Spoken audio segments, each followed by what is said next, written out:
you have too many, and that many of the options in front of you, you don't even know about. You don't even know that they exist.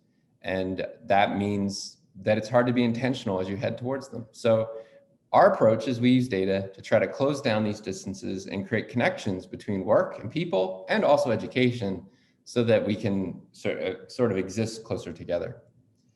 All right, so I think a good way to start this is, did you know that there are actually millions of positions open and that they're struggling to find you? It's easy right now, given what's happened over the past year, to think that there aren't as many options, right? We know that there's millions of people who've been unemployed. There's a lot of people out of work. There's a lot of anxiety about finding work. But I want to tell you that there are some really important areas of work that are just absolutely desperate for people.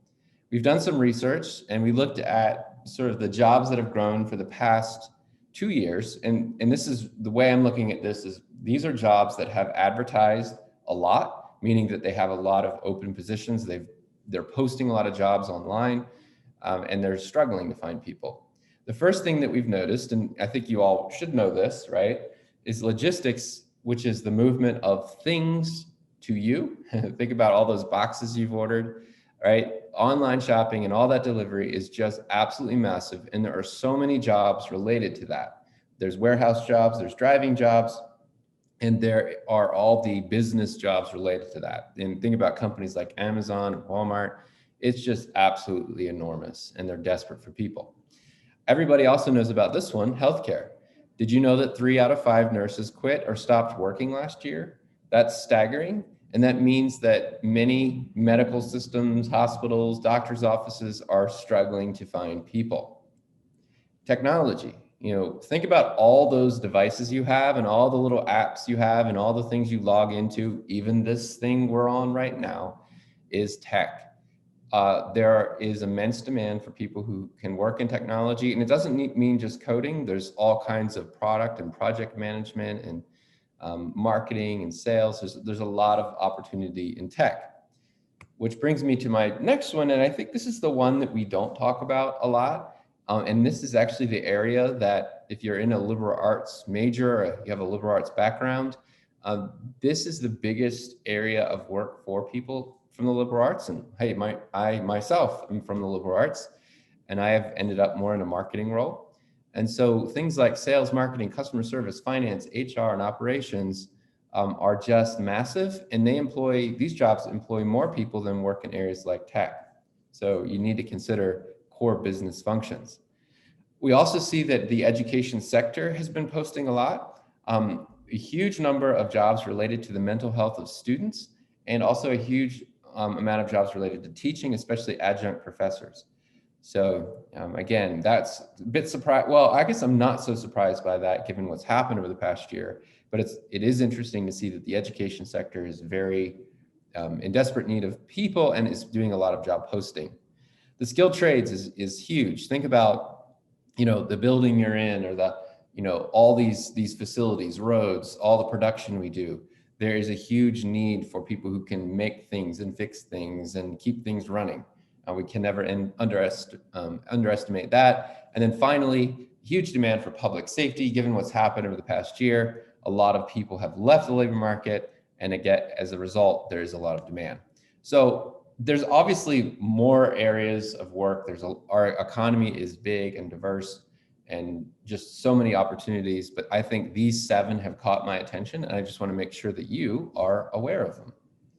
So let's talk about them a little bit. And one of the things we can do is when we look at areas of work, when we look at jobs, there's a lot of things we can look at, right? We can look at how much they pay, we can look at how much they've grown. But one of the things that I like to do is think about the skills. And I think for you to think in terms of skills is very good and important. Right? And so these are the skills that are most closely associated with the 7 areas of work I just showed you. Now, you might think, well, I don't see coding, or I don't see driving, or I don't see, healthcare skills on here. And guess what? All those skills are important. But what we always want to come back to is that all these jobs show in tremendous demand for what we would call human skills, or what is often referred to as soft skills. So as a liberal arts major, somebody who has a liberal arts background, who's coming from the academy in that kind of way, we most often see people bring the skills that I've listed here to the market from those types of programs. So the most requested, the most sought after skill of all skills that we've looked at for the past 2 years in these 7 key sectors is actually leadership. It's been mentioned about 14 million times, and this is occurring in everything from nursing to coding to driving to sales, you name it. And it makes sense to me because given the tumultuous time we're in and given the difficulties that we see today, we need people who can lead, who can be confident, who can get in front of people and do a good job, right? And if you look at the other things in there, we have a lot of things related to that. We have something like critical thinking or accountability or problem solving, investigation. All these things are massively important. So as you think about your time in school, the things you've learned and the projects you've worked on and the groups you've been put on, these are skills that kind of come from those things. Even other work you've done, even if you've worked in something like, you worked at a part-time job at a fast food joint to make some extra money. These types of skills come from those types of jobs, and it's very important to highlight those and think about those. The next thing I want to talk to you about, so we looked at the 7 sectors, we thought a little bit about the skills, and the next thing I want to talk about is the idea that as you complete your degrees and as you move from the world of education to the world of work, there's a very non-linear relationship between education and work, and that's actually totally okay. And what I've done here is I've looked at, one of the things our company does is we analyze things like resumes and profiles to see what do people do in the labor market after they graduate with a degree. And what I did here is we looked at 20,000 or so people who graduated with liberal arts degrees, and then we looked at what they did over time. And so we looked at their first, second, and third job. And I've highlighted something here in that blue color where one of the things that people often say about liberal arts majors is, oh, well, you're going to be a teacher or you're going to get a job at Starbucks, right? And everybody goes, ha, ha, ha. And what we wanted to say, ask, is that real? What do people actually do? And here's the top 10 or so jobs. And what you'll see first is that sales, and then you see office administration, then marketing are the top 3 areas. But what I want you to notice, and education's in there too, and what I want you to notice is that over time, a lot of people with a liberal arts background move into things like marketing, advertising, and public relations. And I think there's a lot of reasons for it. You have a strong communication background. You often have a strong writing background. You have a strong speaking background. And you have a background in things like thinking and things like logic and breaking down arguments. And in the labor market, the area of marketing or public relations is a key user of those skills. So it's sort of like a magnet sitting out there in the future, pulling people towards these jobs. And guess what? These are good jobs. They pay well, they're exciting, and they offer a huge amount of opportunity. So there's a good way to look at it. And also notice just how much movement there is. Every single one of those line movements is somebody moving from one area to another. So a huge amount of opportunity, a huge amount of diversity, and a huge amount of movement. And be ready for that, be comfortable with that. But I think my hope here is that you can see maybe more intentionally, hey, here's some key areas where I can head. This is another, just a broad look at this type of thing. And so what I did, instead of just looking at liberal arts, is I broke down 6 key areas of education. So language and philosophy, social science, business, communication, engineering, and IT. And then the same thing is what we did is we said, what do people do with those degrees? And essentially, what if you have a social science degree or an engineering degree, what are you doing today? And what we found is 54% of the people we looked at work in these major business functions. And remember, I mentioned that a couple slides ago, where one of the key areas of work are those business roles. And really what they're doing, we found, is there's 4 key aspects that they're doing. Tactical communication, often sales or customer service. Strategic communication, often marketing, advertising, public relations. So tactical is very one-on-one. Strategic is very broad, like, you're using email marketing, or you're using, doing website work, or even what I'm doing for you right now, where I'm talking to a group of people. That tends to be what it looks like. And then we also saw a lot of people go into operational oversight and interpersonal oversight. Operational oversight, you can think of is the management of a business. It could be a small business, a shop, or even management inside a larger company. And interpersonal oversight is the management of people, right? And that's things like human resources, all kinds of management roles. So those are the four areas: sales, customer service, things like marketing, advertising. Then you have operations, and then things like HR and management. So pretty interesting. I think that these jobs pull so many different types of degrees. And you also see there's the STEM jobs out there, and then the interpersonal and creative jobs. But I think it is very notable how more than half of all grads end up in these business functions. Again, good jobs, they pay well, they have a huge amount of opportunity. And I think it's good for you to know that. Okay, another way we can look at it is from a skills perspective. So I told you the job outcome, but now what I want to give you a little bit of a flavor for is sort of some of the skill themes that we see. So what I did here is I looked at the skills of a language and philosophy graduate, right? If you're an English major, if you're a philosophy major, what skills are people using? And what we saw here is these skills sort of cluster. What we found is 4 key areas. So education, product design, public relations, digital marketing. I have to move my screen here, and then nonprofit administration. And again, these might seem a little bit funny or odd, but educational product design, really what we see them doing is especially instructional design. So they're building curriculum. They're doing things like graphic design or training development or editing. Project management is huge. And the second category of an area like public relations, they're doing something like fundraising or communications.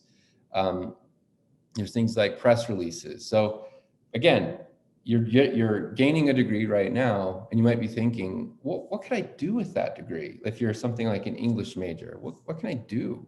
Well, this is telling you what a lot of people actually do with those types of degrees. Another area is digital marketing. Here you see things like email marketing, and a lot of analytics, search engine marketing, online advertising. And then finally, this nonprofit administration category, which again might sound odd, but the organization that's hosting this call today is a nonprofit organization. There are so many different types of groups like this throughout the country that you are probably not as aware of, but that probably a lot of you will end up working for. Here you see things like skills like writing, again, fundraising, strategic planning, budgeting. So magnetic pull for these types of degrees out in the market. And then this gives you a taste of what that work looks like. Again, all good work. What I think is so important for you to know is that I don't want to pit an engineering degree against an English degree, right? It is not that one is better than the other. The key thing to know here is that every one of us is made differently. Every one of us has certain strengths and skills that we can bring to the market, and really that we can bring to help other people. So it's not a matter of racing to think to the degree that's the best or the job that's the best. It's a matter of understanding how can you use your unique gifting and understand what that is to help other people. If you figure that out, that's what a job is, and that's what work is. Work is problem solving for other people, and that's how we need to think about it. Okay, so here are the key steps to knowing what to do with the information I'm giving you, right? The first is interest. What do you like to do? Think about the courses in school you've taken that you like, but also think about your hobbies and other ideas of things you've always thought about. Remember when you were 6 years old and somebody said, hey, what would you like to do? Even think about that. Right? That means a lot and that matters. But then what you have to do is add to it the idea of opportunity. Some of you might be thinking, well, I'm going to be a rock star, or, I'm going to be a pro athlete. All right. Well, chances are you won't. Sorry to burst your bubble. But what you you can do though, and what I'm trying to help you do today is think about actual opportunity, right? As young people, we're often only exposed to the world of work through those things that are directly in front of us. So we watch TV, or we're online, or we have a phone or something like that. So we orient to those things because they're very front and center. But now we need to start to expand our vision a bit and realize there's a lot more opportunity than we tend to be aware of. And it's so important to sort of discover those things. So you have to kind of get out of your own comfort zone and start to learn about new things, right? But when I talk to young people like you all, what we often almost always see is that you underestimate the amount of things that you could do. It's true. You underestimate your own value and ability to bring value to other people. And I think it's important for you to note. Third, skills. Understand what skills you're gaining or have gained from your education or previous work or previous experiences, and how you can translate those to jobs or to things you want to do. Okay, so 3 things: interest, what do you like to do? Opportunity, start to learn about things that you don't know about, get outside that comfort zone. And skills, what are you learning and how can you apply that into the world of work? Okay, add these things up and help let it shape the way you approach your work. Okay, as an example, what I did is I looked at some data, and I took somebody who has a background in research and technical writing, and those are things that, coming from the liberal arts, that you will often have. So take a second to look at this. And what I want you to notice here is many of the skills, I selected a whole bunch of skills associated with research or technical writing. And what this is doing is matching me to jobs that make a lot of sense, right? So there's a high match to the area of journalism, writing, and communications. There's also a high match to something like survey and mapping, which might seem kind of odd. I've never done that before. But again, it's probably some of the writing and research skills that are very used in that area. And then the third area up top there is marketing, advertising, and public relations. So again, 3 areas that you could, with those skills, with that educational background, that you could quickly explore and know that what I have learned is actually being sought by employers in the market today, and there might be some good matches. We've put together a tool for this. I put the URL down there. It's match.mcskills.com. You can try for yourself if you're interested in it. But we're trying to bring data to the real world so that people like you can sort of go out and explore jobs and see opportunity, things like that. Also, as you gain skills, another resource, these are all free. Another resource is just the idea of getting your resume built, but also including the right skills. So let's say you've actually worked as a barista and you are applying for jobs, the tendency for people who've worked as a barista or something like fast food is to leave that off of your resume when you're applying for jobs or if you're talking to an employer, but don't do that. Okay, if you worked as a barista, include it. But if you're applying for a marketing job or something like that, yes, it's true that the marketing job is not interested in your background in making coffee, but what are they interested in? The fact that you've worked with customers, that you've handled money, that you know how to smile at somebody when you hand them the thing they bought, that you may have some background in merchandising, that you are tactful, that you know how to show up on time. Like, those are skills that are very valuable. So the coffee thing, sure, not as valuable, but the fact that you've done a lot of these other skills, immensely valuable. So you need to dial in on those skills. And that goes back to what I talked about, the human skills, right? Let's say you led a team when you worked at Starbucks. Let's say you managed the scheduling for a little while. Very important, right? That pays money. And you need to highlight those skills and be able to talk about that. Okay? So I think those are some of my thoughts. I wanted to go through that quickly. I'm really happy to entertain ideas or thoughts or questions, or if there's anything I can do for the next few minutes here to help you all, I am at your service.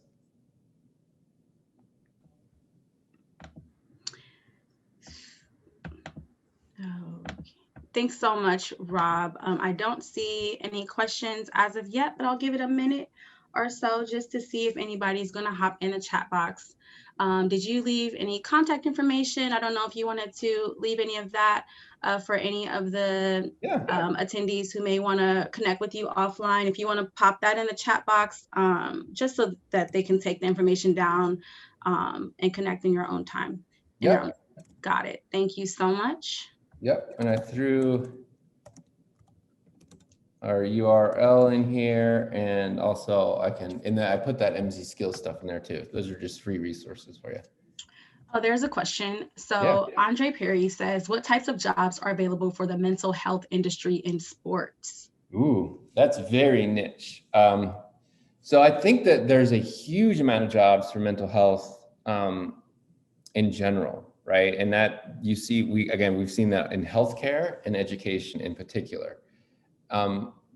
In sports is a good question. I think a professional sports team or a college program would actually tend to seek out sort of medical systems for that. So if you think about, if you want to be an athletic trainer or something like that, a sports program would actually probably pursue an athletic trainer type person from a medical system. So the place to start would be doing mental health inside a medical system, and then maybe expressing interest in a sports program. Yeah. Perfect. There's another question from Theodore Douglas. He says, I am 61 getting a PhD in organizational leadership. Can this Zoom call help me? Yeah, that's a great question. So the service that I sent, and let me, I can just pull that URL again. Hold on, let me get over to my browser and just snag that URL for you. But yes, absolutely, Theodore. And let me go get that link for you. So much of the work that we're doing today is geared towards helping adult learners and people like you better understand where you can use not just your organizational leadership degree, but also where your prior experience line up, right? So if you have this organizational leadership degree, but you've also done things like, I'm just going to throw things out there. Let's say you've worked as a teacher, or you've worked in the area like sales or something like that. What we want to do is take all those experiences and all the things you've learned and put them together so that you can understand your total basket of skills, not just things in isolation. And people too often think, well, I did this and I did this and did this, and they don't relate to each other, but they actually kind of do. And then from that, we can show you other opportunities and jobs that really relate. So I think that's fantastic. Perfect. There's one more question from Alyssa. She wants to know, what are some of the skills you recommend for an entry-level job in business? Yeah. So the human skills that I highlighted are really good, right? So communication, leadership, curiosity, investigation are just massive. And then if you can, obviously bring some of the more foundational basic technical skills. So it really then depends on if you're looking at a tech job, a healthcare job, some sort of business role. In areas like business, some sales experience is huge, writing experience, basic marketing activities. Customer service is just a great place to start inside a business. Even things like graphic design are huge. So I think it's a mixture of take some of the human skills that are really more about the type of person you are, and then some really basic technical skills. And I would encourage you, even a job at a place like Starbucks, or you get a job at the mall, those are such good things to do. It's not so much about the money. You can get some money, help you pay for gas and things like that while you live with mom and dad. You make a little bit of money, but the thing you need to know is those jobs give you really important experience that you can then leverage into higher paying jobs, over time. So yeah, that's All a right. good Well, question. thanks so much, Rob. Again, to all the attendees, Rob has left his contact information and a few website resources for you all. Thanks again, Rob, for joining us. Yeah, my Take care. pleasure. Yeah, All yeah. right, Good then. luck to y'all. Take Thanks. care. Bye. Bye. for supporting this presentation. I want to reassure everyone that you will have access to this presentation. So don't panic, because there will be quite a bit of information which I'll be passing on to you. To have your phone handy if you want to take some pictures, and by all means have paper and pen ready to take some notes. So all we need is the deck and we're ready to roll.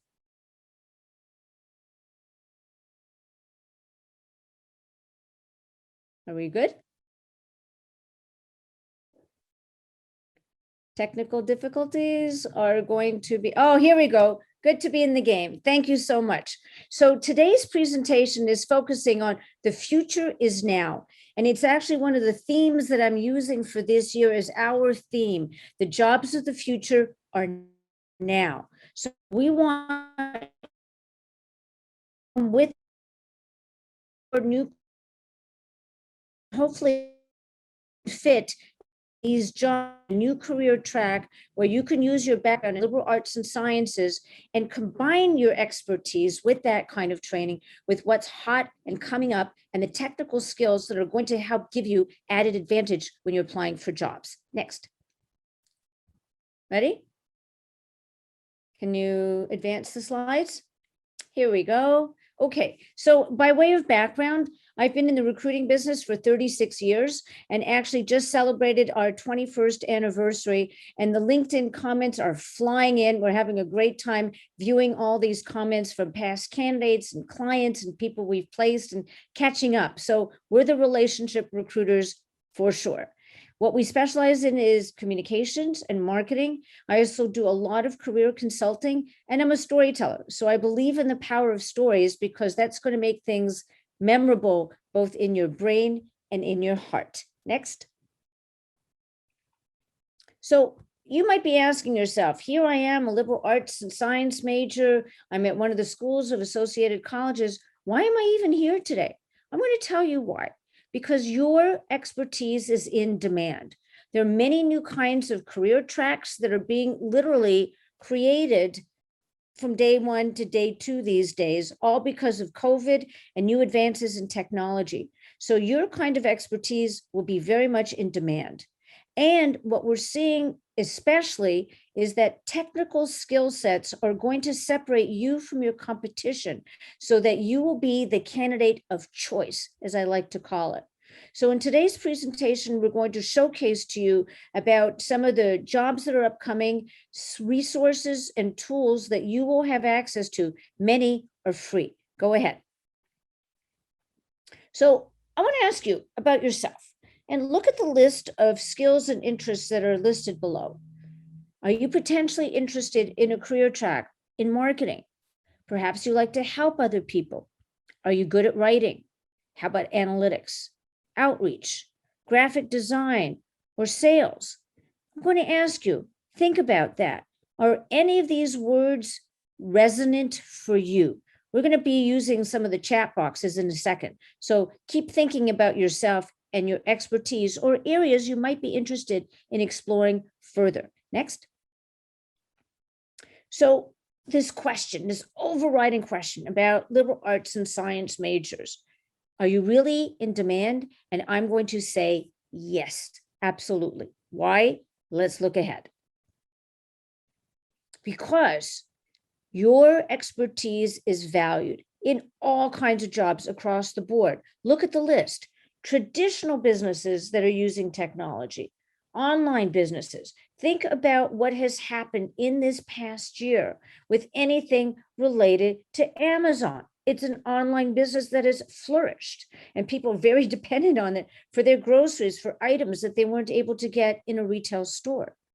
Digital media businesses have also been thriving because they're trying to figure out how can we reach our customers using digital tools. And I'll bet you're using a lot of those tools yourselves. Financial services, think about it.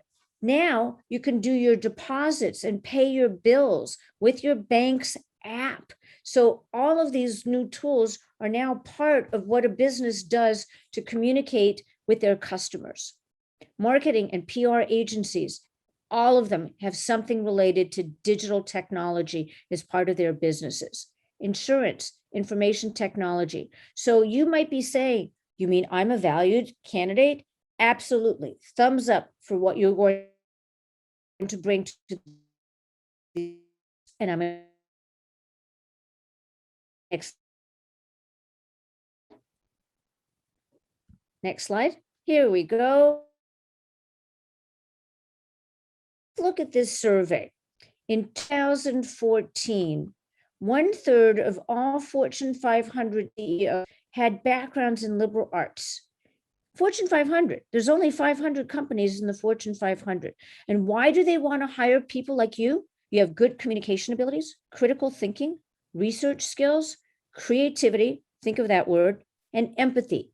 Creativity and empathy are words that are appearing over and over and over again since 2020 that I've seen differently from recruiting efforts in the past. Let's do a deeper dive. Let's keep going. Did you discover something about yourself in all the words that I've mentioned? Let's see what you have to say. Can you put some of those words in the chat so we can see what your answers are? Are there skill sets that represent who you are? Then let's put them in the chat and we can share them or we can view your answers. Let's have a look. You're still thinking? Go ahead. Okay, so I've been told I'm freezing.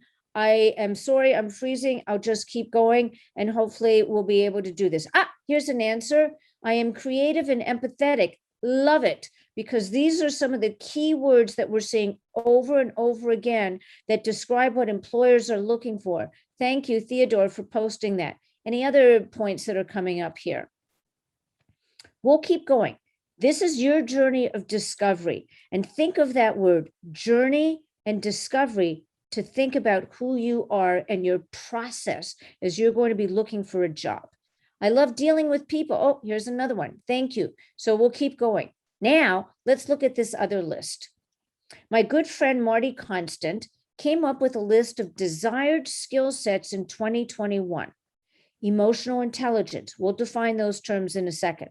Communication, adaptability, creativity. See, it's coming back again.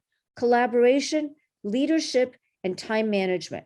Before we go on to talk about these in more detail, and especially emotional intelligence, I want to tell you that these key words are a driving force in the work that I do with our interns.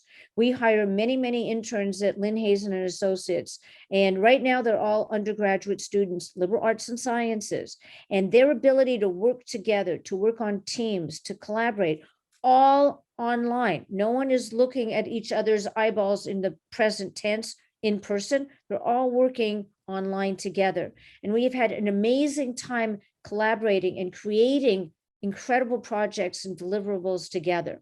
So I'd like you to talk about what your examples are in the chat, or you can put them in writing on your notebook. So you will have examples, very important to cite evidence of how you exemplify collaboration or leadership, for example. Now, let's go to the next slide so we talk about emotional intelligence. This is a hot word, 2 words these days that are coming up. So what is EI? It's being aware of, controlling, and expressing one's emotions. You're handling your interpersonal relationships with good judgment and empathy. For example, we understand what it's been like for students and the dilemmas they face in working from home. In the same way that we understand moms and dads who have to work at home and have children and pets running all over the place, and they need to be able to focus. We get that. And one of the things that employers are having to do is to rethink, what does it mean to have employees work from home and to be empathetic about their situation?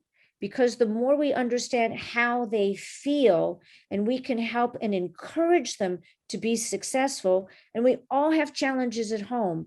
If we have that empathy, then guess what? Your employees are going to give you much more in return because they appreciate that you understand how they are feeling. And that's a really critical point.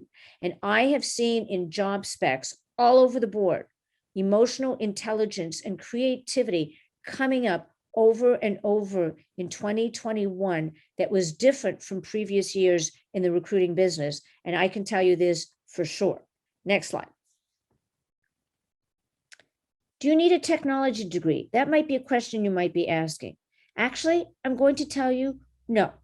If you have technical skills, they definitely will be an asset. You do not need to come out of a technology background because you have developed skills and expertise and talent that only a liberal arts and science background will give you. I'm not poo-pooing anybody with a science degree or anything related to technology. Here's the beauty about diversity.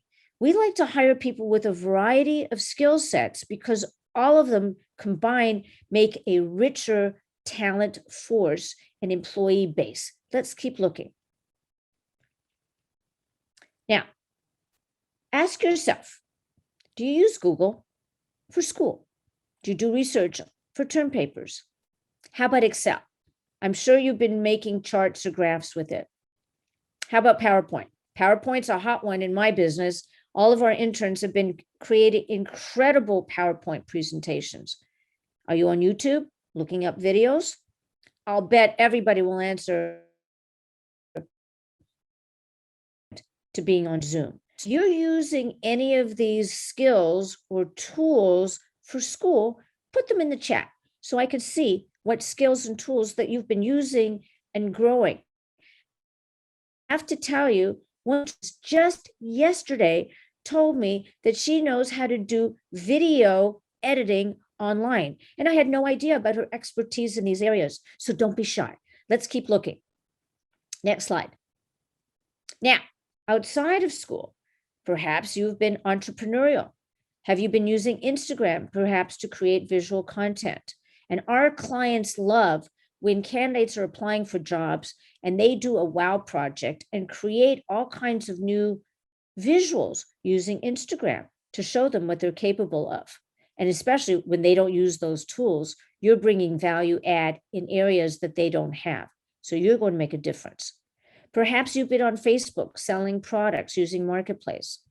How about Google Analytics? Are you using that to analyze your social media or the strength of your website?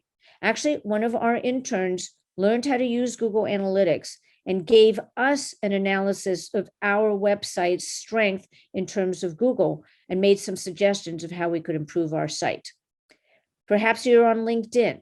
Now, as you're starting to get closer to graduation and looking for jobs, we highly recommend that you look at your LinkedIn profile and start to ramp it up so that you increase your visibility for yourself and your brand. So that's going to be a very important part of making yourself a candidate of choice. Tell me, do any of you use Siri? I'm constantly asking Siri to call my staff people. I love it. It makes it really easy and it's fun. Are you using MapQuest or Waze? So any of these tools, if you use any of these outside of school or maybe in school, put them down because you know what? You have more technical skills than maybe you're aware of. Let's keep going. I love this quote. Wendy Pfeiffer, CIO, Chief Information Officer at Nutanix, says the following.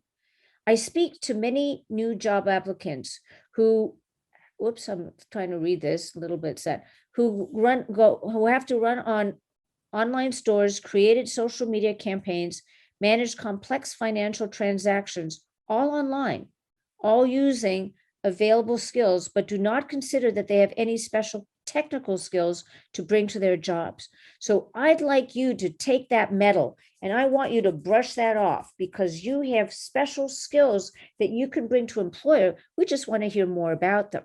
Next slide. Here's a very interesting survey.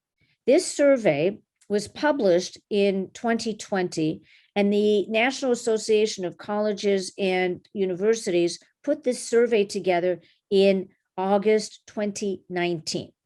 Even though it's a little bit dated, I'll be very curious to see what the new results are from the survey that they do in 2021. Here's the good news. What are employers looking for? Problem-solving skills, ability to work in a team, strong work ethic, very, very important. See, analytic and quantitative skills, that's number 4. So the ability for you to be able to analyze data is definitely ramping up in terms of importance. Look, communication skills in the written form. There will always always be a demand for good writing skills. Believe me, I see so many resumes and so many of them have typos in them. It's like, what did you do in terms of proofreading?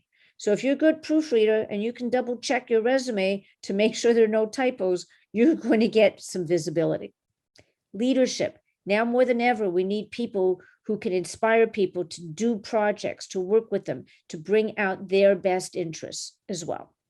Now, communication skills, verbal, number 7, taking the initiative, being detail-oriented is really important. Technical skills are ranked 10 here, and flexibility. So these are number 1 through 11. Let's look at the next set of skill sets and keep asking yourself, do I have skills that are in this list? If so, make sure you have a list of these skill sets that you can refer to when you're interviewing. Next, interpersonal skills, your ability to work with people, whether it's in person or online, it doesn't really matter. How are you able to connect with other people so that not only your colleagues, your supervisor, your peers see that you care about them as individuals and about their performance at work? And if you can be that connector that helps to make things happen, people will always want to have you on their team because you will bring value. Now, number 13 here is computer skills. I have a hunch that if this survey was being done today, computer skills would probably rank higher. We're seeing that as recruiters and our clients, they give me the list, check, check, check, check, check. And they have to have certain skill sets to be able to even get into the interview process. Anything you can do, you already have a lot of these skills, is keep brushing up on them. Your ability to be organized, to be a planner, to be friendly and outgoing. You don't want somebody who's going to be spot on and free. That's not going to help progress the agenda. So think about how you want to project yourself to the world, not only when you're interviewing, but you're at work as well. Number 17 is fascinating because entrepreneurial companies and risk takers often thrive during times of upheaval. And certainly the last year with COVID and the pandemic has certainly upended everything we know about life in school, in work, in business, family relationships, even getting together with your family for a birthday party. It's changed everything. And yet many new companies have emerged because they have a solution to a problem. And when their product or service comes into the marketplace, people want it because they need it and they're willing to invest in it because it solves a business problem or issue or a personal issue or a personal problem. Being tactful is very important, and your ability to win friends and influence people is going to get you extra points because sometimes being angry is not the way to gain friends and influence people. Creativity is number 19, and here it's 19 out of 20. And we've seen again in the last year that creativity is going way up because you have to think differently, work differently, and come up with solutions maybe that you've never thought of or used before in the past. So creativity and all those people who come up with big ideas, little ideas, and see how they work and integrate, you're going to be in demand. And I have seen the level of creativity in my interns go way up this year, and their output has been phenomenal. I especially like their creative output when it comes to visuals and the PowerPoint presentations they've been doing. Foreign language skills, always, always, always important. Why? Our customers have different languages that they speak. They come from different cultures. They come from different countries and backgrounds. For example, I grew up speaking French and I learned Spanish in high school. And I love learning languages, that feeling of connection when I listen to people and I hear them speak and I ask them a question in their native language and they look at me with surprise, like, how do you speak my language? I've even talked to people in Amharic on the L train because I knew that they were from Ethiopia, and I've been to Ethiopia as well. So whatever language skills you have, use them to full benefit. Next slide.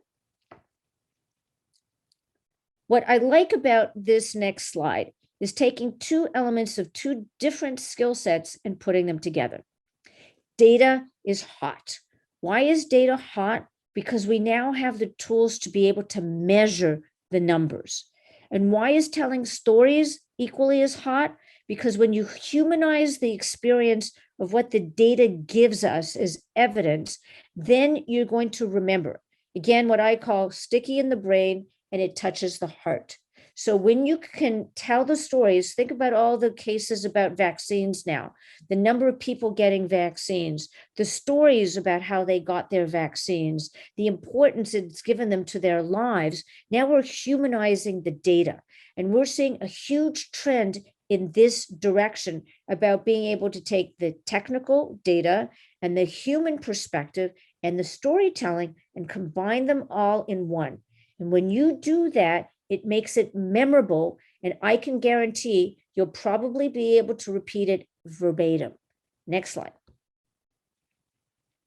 Here's a cool tool I want to tell everybody about that I found out fairly recently.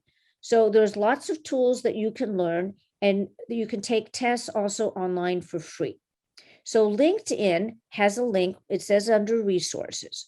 So I want you to think about your skill sets that you have today, and I'll show them in a minute. Your technical skills, your business skills, and your design skills. You can then go to the next slide. Go to the next slide, please. And there will be a list. So you'll see 3 lists: business skills, technical skills, and design skills. So I want you to take a minute and look at the list of skills and ask yourself, do I know how to use Excel? Do I know how to use HTML? Maybe I know how to use Adobe Illustrator. And you can test yourself on LinkedIn, and then you can get a badge. When you get a badge, you can put it on your LinkedIn profile or on your resume or on both. And what's really cool about all these assessments is that you can take the tests for free. And also, you can take the test free as well. There's a whole series of tests that you can take, and Google will even give you the coursework for free. There's a series of modules, and you can do that. Okay, we'll keep going. So again, tools, so you can Lynn, if learning you would, can be you, in demand with your school, your skills. Lynn, can you Yeah. back up and Go explain ahead. again about Google? Because you froze up there for a minute, and Okay. Thanks. Thank you. Sorry about that. I have no control over the screen freezing, so thanks for hanging in with me. All right. So if you think about Google AdWords or Google Analytics, right? They're tools that use the Google platform to analyze the effectiveness, let's say, of your website. So for example, one of my interns learned how to use Google AdWords and Google Analytics. She took the class for free with Google. And there's a whole series of videos that you can take, and then you can take the test as well and get your certificate. When you get your certificate, then you're going to feel much more comfortable in using the Google tools to analyze the information. So for example, she did the Google AdWords and the Google, the first 2 Google platform skills. And she analyzed our website, what we did well, what we can improve on. So you can take the Google course for free and then take the test also for free. And don't worry if you don't pass it on the first round, keep practicing it. And then when you pass, you can add the fact that you have the certificate onto your resume and also onto your LinkedIn platform. So the key takeaway that I want everybody to get, don't get overwhelmed. Ask yourself, what are some of the tools that I can learn? What are some of the things that I already know how to use? Make sure I put them on my resume and keep practicing. The more you practice, the better you'll get. The other tip I want to ask you to look at is when you look at job openings, liberal arts and science job openings, entry level, and you see different skill sets, ask yourself, oh, this is what they want. Then you say, oh, I can learn how to do this and create demand for my talent. Are we good to the next slide? All right, why is this important? Look at this graph. Technical skills, problem solving, and communication. If you are strong in these areas, you can command 30% more in your salary. And this has been proven. I'm sorry about freezing everybody. Hopefully you'll have the deck and my words to help you go through this. I don't know why I'm freezing, so I apologize. Okay, next screen. Next. All right. This slide was from a survey from LinkedIn in 2015. And why am I showing this to you is to show you how the skills that even in 2015 were in demand are still very much in demand, and actually more so today. Look at how many people went into sales. So sales is still a very hot area for entry level. Marketing specialists, software, going down, corporate communications, and human resources. So all of these skill sets and jobs are available for people when they get out of school in 2015. Now let's look, as we keep going forward, what's hot now. So think about entry-level jobs. So I want to give you a tip as to titles. So when you're looking for a job opening, look at titles like junior or associate or entry level or new grad, perhaps a specialist, assistant account executive, or coordinator. These are good tips for you to say, these are good entry-level jobs. If you see the title manager or director, those are too high. So you need to get to that point in a few years. These are good indicators that these are probably a good fit for you coming out of school. For example, if you want to work in an ad agency, a PR agency, a marketing agency, assistant account executive is typically the title that they use, or maybe even coordinator. Next slide. All right, let's look at marketing, since that's one of the areas that I specialize in, and a lot of liberal arts and science students go into marketing. Let's have a look at the next slide, please. Originally, marketing was defined as the 4 Ps: product, place, price, and promotion. And marketing as a discipline and as a profession has exploded in growth over the years. So now we're adding the W5. So think about it today. You're a marketer. Who are your customers? What's the best way to reach them? When should I contact them? So for example, when I have job openings, do I post my job openings on Friday? Because people are already checking out. I have a much better rate of response when I post new jobs on Monday than on Friday. So understanding timing is going to be very important when you're a marketer. Where can you connect with them? Are you connecting with them live, online, in the stores? Where are you going to get their eyeball connect with you? Why do I want to connect with them? Why? Hopefully, they will need what you have to sell. And some point soon, there'll be an intersection so the two of you can do business together. Next. Next slide. Next. Thank you. Thank you for your patience, everyone. Technical difficulties are not always something I can control. So think about yourself in terms of being a marketer. Slide back, please. One back. Thank you. So if you like to do analysis, if you like to look at online media and see what's working in terms of reaching your customers and what's the best way to use the online tools, or maybe you're good at playing with Facebook or Twitter, because it's amazing how when you post certain things up online, you get the response rates or not. And that's a message of effectiveness or ineffectiveness of your campaign, or something sometimes it has nothing to do with you. Maybe the weather's nice and people are outside. Now we can look at the next slide. Next slide.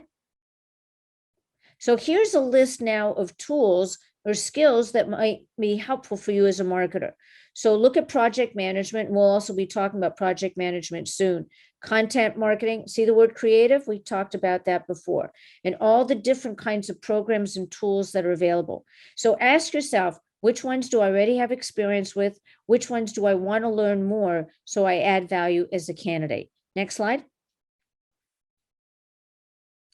Now here we're going into digital, which is a high growth area. And there's a lot of hiring going on for candidates with digital skill sets. So if you could look at data and say, what's the pattern? What's the message that these numbers are giving me? And what should I do with this data to help me target my potential customers? You will be in demand. And people who are doing analytics and digital, they do a lot of presentations and they put together new strategies or campaigns to be able to say, this is how we need to reach our customers, and this is when we should do it, and this is the messaging that we need to put out to them. So these people are great at looking at the core information and pulling out the analytics to give us some clues about your customers. Next slide. Now, digital marketing people, digital marketing associates, they create the campaign from start to finish, perhaps. Not maybe at the whole level, but you're certainly a member of the team that does it. And you're going to be implementing strategies. So that's a key word I want you to remember, implement strategies. You might be working as part of a team to come up with the whole strategy, and then you're going to be the point person who puts it into action. And you'll be posting it on the different platforms. For example, Facebook and LinkedIn and Twitter. So you have to understand, is your product more consumer facing? Maybe Facebook would be a better audience. If you're trying to get professionals, then LinkedIn might be a better audience for you to target. Next slide. Social media, hot, hot, hot. Anything that you do in terms of social media, and our interns are getting very skilled in these areas because they're doing all kinds of campaigns for my business. They're managing the different platforms that we're involved with. They're doing their social media presence. So depending on the company you go to work for, whether it's a for-profit or not-for-profit, I can tell you they're on social media. So is it on Facebook or Twitter or LinkedIn or a variety of other skill areas that are requiring your talent? You get to know that platform very well, and you will create demand. Key thing also is being able to create content so that it attracts eyeballs, so people want to read what you have to say. Next. Digital designers, very, very fun area to be in. And also, as I said earlier, our interns have been excelling in the whole area of design because they love being able to bring the graphics to life. And I'm not saying using Google Pictures. By the way, don't use Google Pictures and then download them and post them for a business, because you might get fined for copyright infringement. So please remember that. So anytime you're a photographer, you like to create visuals, you will be in demand. And keep doing it for fun and develop a portfolio of your samples as well. Great way to open doors for your talent. Next. SEO, search engine optimization. You want to make sure that you have keywords on your website that will increase traffic and people will want to find you. So when you embed certain kinds of words on your website, that will give you more visibility. And then you can track it using Google Analytics to see how effective your content is on your website. Next. Project management is an area that is growing in importance. And I spoke at the PMI conference last year, the Project Management Institute. It's a great area and it's growing, and lots of entry-level people can find jobs there. Let's find out more about project management. For example, are you a person who likes to manage tasks from beginning to end? Are you well organized? Do you work well with a team? Can you set goals? Guess what? You could be a great project manager going. Next slide. Next slide. Thank you.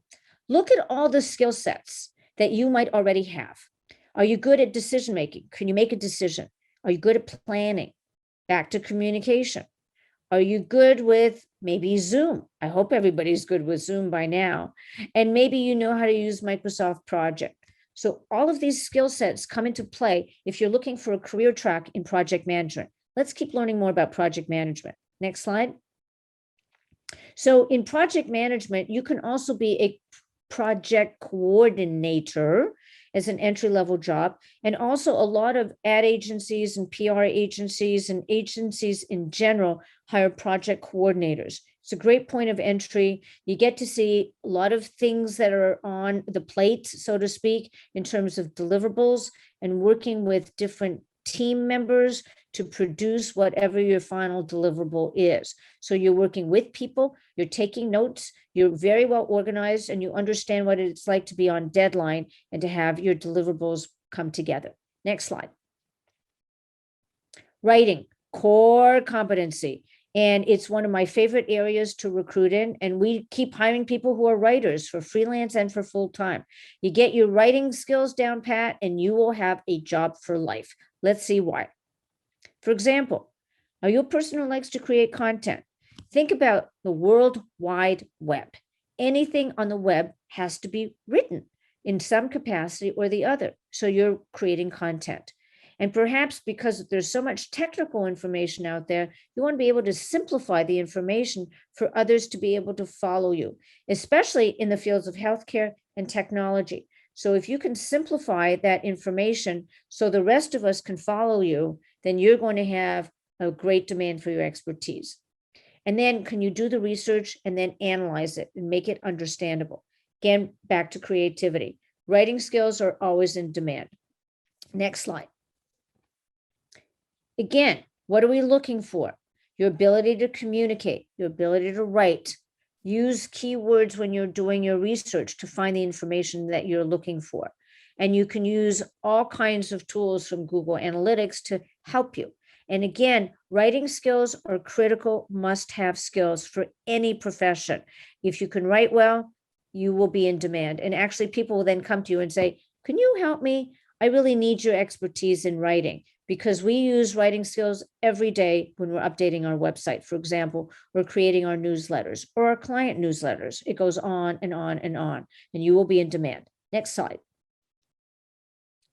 Content writing. So think about the combination. If you're putting a website together, a blog post, press releases, Q&A, and now the beauty about working with a designer and a writer is that you can partner together to illustrate your points, because we see things often before we read them.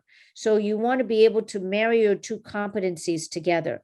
And clients are always looking for people to create content for their websites, for their written materials, even for print.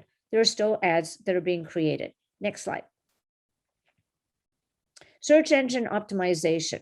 So here again is an opportunity for you to say, what keywords will drive traffic so that you understand the not only effectiveness of words, but what will resonate with people who are looking for your website. So for example, does the word free do anything? Are you offering any tools for free? If so, then people will find you really quickly. And you'll see when you have free services, how your graphs will go up.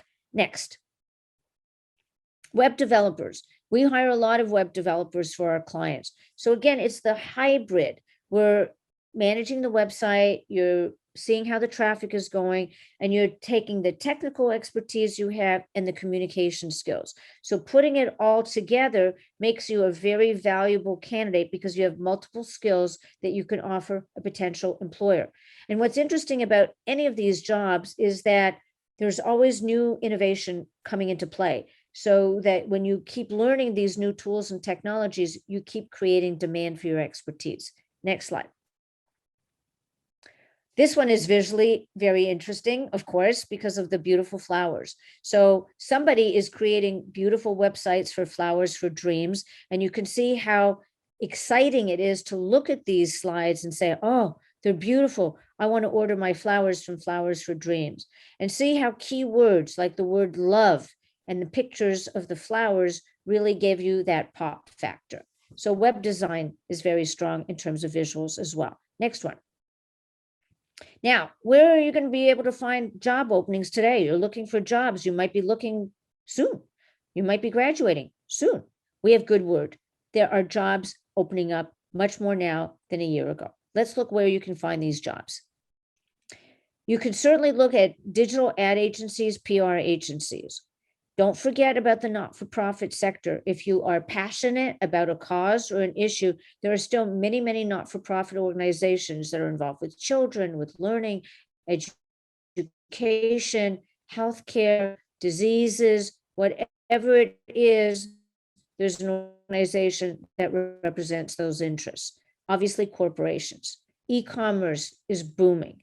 Online learning is booming. Actually, I just connected with one of my former interns who now works in online learning, and there's been a huge growth. And actually, we've been placing candidates doing online learning for clients because so much work in terms of continuing education has migrated online. Next up.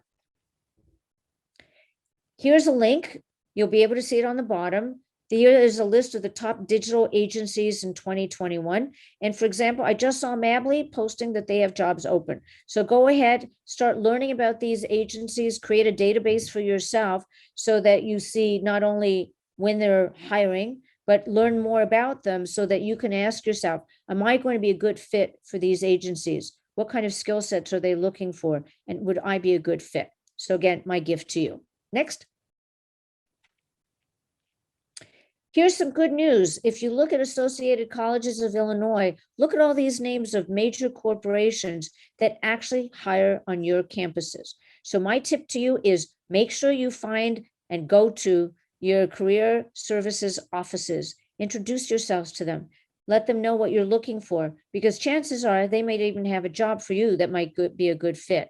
So I'm showing you 2 pages. The second page also lists companies that hire directly from your college campuses. And as you can see, it's a who's who of major corporations, from ConAgra and the food business to Discover, which is the credit card company, all the way down to Groupon. So there are many companies that will hire from your schools. Get to know the hiring managers and the companies and your career services office. Next slide. Next slide is coming, we hope. Here we go. Here's some now free resources and what you can do right now. So even if you're not on campus, there are still many virtual job fairs, and hopefully the job fairs will be coming up sooner than later. Attend webinars wherever possible when companies are recruiting, so you get to know who the hiring managers are or the recruiters. Get internships. I strongly recommend them. We have placed many of our interns, or many companies who hire interns take them from internship to full-time status once they graduate. And be involved with student groups on campus. For example, the PRSSA is the Public Relations Society of America. They have a student chapter on campuses. So check out if there's a chapter on your campus, because not only that, you'll get to understand the profession, the people, the speakers, what's trending, and what kind of talent they're looking for. And it's great for networking as well. As I said earlier, if you want to learn some new tools and technologies, take the classes and get the certification so you can put the certificate on your LinkedIn profile as well as on your resume. Next slide, please. Webinars, free. We like free. My good friend Andy Crestadina owns a business called Orbit Media. He is a genius on anything related to websites and analytics.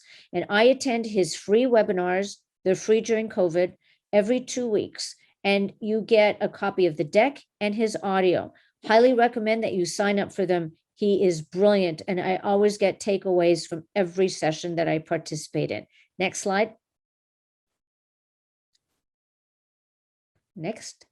Here we go. You obviously have heard my theme about internships and why I am such a great supporter of interns, because they grow exponentially when they're working on real projects for our clients, for our firm, doing all kinds of content creation, PowerPoint presentations, and the like. So for example, our interns, they use MailChimp to send out emails to our client newsletter, WordPress to update our website, Constant Content to send out our weekly newsletters to our candidates, and a lot on LinkedIn. So think about where you want to be, companies you want to join, and check out if they have internships, because we're always hiring and we love having our interns with us. We also have a lot of fun together. Next slide. get jobs on campus. So again, anything that you can do to show real life work experience will add value to your candidacy. So check out on your campuses if they're hiring for spring, for summer, online, offline. There's still many opportunities to do great work working from college campuses. And again, you're going to learn new skills that you can add to your resume. Next one. And here, oh, here's a really cool tool I want to introduce to you. So if you want to connect with our firm, if you want to hold up your cell phone, pick our LinkedIn code, just hold your phone, open it up to take a picture, and we'll automatically, and then in profile slide. So cool about this. If you can show the next slide, please. Next slide. Next slide. Here we go. So if you go to the app, you see on the square button on the search bar, you see the 3 little squares on top. And then you can take that with your phone and connect not only with other people, but other people can then click on your QR code and connect automatically with you directly on LinkedIn. So the cool thing is you don't have to be face to face. You can do this by phone. You can do it when you're on a video call with other people. And it's a great way for you to extend your networking capabilities. Next slide, please.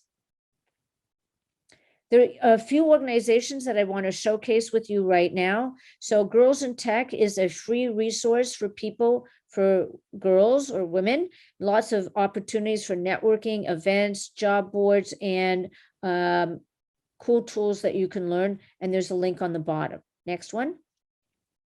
Then Coursera, because you're all students, you can join for free and get an account for free with your student email. If you want to get certified and take the classes, you will pay if you want to get the certification. Otherwise, you're still welcome to take the classes so you can learn the skill sets that Coursera is offering. And there's a link on the bottom. Next one, please. Project management, you heard me talk about them earlier. There are many opportunities if you want to volunteer and learn more about what project management is all about as a career track. And you can also get certification through PMI. The next slide will also show you about some of the free resources that they offer. Next slide, please. There we go. So yes, kickoff, it's free. So you'll learn all the basics about project management. So again, if you're curious about what project management is, check out the site, check out the classes, and you'll see you can test before you go ahead and learn more about this as a possible career track. And there's a link on the bottom as well. Next slide. Tips.net is actually a cool new tool that I found out from Leslie Millinson. So thank you, Leslie. Every Saturday, you'll get an email with tips to increase your abilities and capabilities on Excel, Word, Google, and Microsoft. So it's all free. So take advantage of these free resources to keep your learning up to date so that you can provide value to a potential employer. Next slide. Trailhead, this is really cool. A lot of companies are using Salesforce as a tool to help them in terms of sales outreach.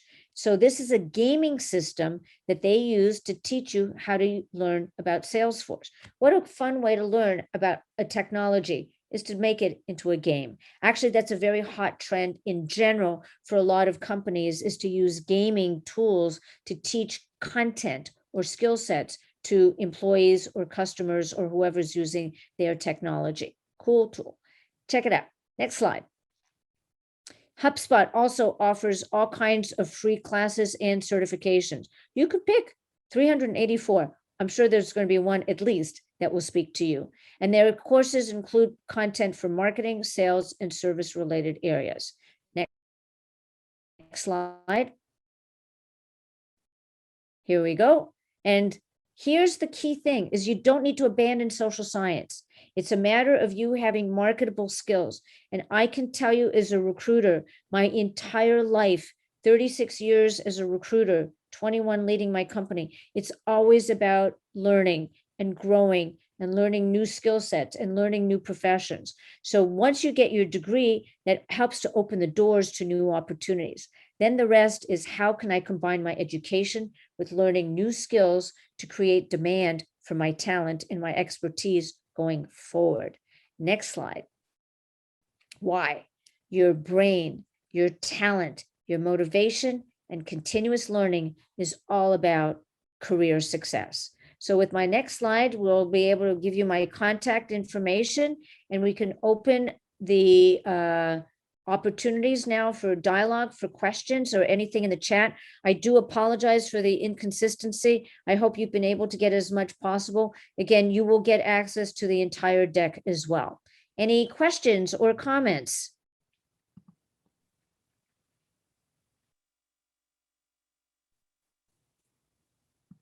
How are we doing in terms of thought process? I know you're taking this all in and you're saying, how does this all relate to me?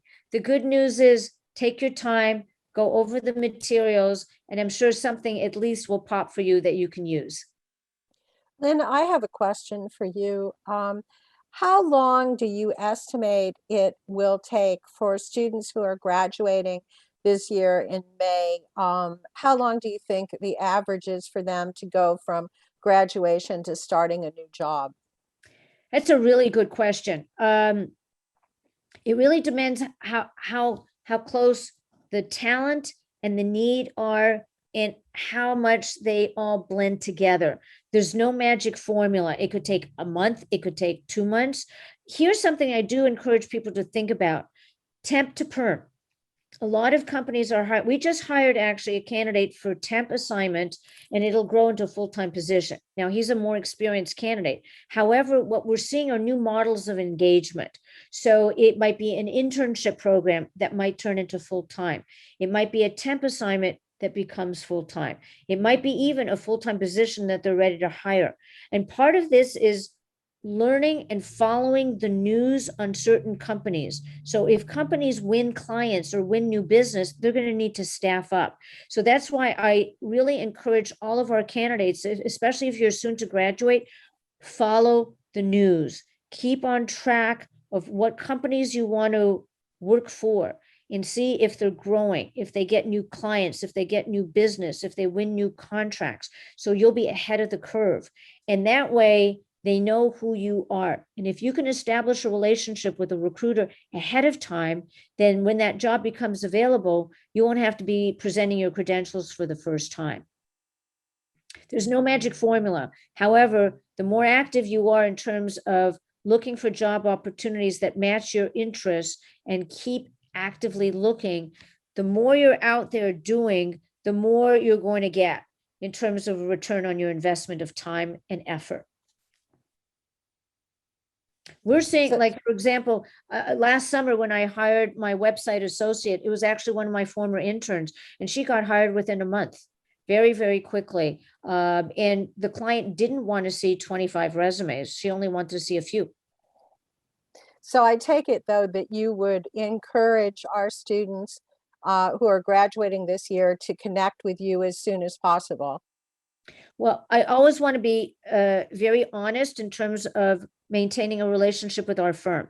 Most of the candidates we place do have experience. However, we do occasionally get entry-level jobs. And here's the beauty of relationship development with our firm, is that we like to connect with our students who are ready to graduate and keep in touch long-term, so that if we can place you and we get an entry-level job, great. But I also want to be realistic with you in terms of our clients typically are willing to pay a fee if they can have somebody who can come in and make immediate contributions, typically with more years of experience.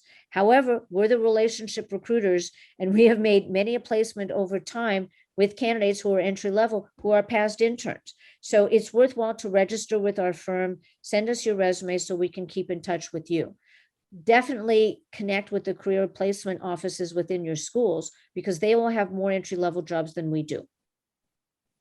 Thank you so much, Lynn. And I just wanted to emphasize also that our students really review all of those free opportunities for training in the various tech skills that can complement the skills that they bring from their liberal arts education.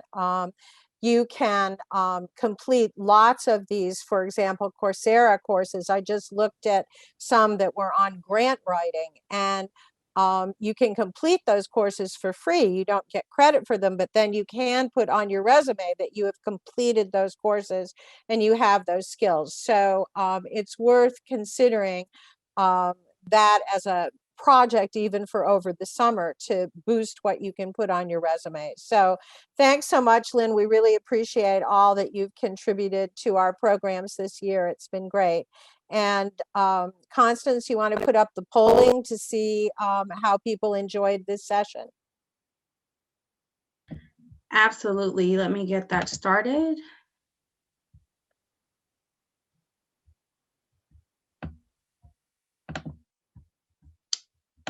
There we go.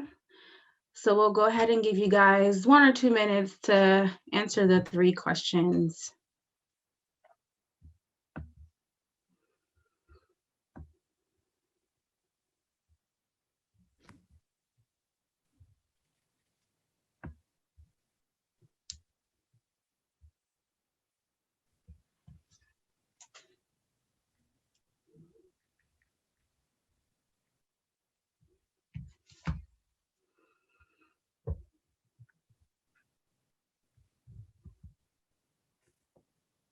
Perfect. I see some of the responses coming in. It's helpful if everybody answers the questions just so we can get a full scope of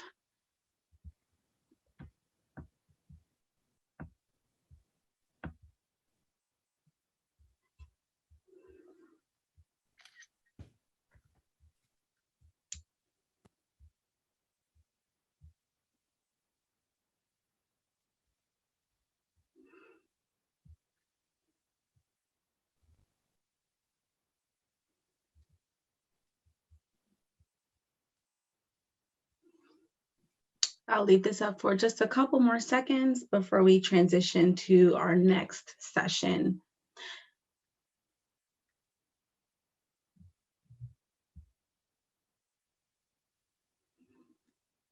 And Lynn, I can share the results with you offline. Thank you. Thank you so much for joining us and for sharing your deck with us. I really appreciate it. I'll send out a recording of your presentation along with the deck to the list of registrants in the early part of next week. Thank you so much. Good luck, everybody. I don't know that their microphone is muted. So today was my turn to be that person. My apologies. As stated, my name is Monique Wingard, and I am the owner of Savvy Consulting and Communications.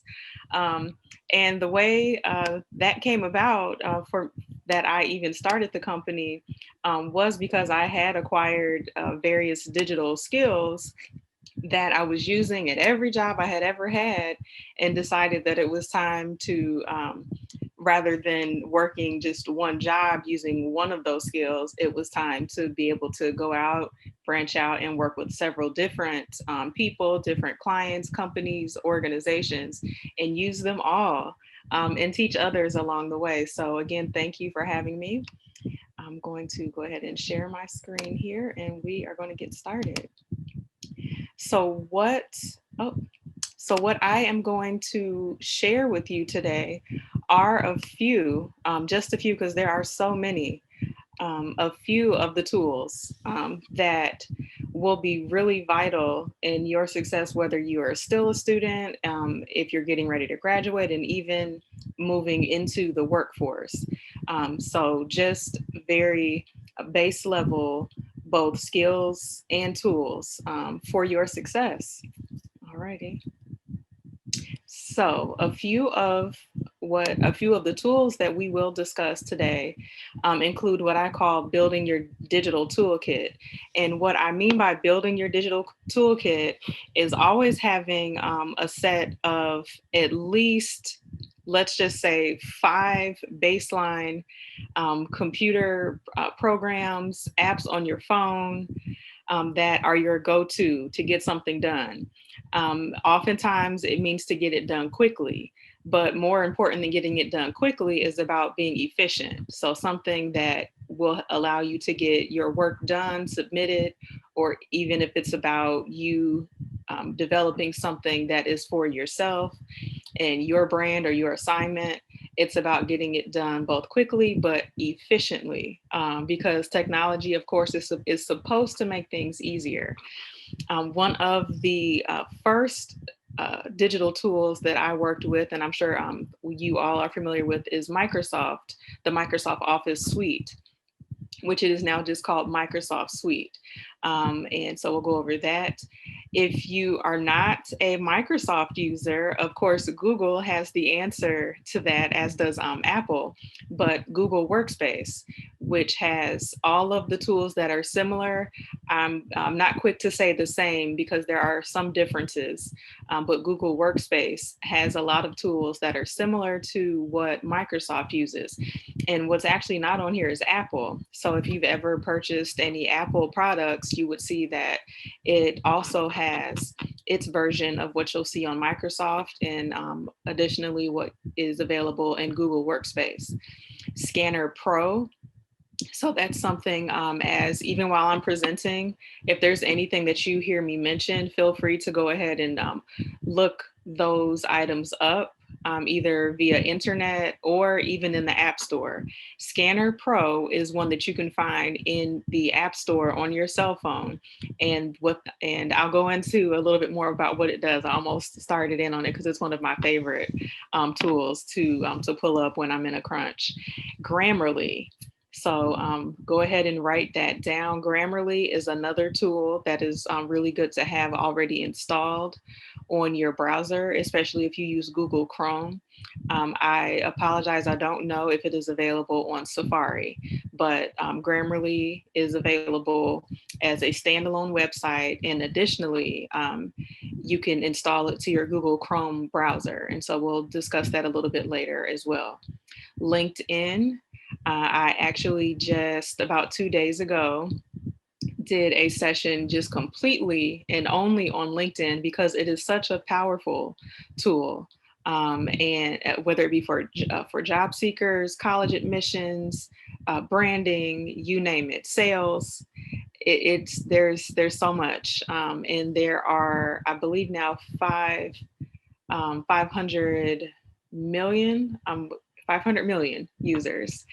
That's a shame that I don't know the exact number because it literally was 2 days ago, but let's go ahead and get started, and I will take questions at the end, but feel free to add them in the chat. Alrighty.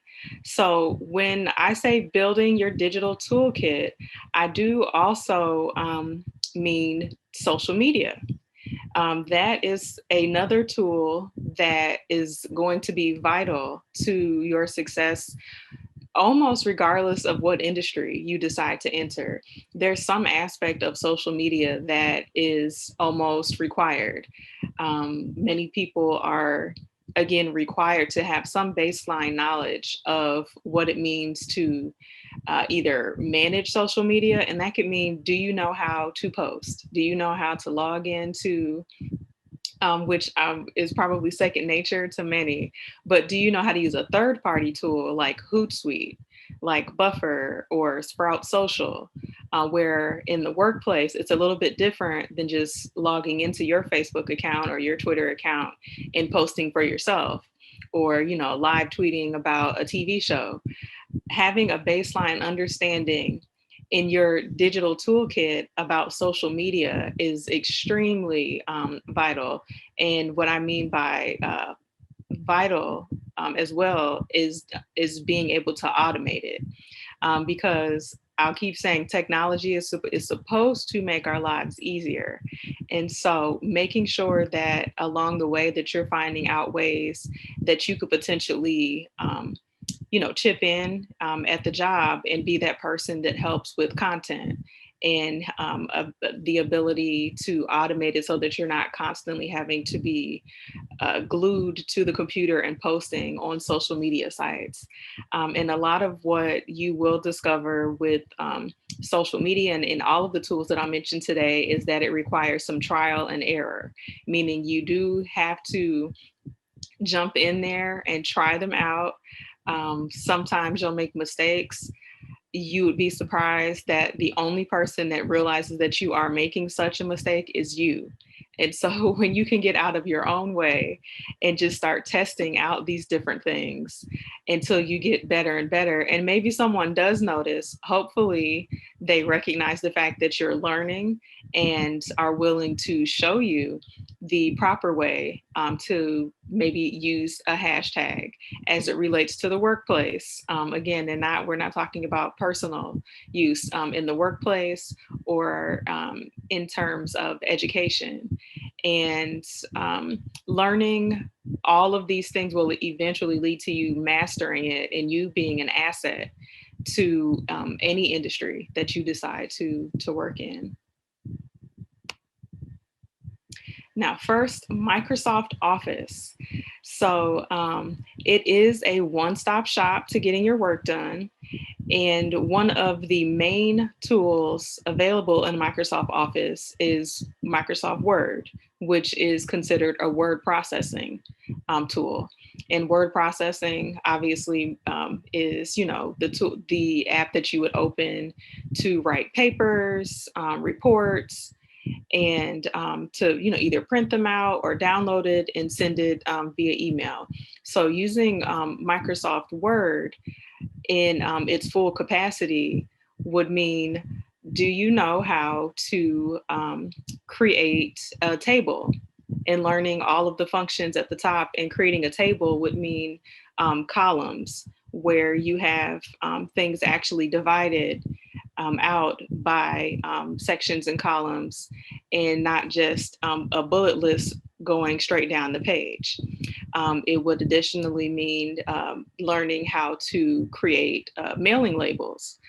That was probably one of my first challenges, even before I got out of school, was just working a part-time job in an office, and that office needing me to create mailing labels. And so there's a way to use Microsoft Office when you purchase, say, a pack of mailing labels, to put those in the printer and already having, knowing where to go in Microsoft Office to create the template that automatically uploads the addresses that you have entered into the system, and just seamlessly printing those off onto the mailing labels, attaching them and getting them in the mail for your employer. So I know it may sound a little bit simple, but Microsoft Office is more actually than just using it to type papers. Now there's also Microsoft Excel. Microsoft Excel is one that you would be using additionally for organization, but it is often used for more of creating data sets, and also for mailing information. But it is a tool that you'll need to understand things like formulas. So that, and I know that sounds a little bit like using math, but if you do your homework and maybe even take time to look into maybe even like a few free videos on YouTube or courses to learn how to, again, automate that process. When I say learn how to use formulas, I don't mean that you need to sit down and crunch the numbers yourself on a piece of paper. It is possible to use Excel for things like accounting. And so if you were to be hired for a position that is about data entry, and you are entering literally things like revenue or even an attendance record, you have the ability to go in and create various formulas that allow that Microsoft Excel spreadsheet to become a tool that is able to do the math for you without you doing anything. It's like literally the click of a button that you would be able to do such a thing. So Microsoft Excel is a tool that for certain will come up and also be of great use to you in the workplace and outside of the workplace in terms of organization. PowerPoint. So the tool that I'm using right now is actually called Canva, which you should write that down also. So canva.com. It is a presentation tool. So I previously was always using PowerPoint and it still is actually, I just made one last week. So PowerPoint is a presentation tool that already has, I would say I would be overstepping if I said hundreds on PowerPoint. There are not hundreds already loaded into the system of templates, but you are able to go on the internet and download templates. But there are several already made templates, presentation templates available for you to go in and fine tune and craft it to make it your own. So in an effort for you to have a nice presentation that looks great visually, you again don't need to start from scratch. Literally all of the tools that I mentioned today are tools that again are built to make your lives, our lives easier. So PowerPoint is essential if you are at all ever required in school or outside of school to do a presentation. And I always advise for people to use templates. And I mean, if you want to change colors and all of those and things like that, that's also very easy to do.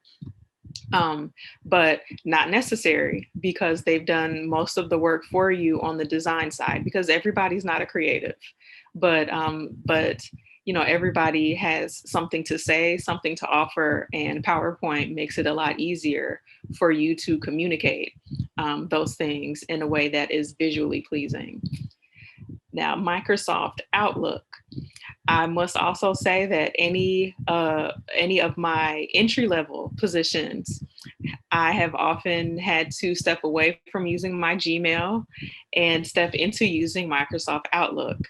And so Outlook is more often than not the go-to email system that is used in the workplace, and one that you would absolutely need to familiarize yourself with, because the functions are a lot different than that of than Gmail, than AOL or Yahoo or any of the other email systems that you may use in your browser. And I would say it would probably be similar to, I would say maybe Apple's mail system. And I cannot think of the exact name, but again, if you use Apple products, because I actually don't use the Apple mail system that arrived on my computer. Outlook is a powerful tool. And it is one that you will need to be familiar with it to the point of knowing how to change your email signature, because it is also normally standard that if you're using really any email system, but with Outlook, knowing where to locate the functions in the settings. So my word of advice is that if you are required to use Outlook in the workplace, spend more time going into the settings to learn where everything is. And that will save you a ton of time, reduce the amount of headaches you have when you need to move quickly, rather than spending a lot of time possibly making mistakes just on the front end. Just kind of go in there, because you can't break anything, because when you go into settings for pretty much any one of these tools, you would have to save what you have changed on the back end before it is actually final. So final word of advice on Outlook is that once you receive your email address and someone asks you to, change your email signature to make sure it's uniform with the rest of the company, as a matter of fact, don't be afraid to just ask. That'll save you time as well. But myself, I like to kind of go in and dig in on the back end of things to see exactly what I'm working with and where I need to go to find things when I need them. The final Microsoft Office tool is called OneNote. So OneNote, in my opinion, is actually very similar to Microsoft Word, except OneNote is to function as a digital notebook. So if you've ever heard of Evernote, and Evernote, that's Evernote,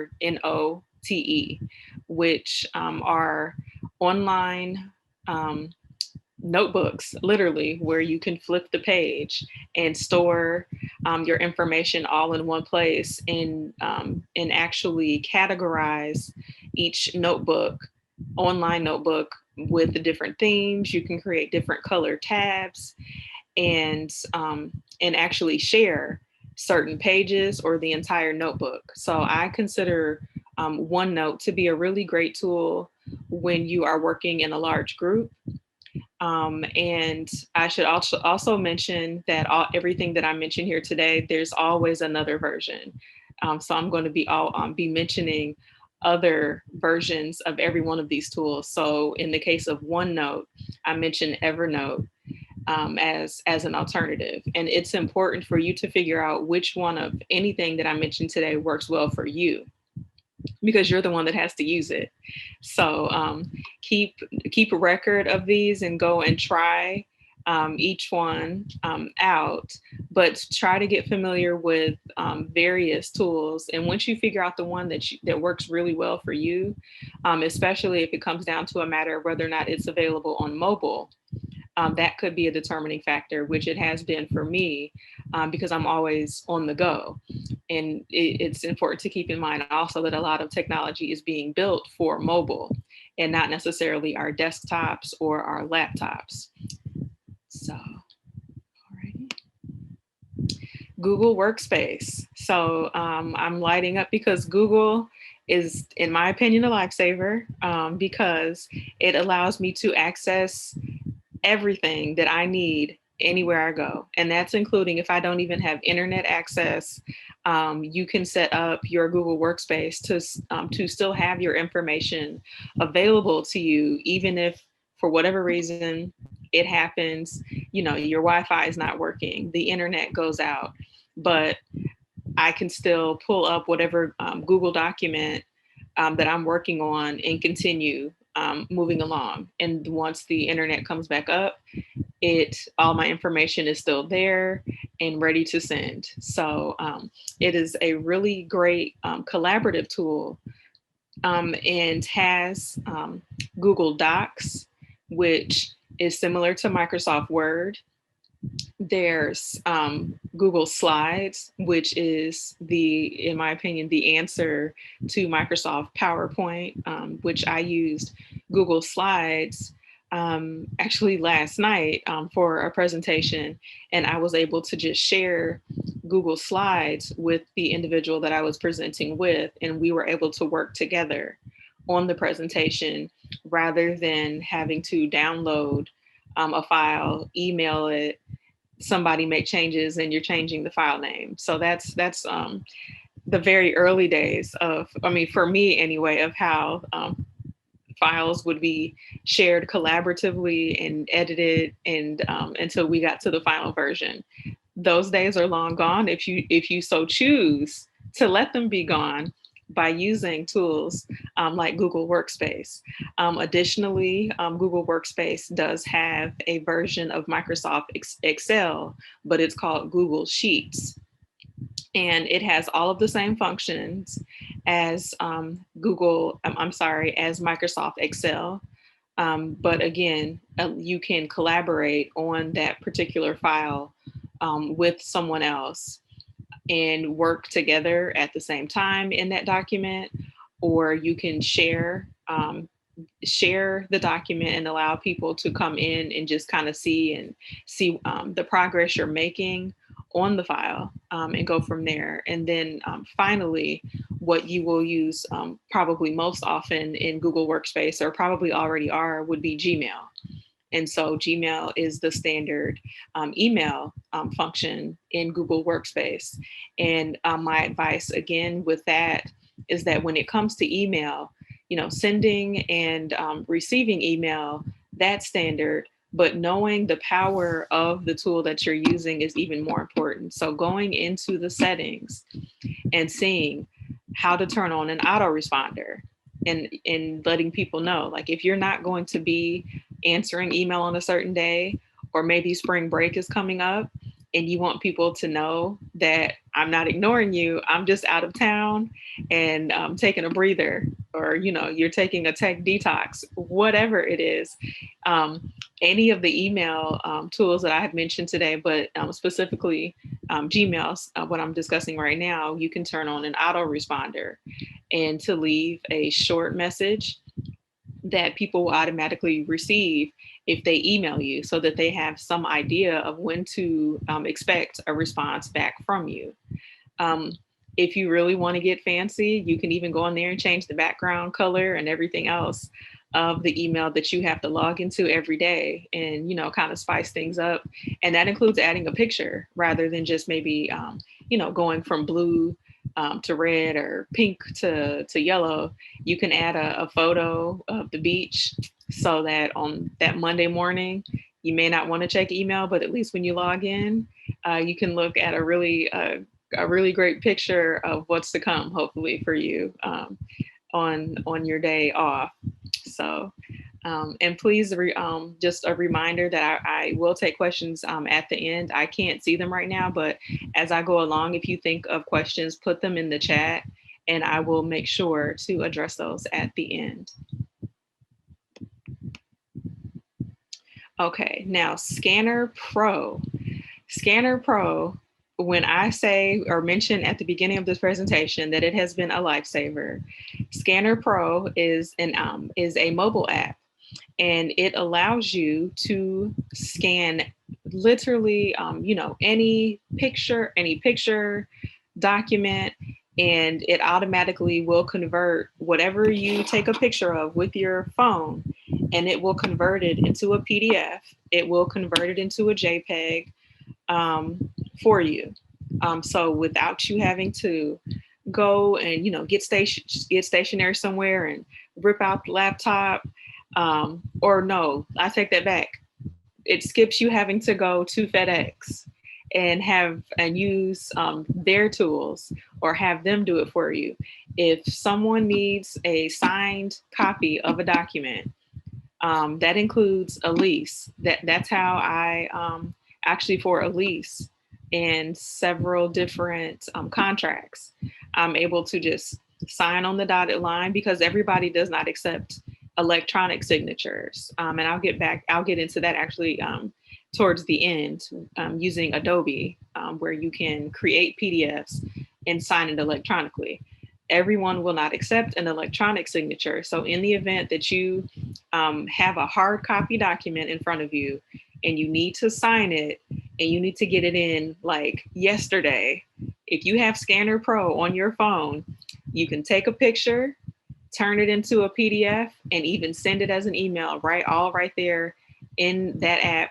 And yes, it is free. That's the key word for me. It is a free app on your phone that you can use.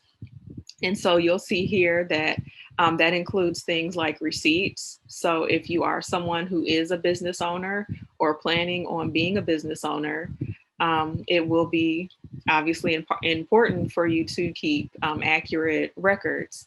And just a quick joke here, if you have a junk drawer in the kitchen and it's time to get all those receipts or whatever you have in that junk drawer out of there, today's your day. You can go home today and create digital copies of all of those things, and dare I say, throw them away finally. So that might be a stretch. I know it is for a lot of my family members, but it's just, for me, a tool that makes life easier in terms of reducing clutter and to, again, be efficient and get things done quickly but efficiently.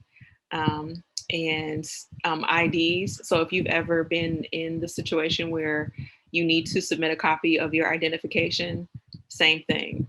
It's a great tool to have for you to be able to do that. And sharing, if you're sharing maybe notes with your classmates that are handwritten, I'm sure that taking the general picture and texting it works just fine. But if we're talking about high quality, I'm endorsing today Scanner Pro. I should also say that if you do go into the App Store, there's probably other versions. And again, I encourage you to find versions of anything that I mentioned today that work well for you. Because just as, Uber was not the first ride sharing company, I'm positive Scanner Pro is not the first and only tool that does what I'm so excitedly explaining to you right now. So I'm just encouraging you to build your own digital toolkit that allows you to do and function in a way anywhere, remotely, and be efficient and stress-free when getting things done.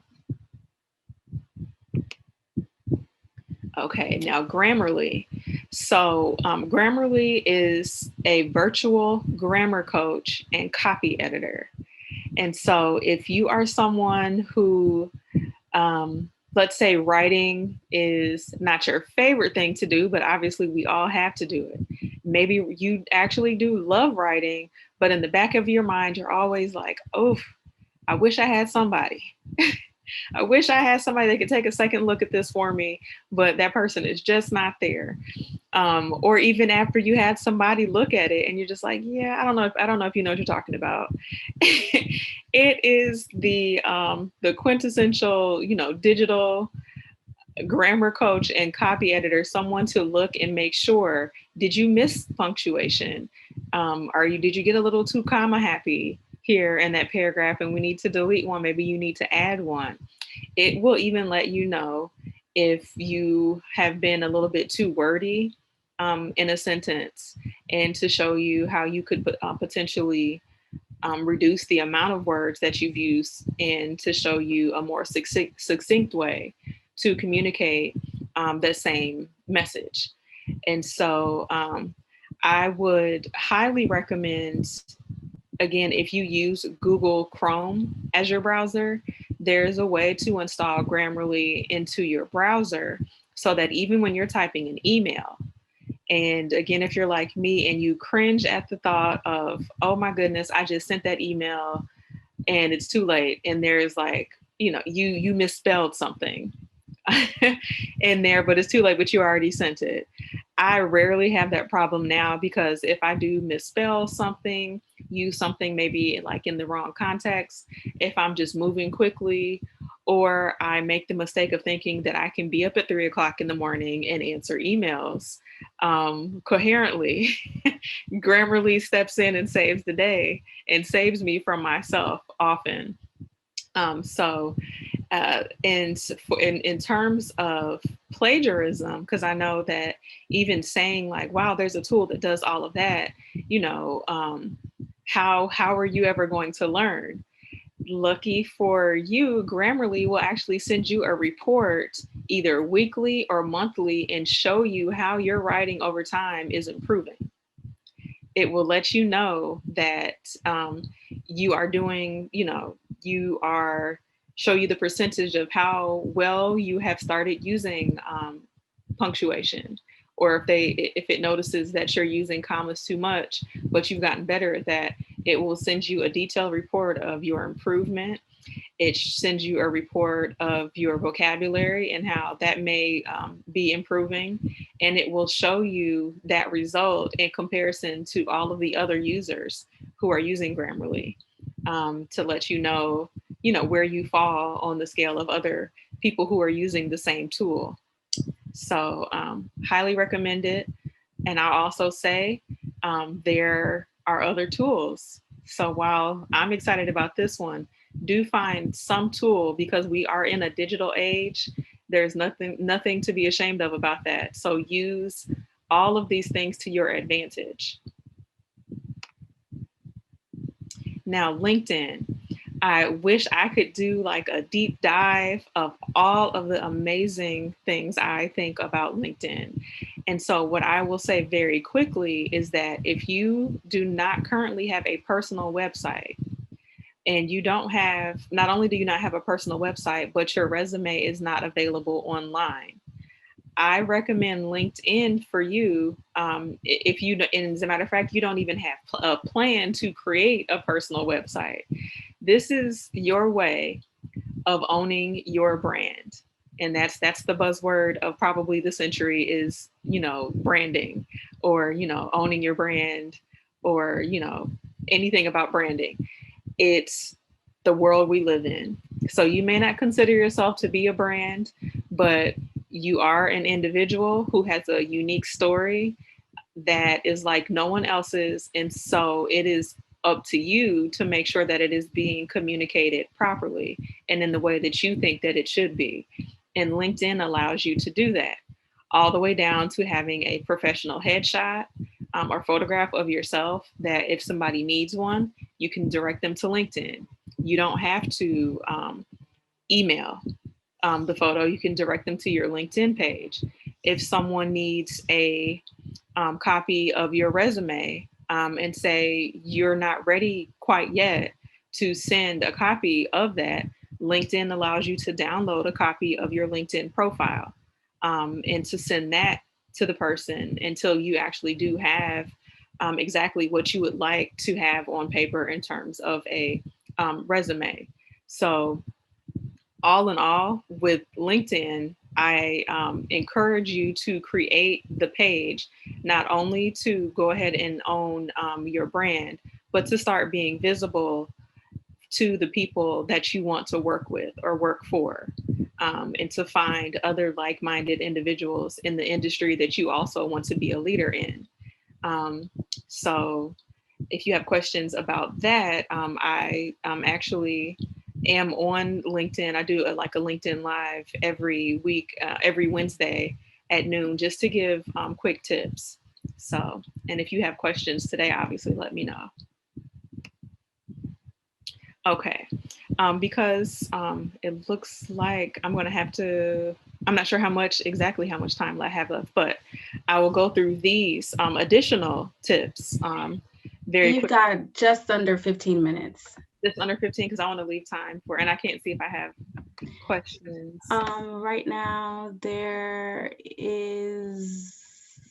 aren't any questions, but Okay. yeah.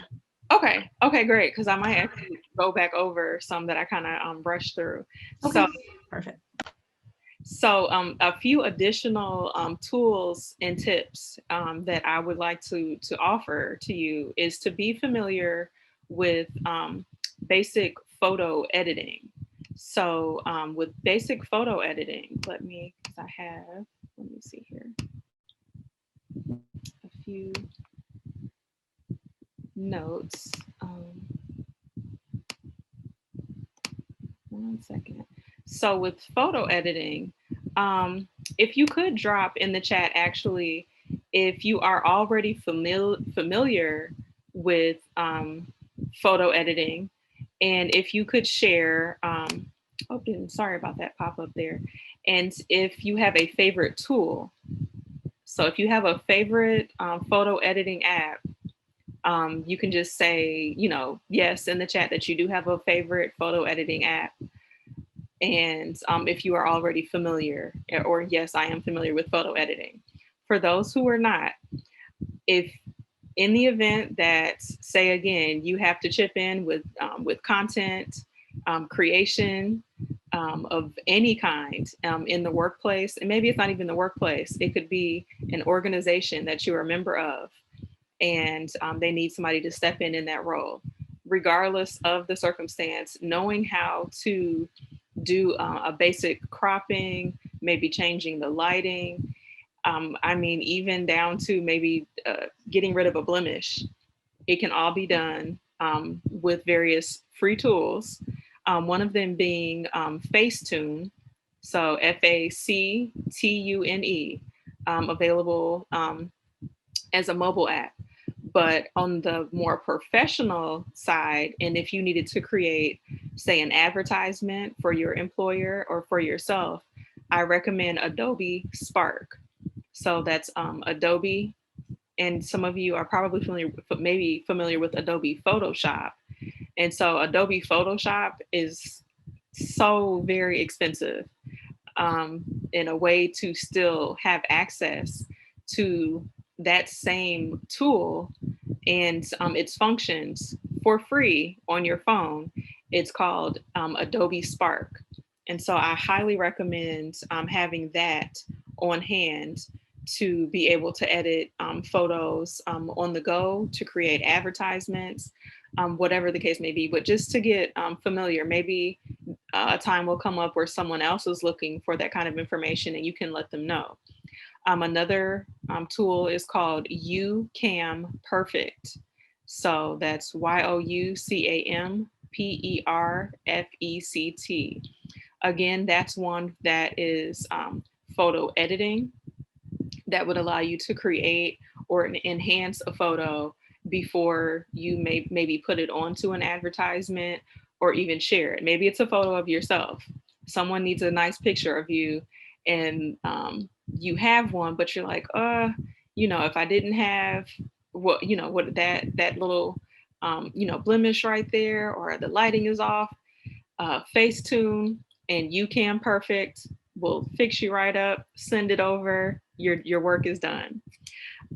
Two more that I'll share for photo editing are VSCO. So it's just an acronym, and it's V as in Victor, SCO. It is one that actually works really well for changing the lighting and the filtering on different photos. And the final one, that there is eventually a fee if you do more than, I think it's 3 to 5 photos in a day. So it kind of just resets every day. But it is like a one-touch button to enhance your photos, and it's called Lensa. So Lensa. And I have that list by trial and error of every time I have had to potentially edit a photo for a client, to make sure that I'm getting high quality content up on their social media pages or on their website. And I have to move quickly, and I don't have time to go into Photoshop and get really intricate. All of the tools that I just mentioned right there allow me to be a overnight photo editor almost effortlessly, because the artificial intelligence that exists in those apps makes it so. Another tip and tool would be basic video editing. So before that, if that sounds a little bit intimidating, not at all. So if someone has a favorite video editing app, if you could drop that in the chat.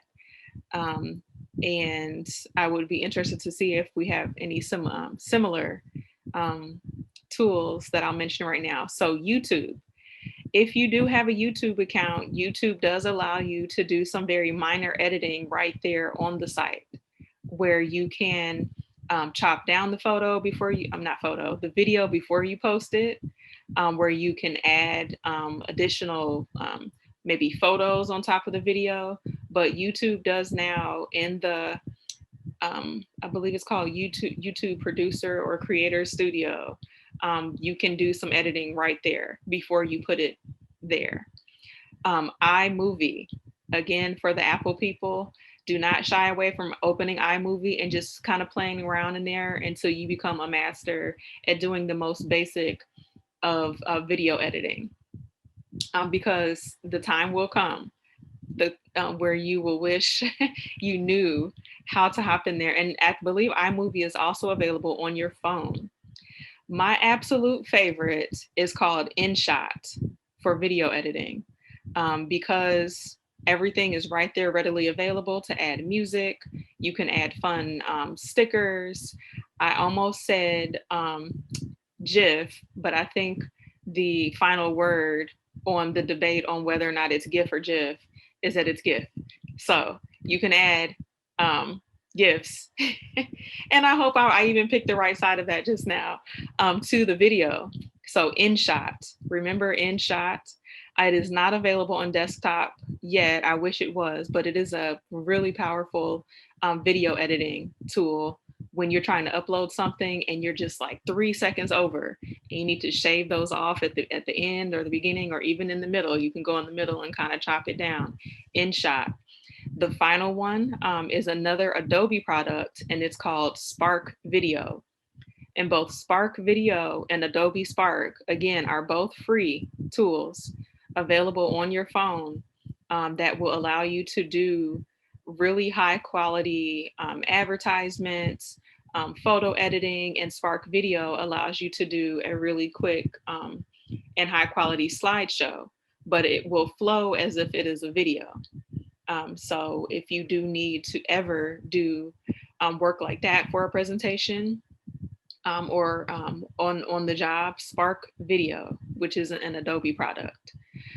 Basic coding, I would advise everyone to figure out a way to at least be knowledgeable about what are the various coding languages. If you are someone who wants to actually be hands-on with what the coding languages are, I would even advise you to look into various coding boot camps, because we're talking about potentially 90 days of learning, and you may be making $170,000 a year because you know how to code. Not far-fetched in the least. That goes for IT also, so going into information technology. But basic coding, I just strongly advise all to just know the basics of crafting online content and how to control the look and feel of it. 2 sites I recommend would be Code Academy and Khan, KHAN Academy. Hey, Monique, I just wanted, sorry to interject. We have just about 3 more minutes in your session. So I just wanted to let you know that there was a question in the chat box from Theodore. He wants to know if he can see an inventory of all the video editing tools and picture editing tools. I don't know if you have something like that available to show, but I just wanted to let you know that we are on a time constraint. So 3 more minutes and yeah, take it away. Thank you. Okay, so I can send this to you because I actually do have a list. Do you have a list? Is it like a link that you can pop in the chat box, or? I'm actually copying and pasting right now so that I can put it in the chat. Yeah. But just in case somebody else and they didn't want to ask, I have it in a form where they can just have it on hand also. Okay, what I'm gonna do is, because I see that you put it in the chat box, but it's to all the panelists, so I'm just gonna copy and paste that and paste it to all panelists and attendees. Okay, all right, thank you. Because we do, it looks like I have about 2 minutes. The last 2 that I have, and if that was the only question, the last 2 tips that I have for you, they're very quick, is being familiar with setting up a website and a domain. So knowing how to, and when I say that, that's actually potentially as quick as saying going to Wix.com or WordPress.com, picking a template, this is not coding, and picking a template and just deleting what they have and put what you want it to say, and then publishing it. So that, again, that you're able to own your own reputation on the internet. And my word of advice too that I didn't even write down is to Google yourself and find out what is out there. If you like it, great. If you don't, you can fix it, doing probably 75% of what I've shared here today. So learn how to set up your own website and domain so that you can showcase a portfolio, your writing samples, or to just simply put your resume and your contact information, not all your contact information, just maybe just an email address. Definitely maybe not put your address on the resume, and just the, your skills. The final tip or tool was shared with me by Leslie, and just write down this website. It's WordRibbon, so WordRibbon.tips.net. And that will be helpful to you with learning Microsoft Word. And that is actually all I have. Can you share that one more time? You said WordRibbon. Yes, ribbon.tips.net.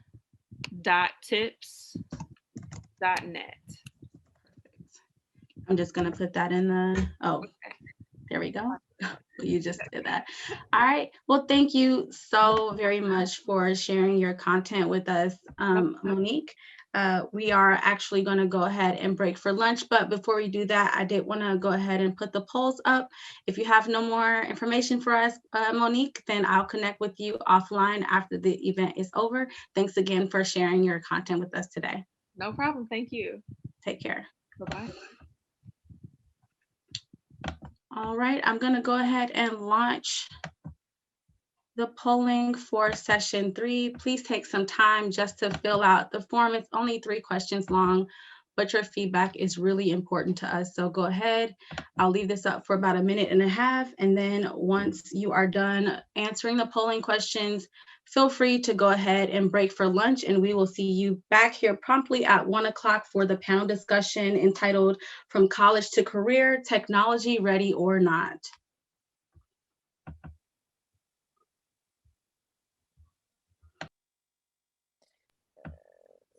Constance, I wanted to offer one word of advice to our students after listening to Monique's great presentation, and that is that once you master one of the applications, like maybe it's Google Docs, but you go into an office setting and they're using Word, you will have to make that transition. You can't say to your boss, well, gee, I'd rather use Google Docs, but you should have some confidence that there's enough similarities among the various applications that you should be able to make a transition easily.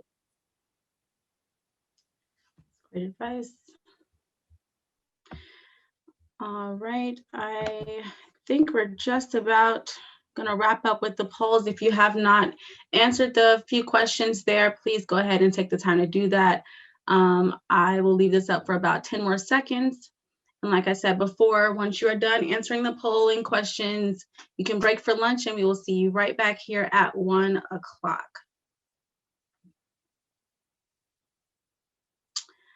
All right, everyone, see you in about 30 minutes.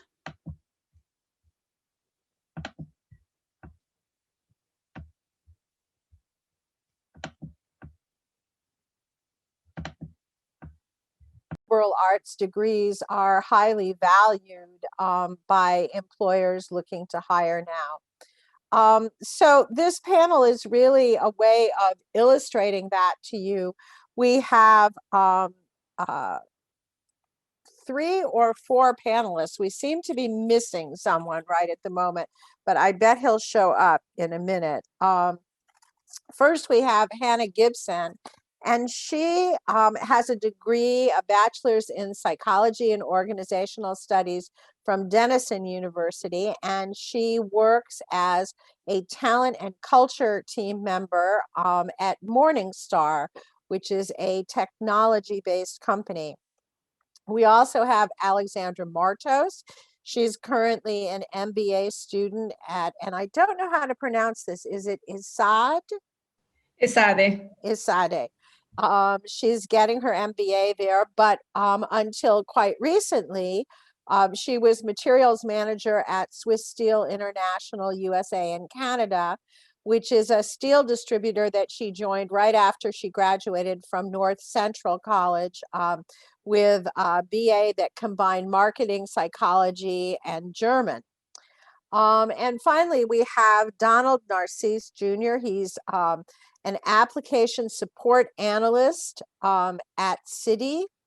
And he has an interesting story because he actually has an IT degree, but he made a choice to work at some marketing and sales positions to develop his customer service skills before he moved forward using his IT degree. So he's kind of doing the reverse of what many of our graduates do, but we do have a lot of students at our ACI schools who are getting IT degrees. So let's go back to Hannah.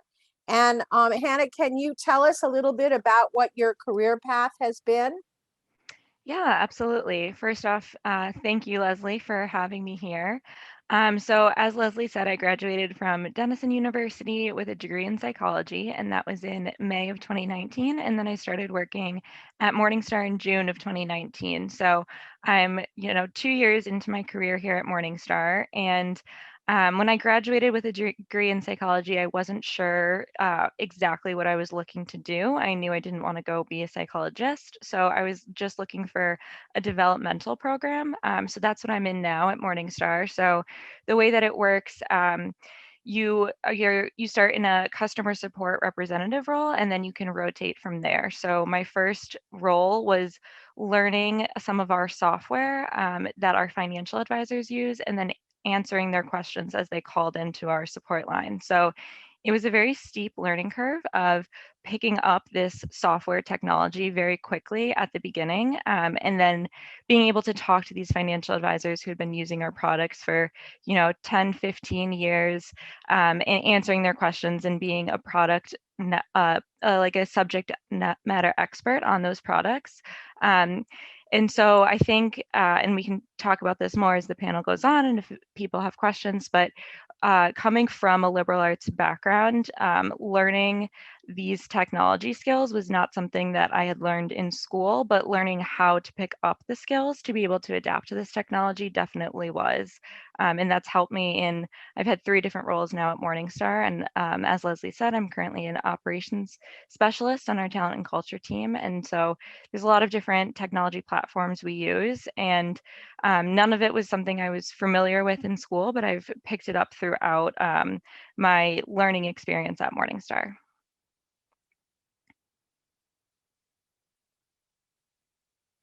Oh, I think you're muted, Leslie.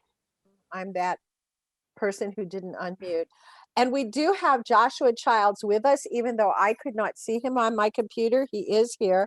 Josh is a senior product manager for Bright Verify at Validity in Boston. And he started out with a graphic design degree and moved into technology applications. So Josh, you want to tell us a little bit about how you made that transition? Sure. So right after I graduated, I moved to Chicago looking for design jobs. And anyone who's sort of been in the creative space, whether it's design work or creative writing or anything like that, knows that you probably have to do freelance for a little bit. And so that's what I was doing, was freelance, looking for other design internships or design jobs, and landed in a technology startup, which is probably the simultaneously one of the easier ways to land into a tech company and one of the harder ways to land into a tech company. Easier because there aren't many, they're usually using off-the-shelf software, whether it's Microsoft Office or Google's Work Suite or Salesforce or something. They don't have a lot of custom built software for their corporation that you have to learn that's maybe not user-friendly, but challenging because of the pace and the demand to learn it quickly, to get off the ground quickly. And so for me, the transition began very quickly because as a design intern, I was tasked with working on projects to improve software that we were providing to our customers and it was a real estate company, so to our agents. So I not only had to learn it to understand what it was doing, but also learn it well enough to understand how to improve it. And so through the process of doing that and talking to customers and talking to our agents, learning it from their point of view as well, started to gain an appreciation for not only the tools and the software themselves, but the reasons why they existed. And that's an important thing I want to emphasize too, is that a lot of the important questions to focus on and where you're going to do most of your learning is understanding first, before even learning the software, understanding what problem is it trying to solve. And so I did that. I started picking this stuff up. I was working very closely with engineering already, and started to realize that there was a crossroads between my creative degree and the work that I was starting to pick up in my professional life, My creative degree really satisfied the part of me that likes making things, like building things, right? And there's nothing more pure from a building standpoint, at least in my mind now, than writing a piece of code and watching an application come to life. Or building something using some software and watching somebody else use it for the first time is another form of making things. And so that was a really solid cross bridge for me to kind of get off and running in the tech world. Thank you, Josh. Alexandra, can you tell us how you progressed from your degree that combined language and psychology and marketing into the role that you took on at the steel company? Well, I think that what first happened is that while I was doing my bachelor's, I did 2 summers as an intern. And while I was an intern, I did a lot of data analytics, and I started getting, I became very advanced in Excel just by buying a how-to book and just learning on my own, but very in depth. And at one point, I just looked at every single formula that Excel had and just trying to figure out what it does and how I can use it, and trying to get some complex conclusions out of the data that I had. And so that kind of helped me get my first job out of my bachelor's, because then I was able to say, okay, well, I learned this and I was able to use it. And that also gave them confidence that I would be able to learn new things on the job. And what I was doing there was also some analytics. But most importantly, I think what I took from my bachelor's was that if you have a natural curiosity for things and for life, then you can learn almost anything, because then you just go into the job, and if you're curious, you're going to learn faster than if you're not. And if you can communicate that you are this curious type of person, then generally hiring managers will feel that as you talk to them. And I definitely, when I was hiring, I was looking at whether people were curious, and I was trying to find examples in the questions they answered to prove to me that they were a curious person and that I could count on them to sometimes try and figure things out on their own. Thanks, Alexandra. How about you, Donald? Can you tell us about the choices that you made and how you went from your degree into your career path? Yes, and Leslie, thank you for having me here today. I really appreciate it. And for my career path, I felt like the reason why I focus on sales a lot throughout my college career is because I realized that innovation is a part of every career. And with that being said, I really enjoy working with people. I love problem solving, find out solutions. Basically, only thing all businesses is customer satisfaction. So when you combine the IT side, so you can combine the back end side with the IT, then you combine the customer side. I feel like it's just it's so much you can do, and I can help out whatever I can help out my company, and I can get a different perspective on different things.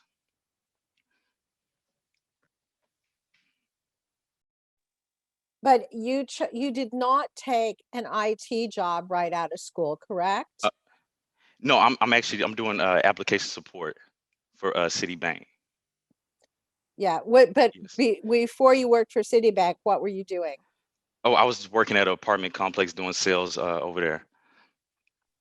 Okay, so It's nice. that's kind of interesting to me that you made that transition. Then you were getting your Yes, ma'am. IT degree, you took a job in sales, and now you're doing Yeah, it was. application support. Yeah, I really enjoy working with the people, doing sales and talking to people. But I also had a love for technology as well. So I see myself in the future just doing uh j- just moving up in my position, try to accomplish a manager role.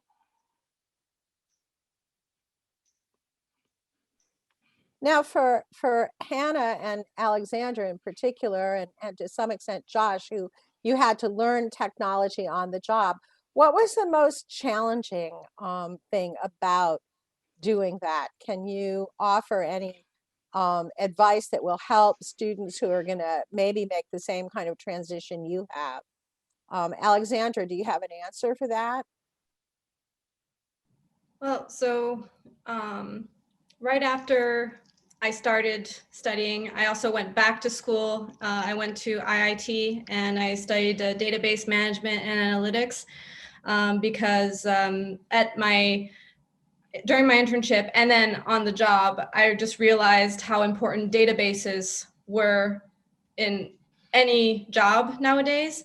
And I thought if I want to advance, it will be a good thing if I understand exactly how the database works. And I think that did turn out to be true to some extent. So it's true because understanding the database meant that I could learn how our database worked a lot more easily. It meant that I knew what it should be able to do. When the help desk told me that something was complicated, but it really wasn't, it was just that they didn't want to do it. I knew that that was the case, so I could call their bluff. And I think that will keep on being true. And it also gives me a certain level of authority in certain circles because sometimes when you're a woman in a room and you're the only one who actually understands SQL coding, it gives you kind of a little bit of more authority. When you speak up, people listen a little bit more. So that's nice. And then I think that it just meant that I understood the process better and I could also explain it to people, partly because I have a liberal arts background and partly because it wasn't what I originally went into. I was able to explain database management and our database in layman terms that everybody on my team could then understand. You know, it's very interesting what you say about the kind of having a better voice of authority, particularly as a woman dealing with technology, because it is such a male-dominated field. And a number of years ago, I went to community college to take 2 courses in web development. And it was not my expectation that I would develop websites, but I had begun to do a lot of consulting with people doing websites, and I needed to know how they worked so that when I spoke to a web developer, I used the correct vocabulary and understood it enough that I could hold up my end of the conversation. So that's another reason, for learning some of this stuff, even though your job may not even call for you personally to do it. So I think that's an important thing. Hannah, what about you? How did learning all that technology as fast as you had to, how was that process? And what are some helpful hints you can give to others who may be facing the same thing?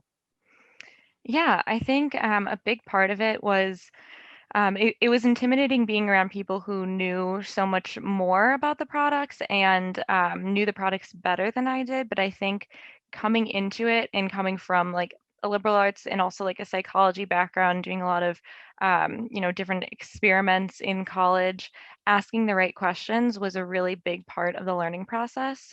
So knowing how to ask questions that you still come across as being well educated in what you're doing, but you know how to get at the answer that you're trying to get at instead of just walking into someone who knows the product and saying, I don't understand this. Can you help me through this? You have to ask, I don't understand this specific part. I'd like to know how this affects this, and getting very specific and knowing how to be able to get at the answers that you need was a skill that I feel like I learned throughout college, mainly in psychology, doing that experimentation. And then echoing what Alexandra said, I think having the vocabulary to be able to explain something when translating between someone who knows software very, very well, but might not know how to communicate that to someone who doesn't. Being able to have that skill set as an in-between is super valuable. So you don't necessarily need to be the most educated at the software that you're working on, but being able to understand it and communicate that to other stakeholders on a project you're working on can be a very valuable role. Josh, what about you? What are some of the kinds of advice that you can give to people who may be looking at going from even a bachelor's in applied arts of various kinds into jobs that may demand that they add technology to their portfolio? Yeah. Could you repeat the last couple of seconds of your question? I kind of got cut off. We're looking for some advice to people who maybe are coming out of an arts background and into a job market that asks that they add technology to their portfolio. Sure. And I think that more and more with every succeeding generation that's working in the arts or working in design understands how much more technology is getting integrated into their work. And so the people that are listening to this are probably have an even better sense of that than I did when I graduated. But as a creative person, and it doesn't matter what creative field you're in, you definitely have a skill set that puts you at an advantage when it comes to thinking about problem solving. You can really think about, say you graduate, maybe you get an internship, you get a job, and you find yourself sitting in an office, or at least in this case, sitting in your house on Zoom, but nonetheless, sitting in your workplace, and you're trying to figure out what's going on around you, right? And you're trying to figure out how to orient yourself, how to anchor yourself. You can think about it in there are three things going on in any company, and only three things. There are people and what they do, there's processes, and there's tools, right? And most of what we're talking about here in this session is tools.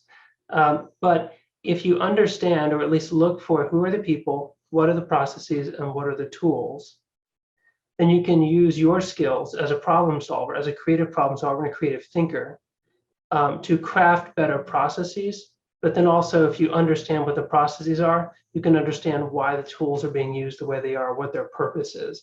And that's a solid handle on getting a jump start about learning something, right? There's more information on the internet now about how to learn something, how-to videos, etc., than there ever has been. And most technologies, most softwares that are being used in technology today, at least a good portion of them are open source, or at least the information on how to learn them is pretty widely available. Your school probably has a LinkedIn, gives you a LinkedIn learning account or something similar to that, where you can go watch learning videos. But I would say try to figure out what are the processes first and why those specific tools were selected. And then you can very easily go and watch a few videos or read a few articles and learn about it. One of the biggest mistakes I made, one of the biggest learnings I have from my first few years, is that I got into the workplace and I was so eager to show that I was capable, and I was so eager to show that my boss that I was going to be good at this and that I was ambitious, etc., that I would jump straight into a software and just start trying to use it to turn out results before I even knew what I was doing with it. And so my biggest piece of advice there would be stop yourself, take a breath, try to figure out what is the problem here that we're looking to solve. And once you kind of have a clear idea of that in your head, then you can move forward with learning, because you already know how to access information. Thanks, Josh. Donald, you come at this from really the opposite perspective. And, we often hear from recruiters that people with IT degrees don't have people skills, and that when you try to advance them to management, it becomes very challenging. But you've really dedicated yourself to developing those skills. What kind of advice can you offer to IT majors as to how to leverage their skills to be successful in business environments that may require them to interact more with people? Oh, well, one thing I would say is kind of just like what my colleague said earlier, you have to be able to adapt. And one thing with you all that are in school right now, I'm a recent graduate as well. I graduated back in May, so I understand you all struggles. But with you all still being in school, you all had to adapt to online classes, tests being pushed back, all types of things. So that shows right there that you're capable of anything. You can go do whatever you want in this world, and right there that just shows. And what I took from college was, after the pandemic hit, I always played football. um I didn't participate in the fancy internships. I barely had any work experience, but one thing I did know was I could always adapt, I could always learn, and I always have an open mindset to everything. And coming around graduation, I was so excited to graduate. I was so excited. But once graduation hit, it kicked in like, man, I have to learn all this stuff within a pandemic. Like, how am I gonna learn all this stuff? Technology that I'd never used before. So then I started getting nervous about that. But as Josh said earlier, he said about how he was so eager just to get in and learn the software, and I was the same way. But I realized that you got to take a step back and just get 1% better each and every day. And just it doesn't you can learn like three things a day. You can just plan out, just put like three things on your board, say I want to work on this, I want to learn this software, I want to talk to these people, and just do it just three things a day and complete that. And as you start to do that, it'll progress to bigger things. Thanks. Hannah, do you have anything from your experience that can sort of point the path for people who are just starting to contemplate what their jobs might be coming out of a liberal arts environment? Yeah, I think one of the things that one of the pieces of advice that I was given and that I did follow was looking for a company with a development program. I know not a lot of companies, or not all companies, have that, but like a development program or rotational program, I found incredibly beneficial because you're with other people around your age. You're not necessarily expected to know off the bat, the base of what you're doing in your job, and you have a lot of room for growth and development. So I was actually between going into Morningstar, which is fintech, and Teach for America, which would have been, teaching in Memphis. And ultimately, I made the decision just based on location. I wanted to be in Chicago, and um, I was only looking for a development program. I didn't know that I would find, this passion for technology and for getting deeper into the finance industry. But being in a development program really has helped with like my career growth. So after 6 months, I was promoted to be lead of my team, and now after another 10 months, I've rotated onto another team where I'm an operations specialist. So I'm working with a lot more different departments across the company, and just having that kind of exposure so early on, I've found pretty unique to the role that I'm in compared to some other companies that I know of people my age who graduated and also moved to Chicago. But I would say that was something that I was told when I was looking for jobs, around this time 2 years ago, and I'm very glad that I followed through with that. If you're not interested in a development program or are looking for something more specific, I would say, look for a company that has like educational and learning opportunities, something that, the company is showing that they'll put investments and growth back into you, whether that's through classes or programs, paying for future schooling, or putting on like workshops and seminars. I think any of that, looking for like a company with that type of culture, is really beneficial because you can pick up so many more skills. Hannah, are there specific skills or learnings from your undergraduate degree that have helped you as you work in the environment where you are now? Yeah, I think definitely the soft skills. So being able to communicate with people, being able to write is definitely a huge one. That was something I was always told, no matter where you go, you're going to be writing, even if you are working in technology. So that's been a huge part of my day to day.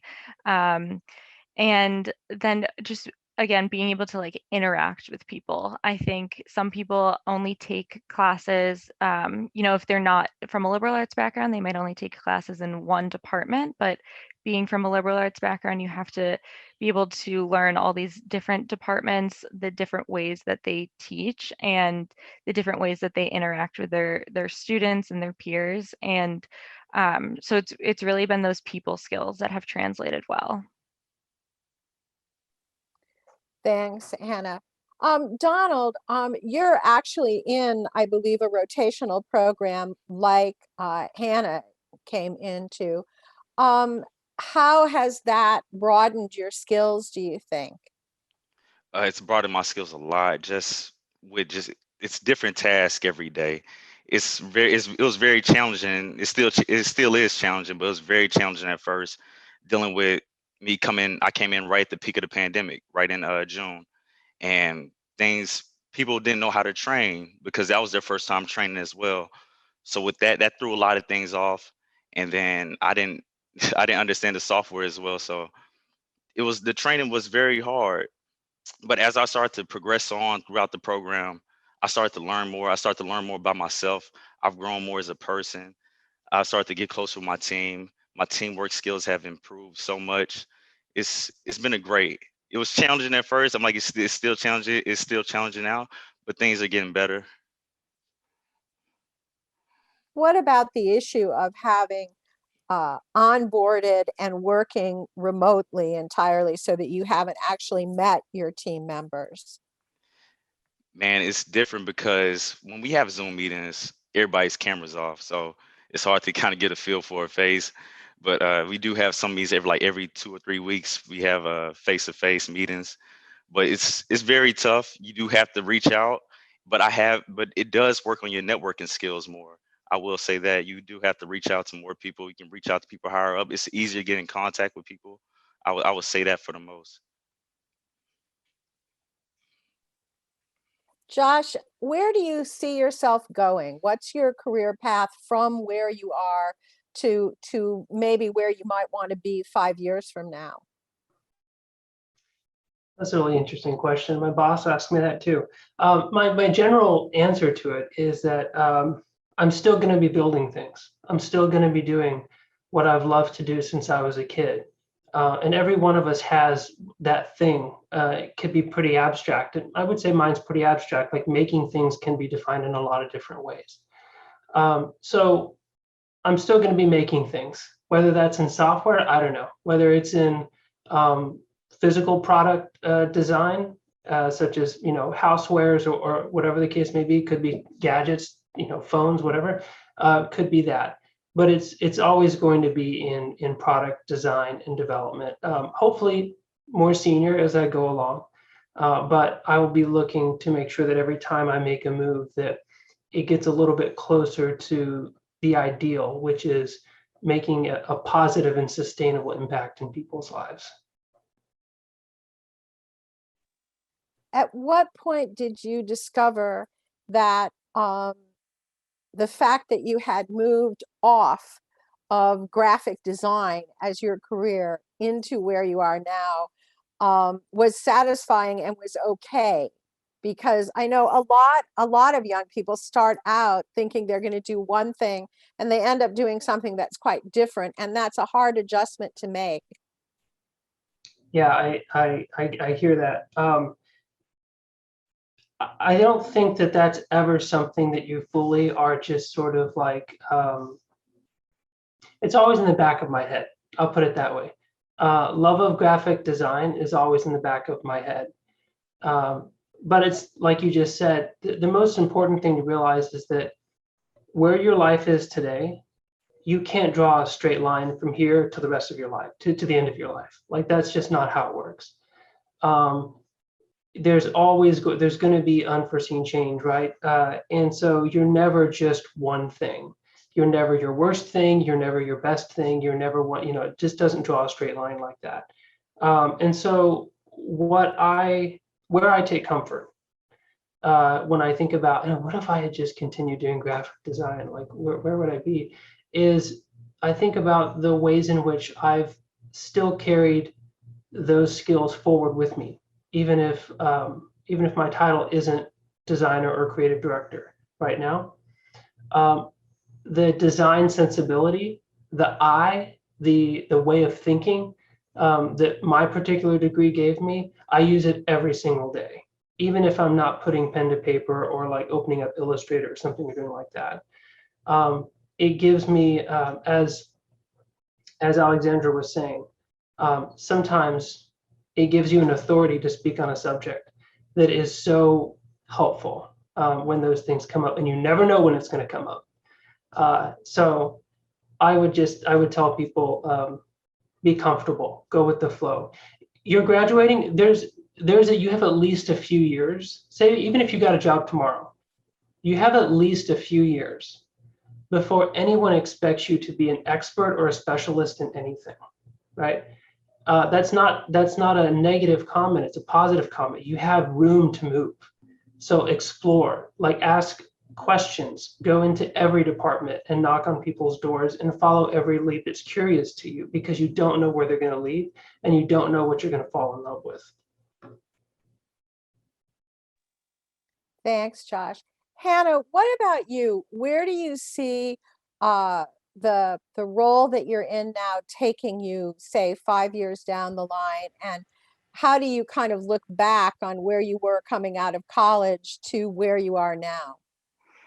Yeah, like Josh, I also just had this conversation with my boss. So I do a lot of work now with robotic process automation, and the team that really owns that is in our Mumbai office. So we are a global company, and so working with that team across time zones can be pretty challenging.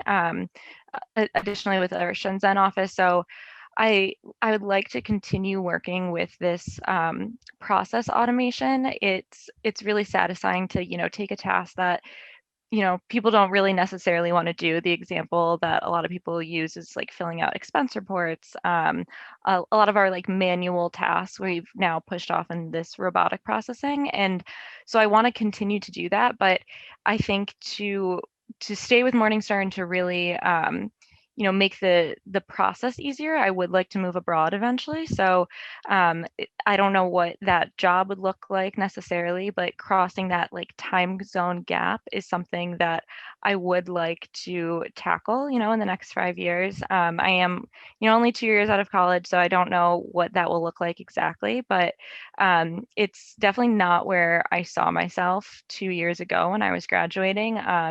I kind of thought I'd, be staying in the same area, and now it's not really the job that's pushing me as much as like the location. I'd like to change that up a little bit.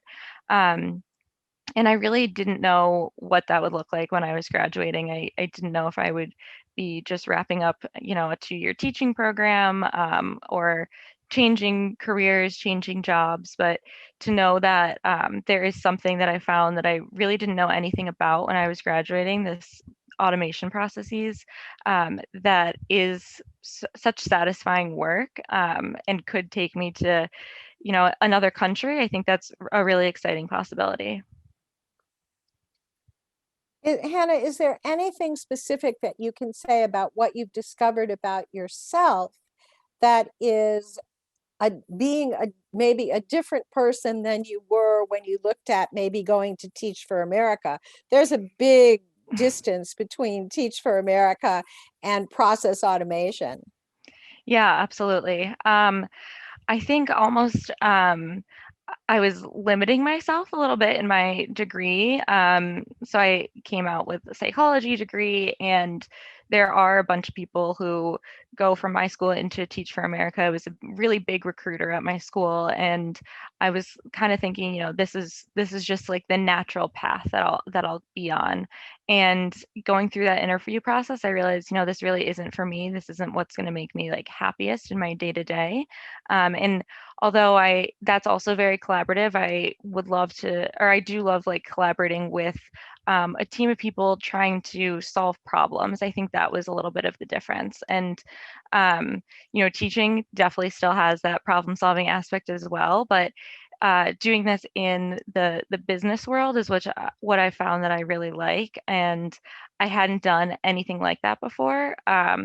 But coming out of college and, having student jobs, I kind of honed in on some of those feelings and skills of I enjoy the workforce. I enjoy these, fixing these tasks, and I want to find a field that has that. And again, knew nothing about it, but it was, a nice coincidence to run into that at Morningstar. Thanks, Hannah. Alexandra, I'm interested in hearing you talk about how you made what I think was a very courageous decision to leave a job you were established in and go to graduate school. And where do you think that will take you next? Thanks. Well, I had worked for my previous company for 6 years, was promoted 3 times. I didn't really see what my next promotion could be at the company, because the next job up would pretty much be my own boss's job, and I didn't see him going anywhere. And I really wanted to come back to Europe, where I grew up, and be closer to my parents, but also just move into a slightly different lifestyle. And I thought that going into an MBA would be a good way for me to develop a network in Europe so that I could make that transition. And I also picked one of the best schools in Europe, which has been opening up a lot of doors. I mean, I've now interviewed for Amazon, and in 2 weeks, I'll be interviewing for a large consulting firm. And there are just a lot of opportunities, and I'm not so stuck on where I'm going to go. It's actually really exciting that everything seems very open right now. And I think that in 5 years, I see myself at a consulting firm, maybe on a partner track, but we'll see. I mean, I'm just excited, and I think that everything will be fine. And I think that a lot of people also, when you're a student, you just have to think everything will be fine. You just take a breath and just keep going, because as long as you don't give up, something has got to give eventually, and you will find something. And keep an open mind. It might not be what you expected, but it might be still extremely interesting, and you might actually find out that it's more interesting than what you were originally planning, in a way, because you had no idea that it was a possibility. Donald, what about you? Do you have any last words of advice for our students Man, who are going to be? it's kind of tough. My colleagues, they just said a lot. They just said a lot of great things, a lot of great things. But I'm like, to keep it short, I mean, as far as like my path and everything, the possibilities are endless. As you heard from everybody else, it's endless. Once I graduated, it's like every door open. It's so much you can do in this world. You can own your own business, different type of business you do. It's real estate, stocks. It's so much you can do. It's so hard to tell. But as long as you just stay focused, like, this is the problem I have. I have to stay focused on one thing and not focus on the whole picture. Just focus on one thing. If you focus on one thing, you'll be able to get through whatever. And then at that one thing, then you'll progress to another thing, and then it's going to combine to more things. So just stay focused, just like Alexandra said. Just make sure you just get that, just keep at it, just stay at it, and something's going to come. And that's all I can say. Josh, how about you? What are your last? Oh, Alexandra, go ahead. I would just like to add that when I graduated, because of during my internship, I'd been pretty sure that I was going to get a job with the company that I had interned at because they had really liked me. But because my boss was moving, he ended up moving from a Chicago suburb to going to work in Arkansas for Walmart. That was going to be his new what's the word?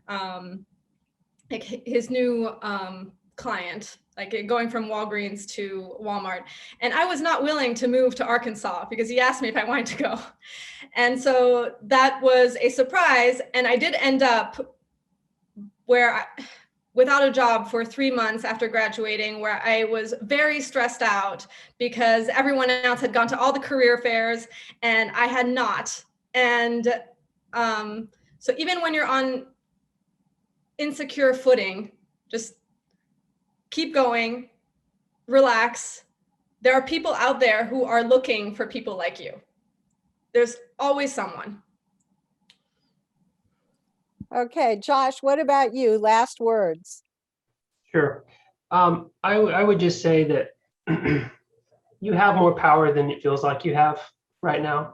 And you have a lot more capability than it feels like you have right now. I think it's really hard to see that because if you have a particular hero that you're looking at, or a business person, or whoever it is that you're looking at as your model of success, there's less to that person than you think there is.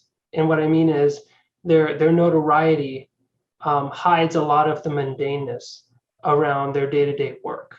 And as mundane as your day-to-day work feels, they have mundane day-to-day work as well.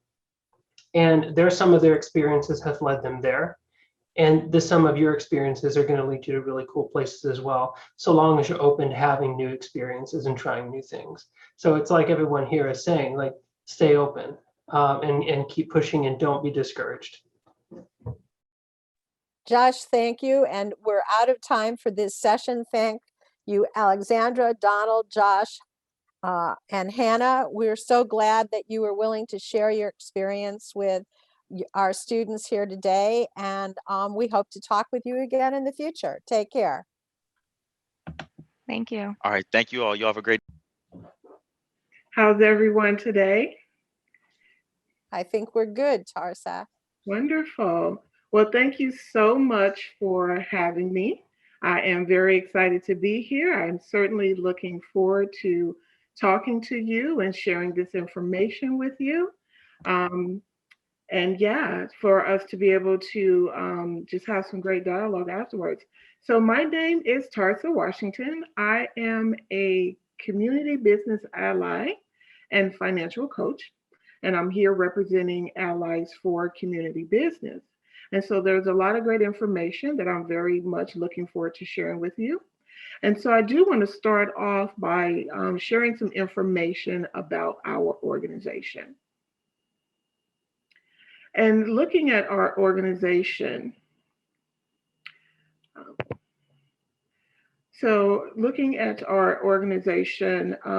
just want to be able to just kind of go over who we are as allies. Our vision, Allies for a Community Business. We are we believe that entrepreneurs from any background can start and grow a business that creates generational wealth for their families and communities. Our mission within our organization definitely provides the capital, coaching, and collaboration that entrepreneurs need to grow great businesses in their communities. So we are a group of dedicated, passionate individuals that work together as a team and partner with aspiring entrepreneurs, small business owners at various stages of their business development, whether it's the early stages, existing, emerging, or even established businesses. And we do this because we truly believe and we know that small business owners and local businesses are an intricate part of our communities and are a key element to helping our neighborhoods thrive. And so that's some information about who we are as an organization. Want to be able to, and I just want to, then Constance, you can go to the next slide. So our topics for today. So we're going to talk about a variety of different things. And within there, we'll be looking at the big idea. So that's where it all starts. It starts with the big idea. Why are you even looking to go into a business and what you want to accomplish? We're going to be talking about the idea to launch and what that looks like in getting started within your business. We're also going to be looking at knowing your customer, finding your customer, and being able to identify different sales channels. As well as that, building a strong team, whether you're starting off as one individual, a team of one, which is great. That's how a lot of us got started. But at some point, looking to build extra staff or build out your workforce within your company. We're going to be looking at pricing and how to go about properly pricing your products or services so that you can get those to your customer in a successful manner. We're going to address the importance of the business structure and what that looks like, and at what point in time should you start to look and think about establishing that business structure. Certainly, we're going to look at business planning, because everything starts with a good plan, and want to be able to put our ideas and thoughts on paper so that we can use it as a blueprint for where we're going. We'll talk about financial forecasting and being able to estimate startup costs, expenditures, and a number of different financial aspects that go into starting, expanding, or growing your business. And then also look at funding your business. Next slide, please. And so as I talked about our organization of who we are at Allies, I would also say that we have a number of different services that we provide to our small business owners. And certainly one of a large and great aspect that we're able to do is business coaching. And we do that free of charge. We do that whether or not an aspiring entrepreneur or a small business owner gets capital from us. And so that business coaching is a great way for us to be able to partner with aspiring entrepreneurs, small business owners, and helping them grow or expand their business. And at the end of this session, I'll be able to share more information about our business coaching services, which would allow many of you who are interested to connect with me moving forward and be able to participate in coaching sessions. Next, please. Next slide, please. So let's start with the big idea, and that's where everything starts. A lot of times I work with clients who started their business because of something that they're very passionate about. They could have started their business because they had an idea. They may be very good at something. You know, I'm really great at cooking. And so I hear that from a number of business owners who have businesses in the food industry. Started out in a home, really great at cooking, provided meals for families and friends and got a great response for it. Or there are times where a business idea could start from a need or a problem. Maybe there's a lack of something within their community, within their neighborhoods, or they see that there are particular challenges that are not being met with other products or services. And so starting in this aspect, whether it's with an idea or with a problem or with a challenge, is where it all gets started. And that's, for many, is their launching point. And so within this aspect, it's why are you looking to start a business? What is it that you're looking to do with your business, whether it's products or services? and identifying the problem you are seeking to solve, maybe you're interested in starting a grocery store within your community because the problem that exists is that you may be living in a food desert. Or maybe within your neighborhood, you don't have a large variety of cuisine, of ethnic cuisine, and you happen to be someone that enjoys cooking and cooking a variety of different foods. So that's a problem or a challenge that you're looking to solve, whether it's for your community, whether it's for a particular location, or just for a particular client base. That's what your focus is for starting your business. And it's a great way to get started. In doing that, you want to describe the solution you have in mind. So, what is it that you're looking to solve with your business? If it's a food desert and there's a lack of a variety of different places to shop for good quality food, for good produce, or a variety of different food items, how are you going to solve that challenge? What are you going to do with your business that meets the customer's needs? And this is where a lot of business owners start as they are in the brainstorming aspect of figuring out whether or not they want to go into a business or what type of business that they're looking to go into. Within this area, you're looking at naming your target market. And so a lot of times when I have this conversation with clients and I ask them, who is your target market? What market are you looking to address? What customer base are your products or your services targeted at? And who do you want to sell to? A lot of times I'll have them say, well, I want to sell to everybody. I want everybody buying my product. I want everybody patronizing my business and utilizing my services. Well, that's great. And of course, that's certainly something to aspire to. But in order to be more successful and purposeful, my conversation with them is about being specific and knowing what market, what group of customers that you are looking to address. Now, that customer base could be decided by a location, geography, whether it's gender or a particular generation or age group, but it's knowing how you are going to structure your products and services in order to address the needs of that particular demographic. It's great to say I want to sell to everyone, but in order to be more specific and purposeful and targeted, it's more productive to be able to just really solidify who that group may be.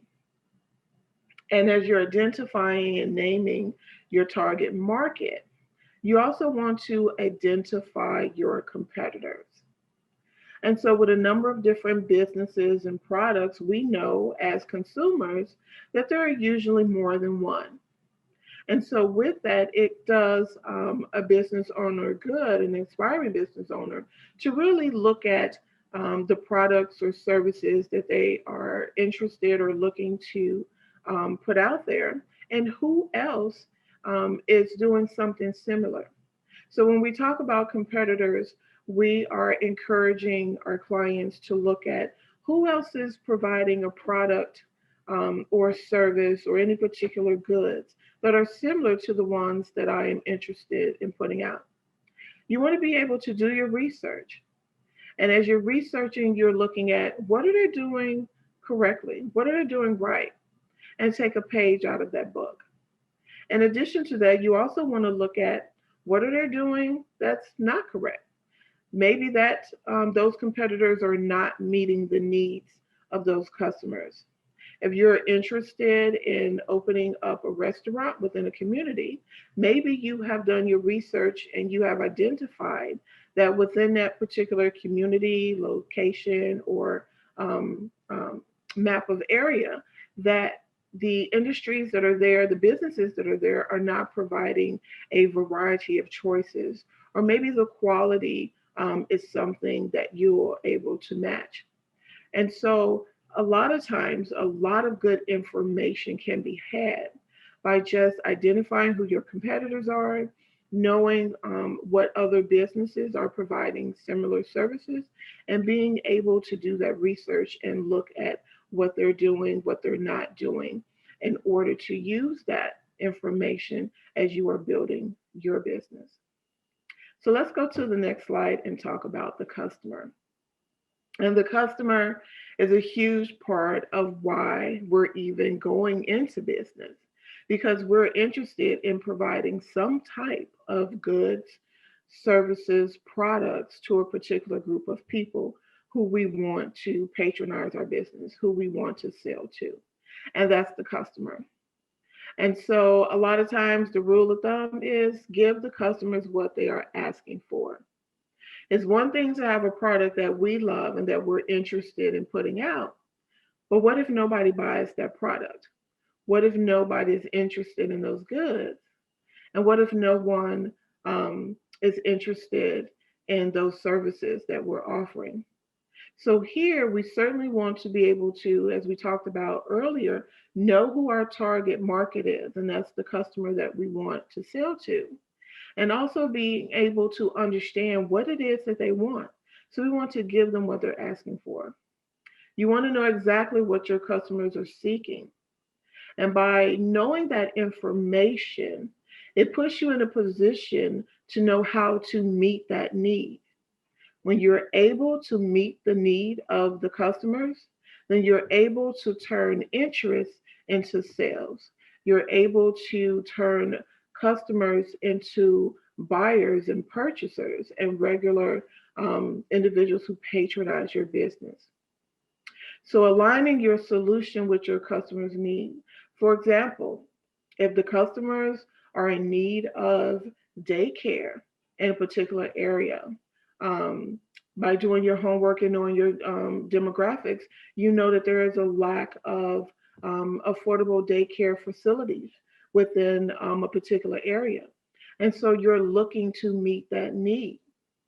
And by doing so and aligning your solution to what the community needs, what the customer needs, what that location needs, then you put yourself in a better position for your business to be patronized, for customers to reach out to you, for customers to become buyers and purchasers and patronizers of your business because you have met the need that they have.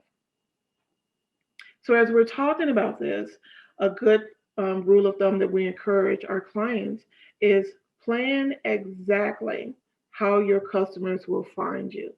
If you have that great product, you have these great services, you have these goods that are unique, these goods and services that are meeting the needs of the client, they're speaking to something, they're aligning themselves to the problem, to where there is lack, then you certainly want to be able to have a plan of how the customer will find you. Will they find you online? Will you establish your own website? Will they find you on social media? How will you make yourself visible to customers, potential customers, so that they will be able to find you? What different platforms will you put your products and services on, whether it's Facebook or Instagram, or you're using Twitter, or a variety of different things?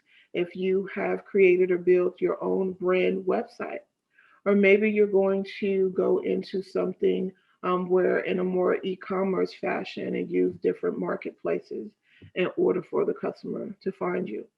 All of those are a number of different examples. The key thing is knowing exactly how the customer will find you and making it easy for them to find you.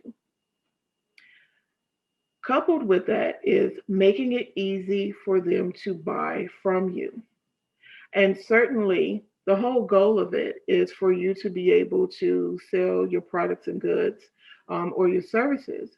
And so you certainly want to create an avenue for customers to be able to buy from you very easily, looking at your different payment methods, Whether if you are communicating with customers on social media, how will they go about making that purchase? So you want to be able to make it very easy for a customer to relinquish their money to you.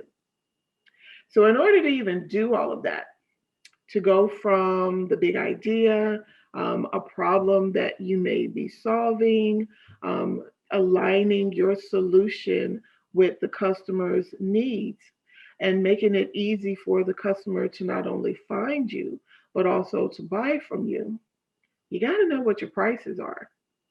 And here is a very key and important area for any aspiring business owner or even current business owner is to price your products properly. If you price them too high, you'll scale customers off. And so they'll look at your products and services and say, that's too high, it's way out of range, and it's really not in line with the current market of their competitors in their industry. So you end up scaring away potential customers who will turn into buyers. But then if it's too low, then you put yourself in a position where you could lose money. You'll put yourself in a position where you will set your business on a bad foot by not properly pricing your products. And when you price them too low, then you're just leaving money on the table. And you're not going to be able to recruit the cost that it takes you to even generate that product or to deliver those services. And so one of the key ways of pricing your items properly is to calculate all of your costs. Let's say, for instance, you happen to have a hairline and you're making conditioner. What does it cost for you to make one bottle of conditioner? What are all the ingredients that go into that particular product? It could be conditioner, it could be cosmetics, it can be food. Maybe you are in the industry of food and you're pricing out what it takes to go into one complete menu item. And so being able to know exactly all of the ingredients, the raw materials, the packaging that goes into that particular thing.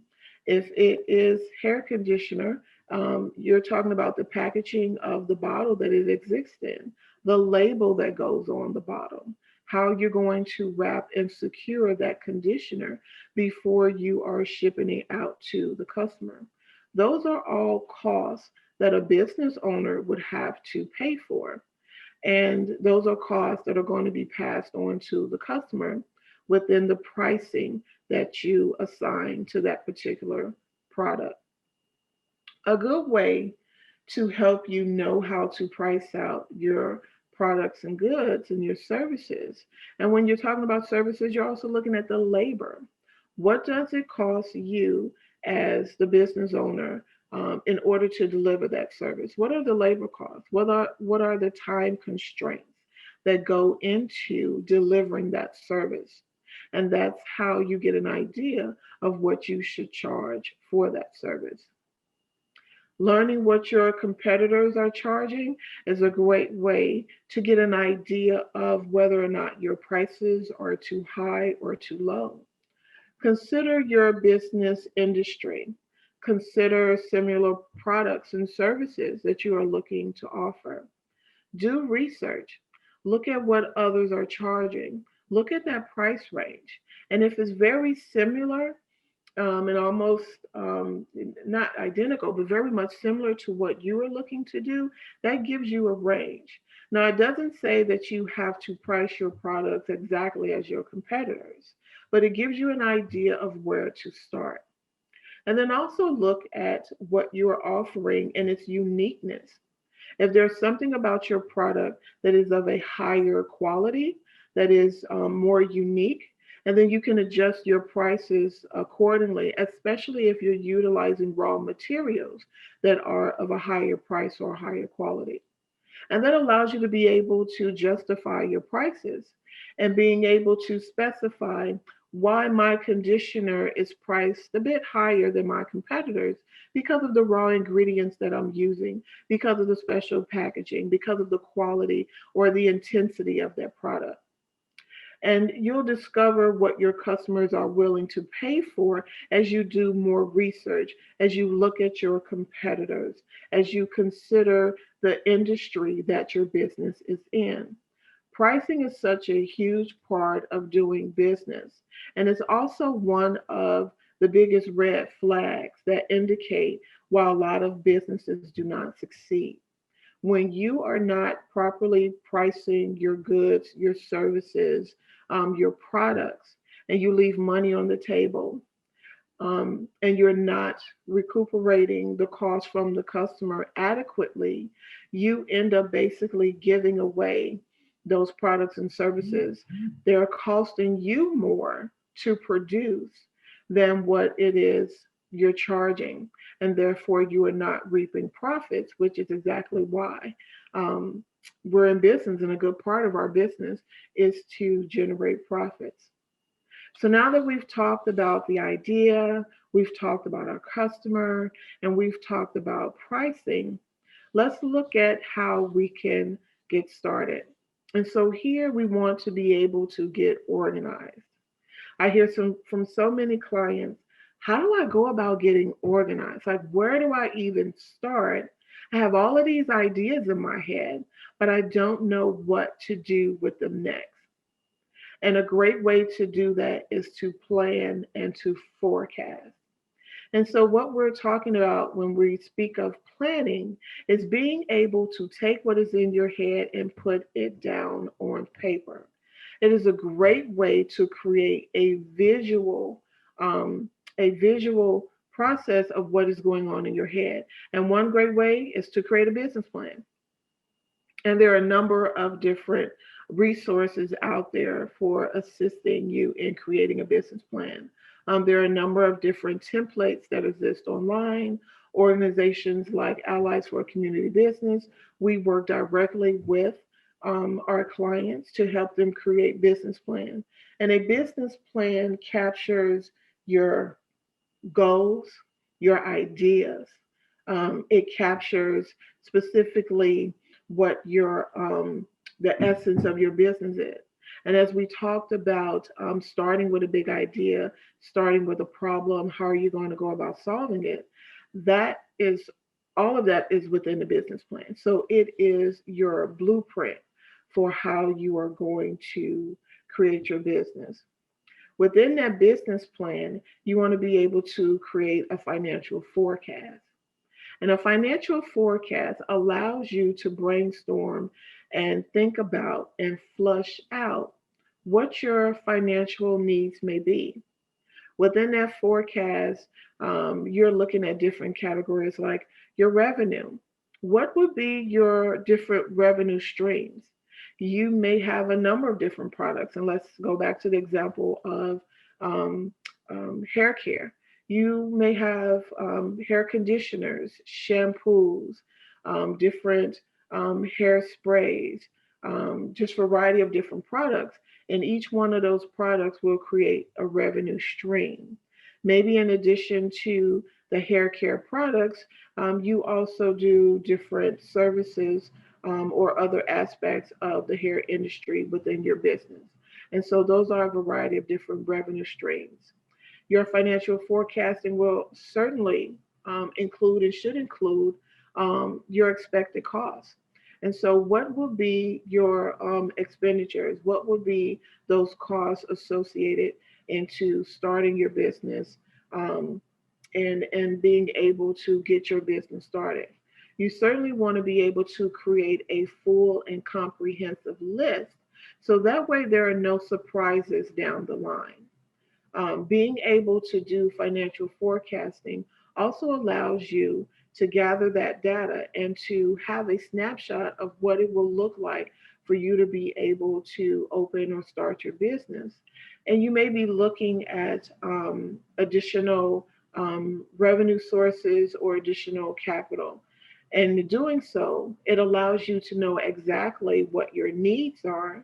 So if you're looking to borrow, whether you're getting loans or you're seeking grants or other sources of money or funding, you know what those numbers are and where it will fit within your business.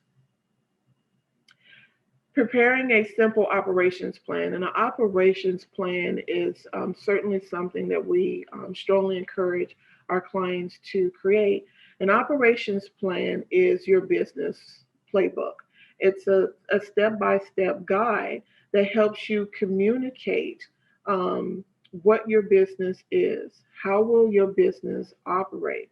It's a great tool to have, is certainly as you start to expand and grow your team, so that you can share your business goals, ideas, the manner in which you want your business to operate with the additional members on your team as you begin to grow.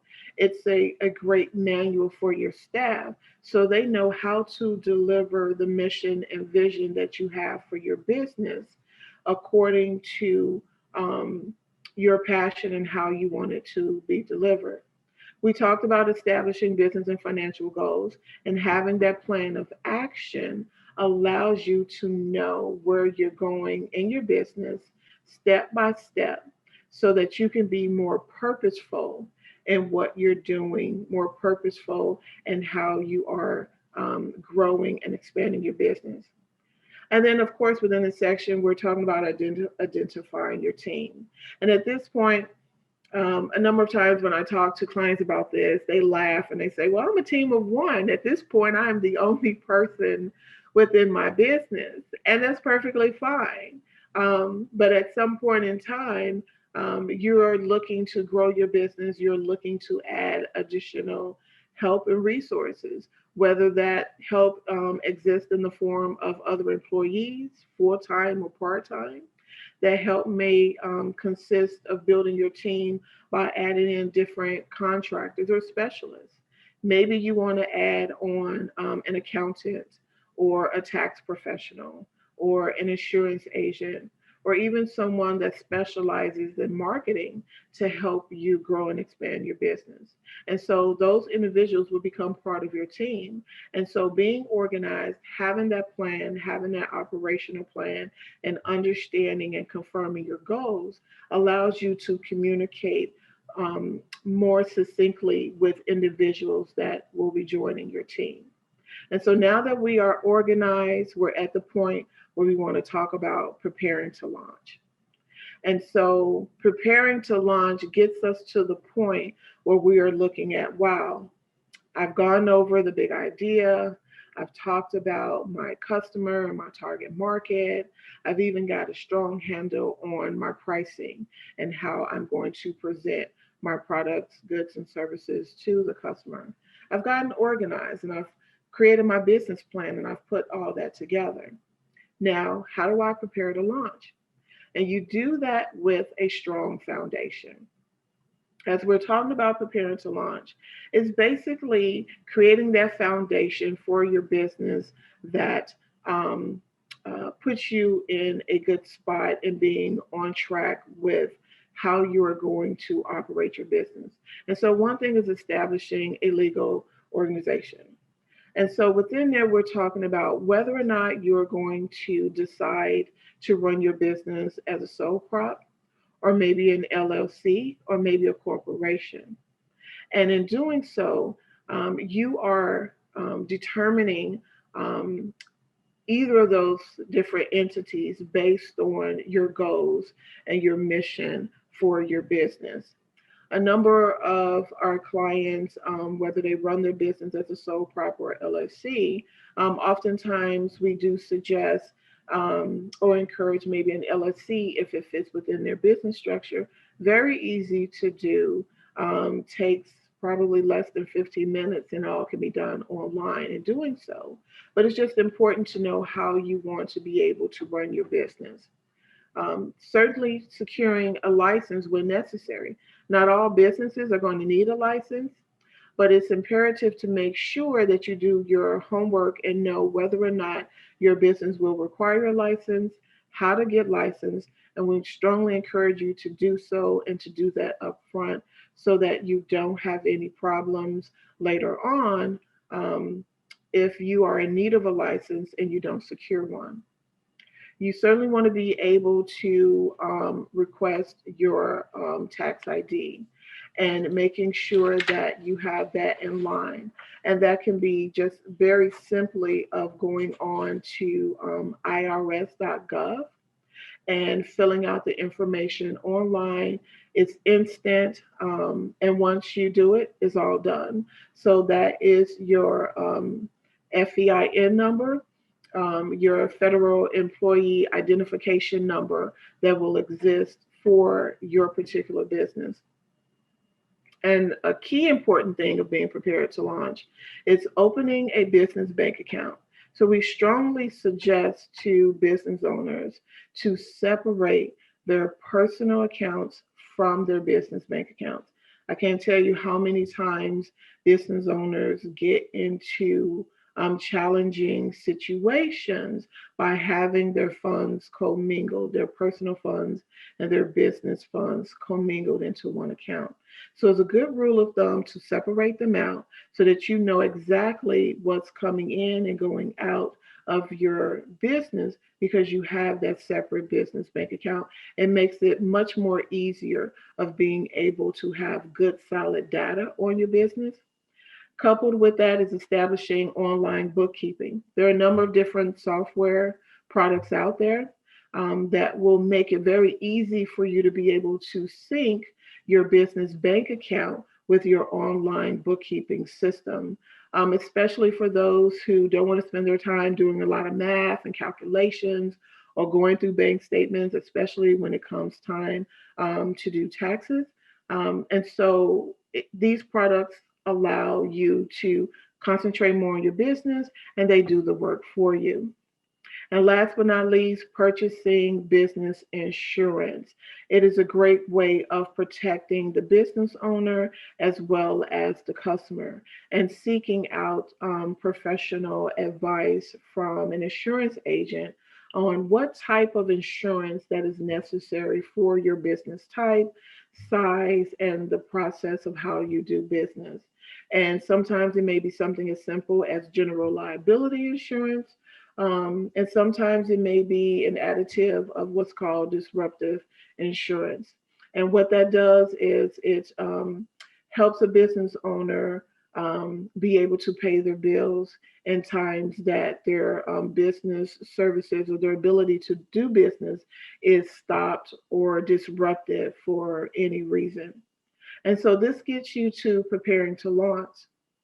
And now let's go to our next area, which is seeking assistance. So, the business owner, you don't have to do this by yourself. There is help out there. You have access to key resources. And one of those is attending workshops. There are a number of different workshops that you can find online. Organizations like Allies for a Community Business has a variety of different workshops that we do for our clients. We have monthly workshops on different topics. Oftentimes, we participate in other events to provide information like this one. And so, attending workshops is a good way to get information and assistance. Scheduling coaching sessions. Within Allies for a Community Business, we provide not only capital, but also coaching, business coaching. And so we have a team of individuals who are ready and passionate about working side by side with business owners through our coaching sessions, which are free of charge, in order to partner with them and be of service. And certainly learn about microloans. Allies for a Community Business also provides capital funding for small business owners when they feel the time is ready for them to seek out capital.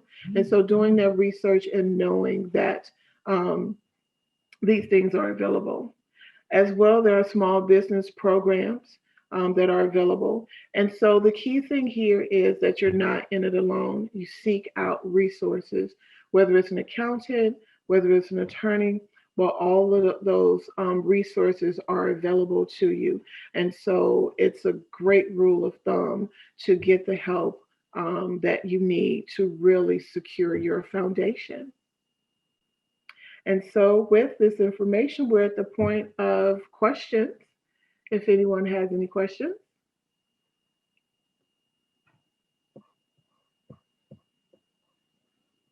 And Tarsa, I'm not able to see the chat box, but I am going to leave your contact information up here just for a little while so that if anyone is interested in reaching out to you, they can take down your information.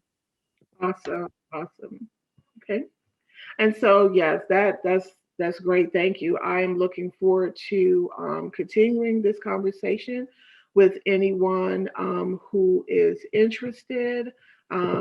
Certainly, if you're interested in finding out more about Allies for Community Business, then a great way to do that is reaching out to me. My email is there for you to utilize. And also my Calendly link is there. And what that link does is allow you to schedule a session, whether it's a coaching session, information session. It gives you a specific time in order to meet with me, ask me some questions, present some just different scenarios if that's what you're looking to do. And so it's a great opportunity. I encourage anyone to utilize it. Starting a business is not an easy task. Starting a business, growing a business, or expanding a business is not an easy task. It takes a lot of dedication and passion and work and time.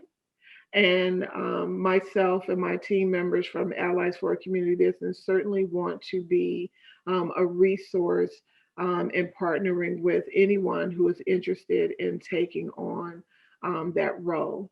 And not just Allies for a Community Business, there are a number of other entities or organizations who also provide those services.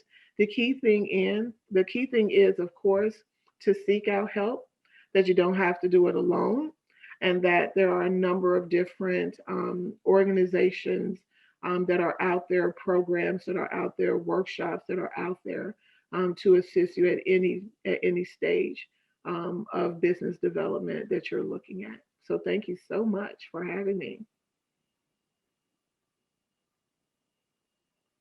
Thank you so much for joining us and for sharing those tips about starting a business. I'm sure there are several people online today who, are interested. I know I took some tips down for myself, so I appreciate that.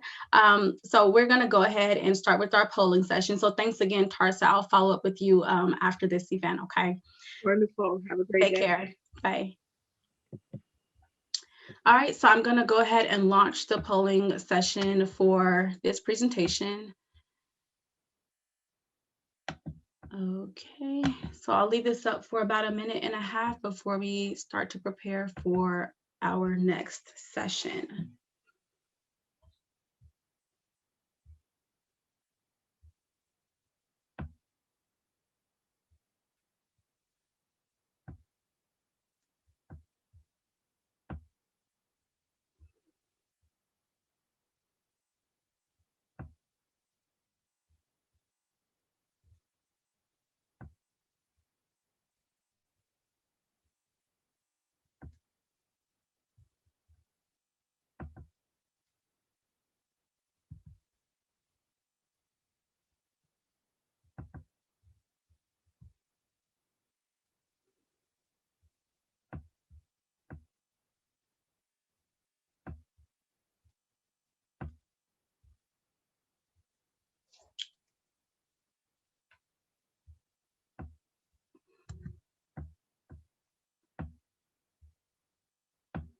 All right, just a couple more minutes on the polls.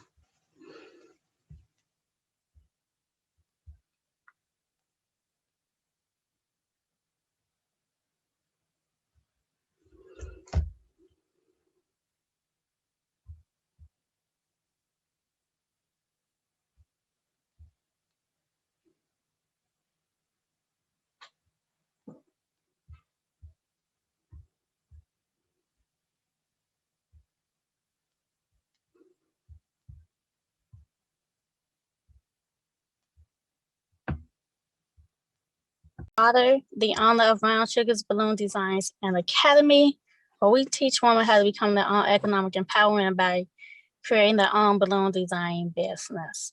And so when I think of entrepreneurship, I like to ask people, what would you do if you want to get paid for it. So that's just a question to think about, and you can answer it in the chat, or you can wait till the end and ask me more about that.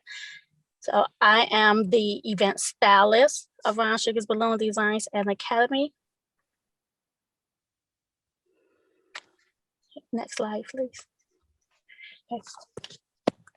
Who are we? Brown Sugar's Balloon Designs and Academy. We teach balloon designs for all occasions. We are also a member of the Qualitex Balloon Design Network. That is the industry standards program for the balloon design industry. We are a professional organization dedicated to the pursuit of excellence in balloon decor and bouquets. As QBN members, we are dedicated to the commitment, sound, and honorable business practices in continual education, that balloons create the atmosphere to communicate emotions in a uniquely effective way. We believe the high quality of our products that we sell and the professionalism and the services that we offer, we provide superior value to our customers. And because of those values and beliefs, that has helped us stay in the same industry for 17 years. We opened our first balloon design business in 2004, and we have been in the same industry for 17 years because of those practices. And so I was also a kidpreneur turned entrepreneur. So I'm going to go back a little bit. I created my first business at 14, and I was selling snowballs. So at 14, selling snowballs, I was making $100 a day, every day during the summer, until through my college years. And so I created the balloon design business because I wanted to bring gift giving to Inglewood. And at the time, there was no gift shops in my area. The next slide.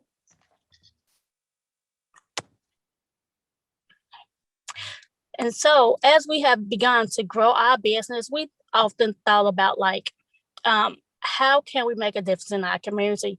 Living in the city of Chicago, we all know that the crime rate is very high. And what can we do? How can we utilize our business and the services that we offer to help others? Once we have done that, that also is one of the things that has helped us grow our business and help others create their own business. So we use our business to create economic stability by teaching others how to teach us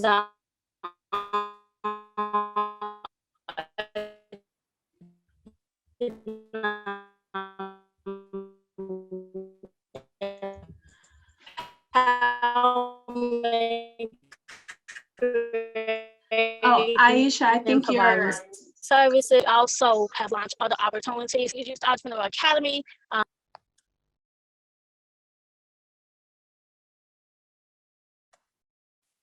I was just saying that your connection, we were kind of coming in and out, but we can hear you fine now.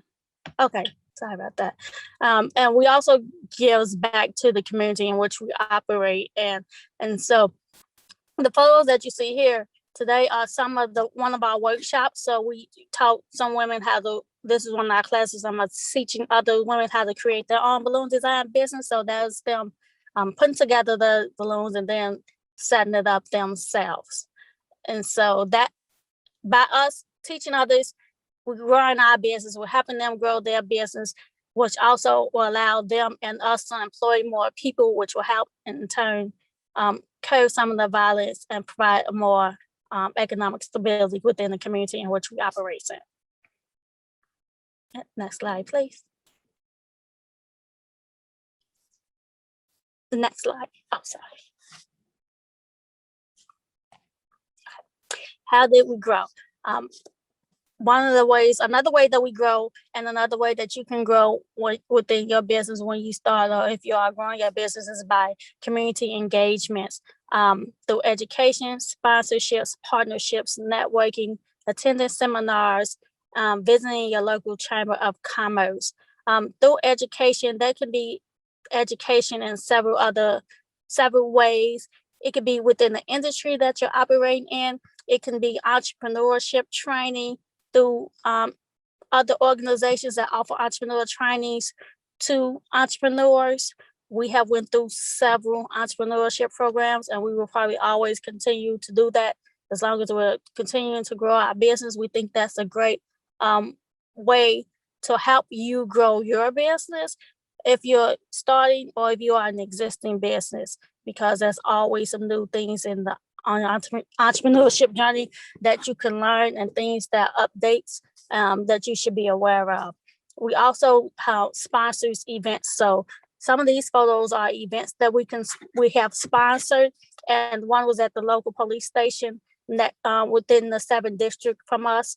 One was with the organization called Polished Pebbles.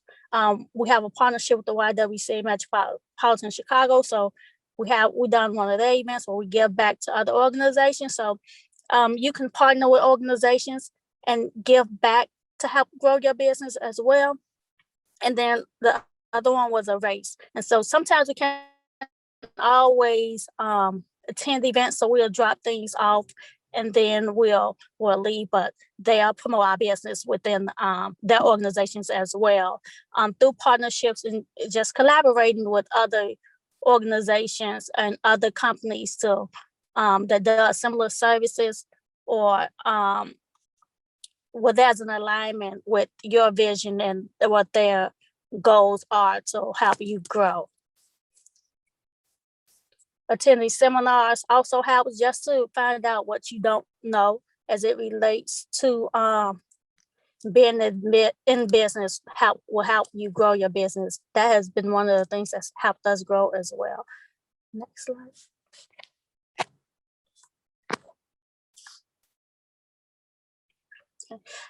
How do we grow? Continue. So I am a certified balloon artist. I am an award-winning certified balloon artist. I'm a certified party decorator. A certified balloon artist is the only industry standard certifications within the balloon industry. So whatever your business is, you should find out what is the industry standard certification for that. Do you always need to have it? No, you might not need to have it, but it will help you show your clients that you are professional, that you are serious about what you're doing, that you believe in the quality of work that you are putting out there. And so just having that certification will help you grow your business. It will help you set the prices that you should set, because now you are that much more credible in saying that, hey, these are the services. I took the required training to certify that I know what I'm saying that I know. And it gives you a competitive advantage over other people who might be in your industry, who might not feel that they need to go as far. However, I teach my competition, so I like to say that I don't really have any competition because I don't compete with them, but certifications will definitely give you that competitive advantage with your clients. I also attended the Plan for Profit program at the YWCA Metropolitan Chicago. And at the time, I took that program because I wanted to grow my business, and I wanted to acquire investors, but I knew that there were some things that I needed to do to help me get there. And although I have my undergrad in business administration, that first class, because I've taken many since then, but that was my first one. It has helped me grow my business to a place that I didn't even imagine prior to me taking that class, originally just wanting to go about how can I get investors, and having other people hold me accountable to doing what I know I should be doing and supposed to be doing within my business. So that was another reason why I would suggest you take some classes as it relates to entrepreneurship or business outside of college or while you're in college, because you will have a whole nother set of people that will hold you accountable, and you are much more likely to do what you say you're going to do because you know what you need to do. And we don't always do that because somebody is going to follow up with you and they want to make sure that you've done exactly what you have done. And so that has been great. I've attended executive trainings for entrepreneurship at CIBC Bank, which is one of the small business banks for entrepreneurs. And that program has helped me get, going through that program has helped me change my mind process and the way that I think versus me just booking events or taking clients that are corporate because their budget amount is higher, but it put me in the mind frame of wanting to go at the government contracting. And they had a speaker there who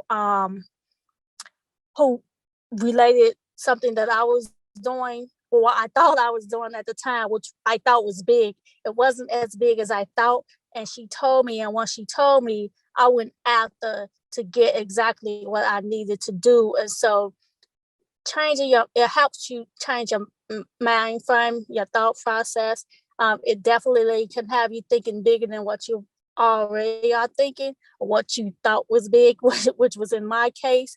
And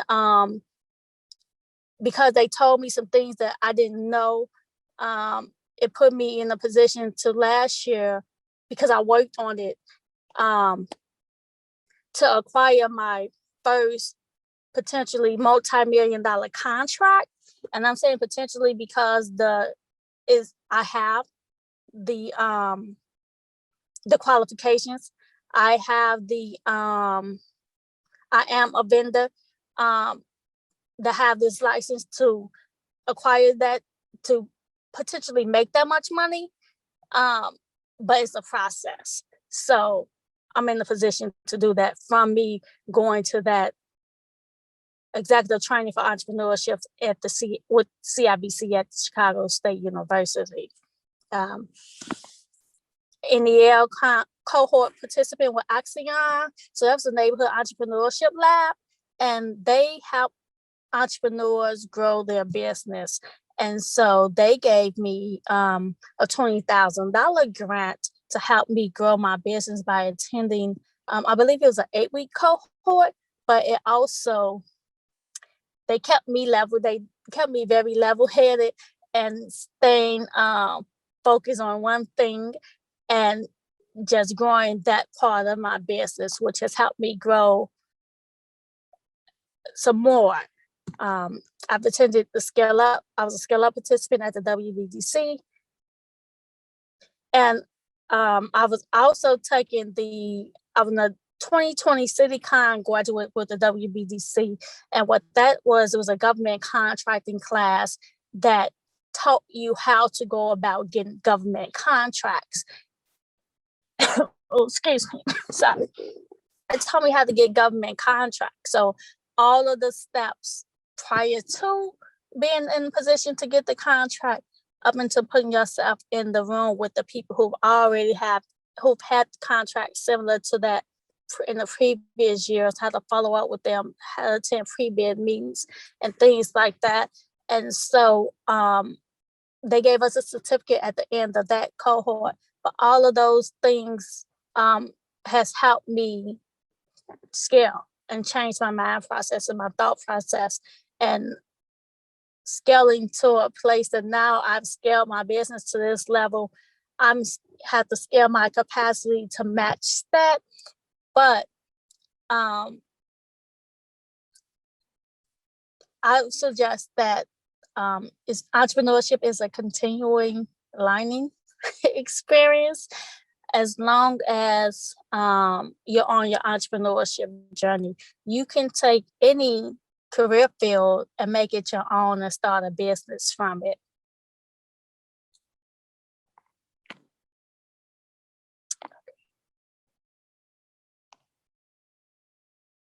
And so this photo here on this slide is some of the clients that we have served. There are still a lot missing, but this was a part of my capability statement, which was one of the things that we created in the WBDC CityCon class, which is a capability statement, which it tells government agencies what your company are capable of doing. Sorry, give me 1 second. So some of my clients includes the Chicago Foundation for Women, Robert Morris University, the YWCA Metropolitan Chicago, Windy City Live, Shark Tank, ABC, the Jam TV, the Katina Expo 2019, WVON Small Business Roundtable. We was featured in the city's business treasures, dollars, and cents farm. And those are, but to mention, helped me get in position to acquire some of those contracts. It's also been recognized by some of those companies. Being in any industry, you have to have things that differentiate you from the rest of the people in your industry. So what makes your company different? Why are people going to shop with you? People like to know the person behind the business first before they are willing to shop with you. So you have to be different. You have to have great customer service skills.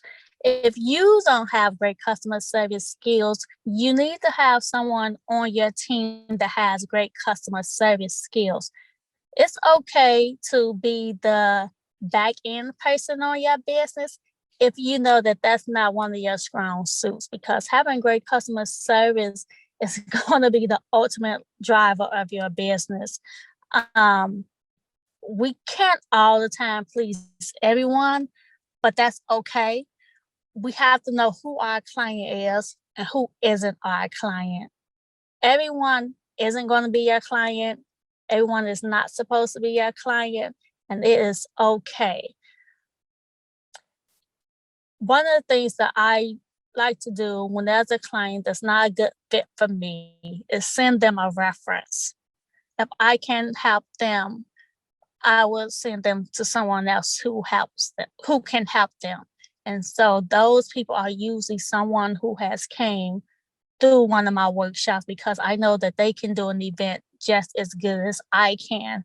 And I can trust them with the clients, or what would have been my potential clients, to get them exactly what they need.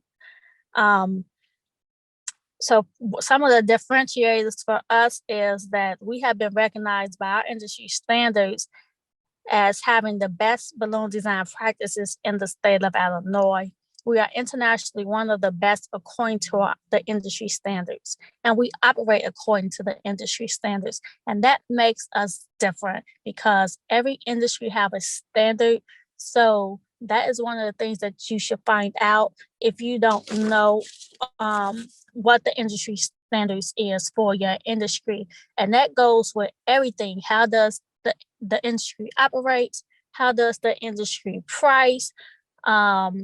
What's new and trending within your industry? So you should be very knowledgeable about whatever industry that you're operating in. You want to be the go-to person in your industry in the city that you're operating from. And then if you want to expand to the other states, you want people, when they think of whatever the industry that you're in, when they think of that, you want them to think of you when they're thinking about that service.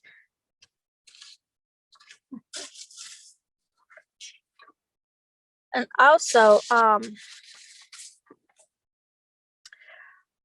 so there's a lot to entrepreneurship, but I often tell aspiring entrepreneurs,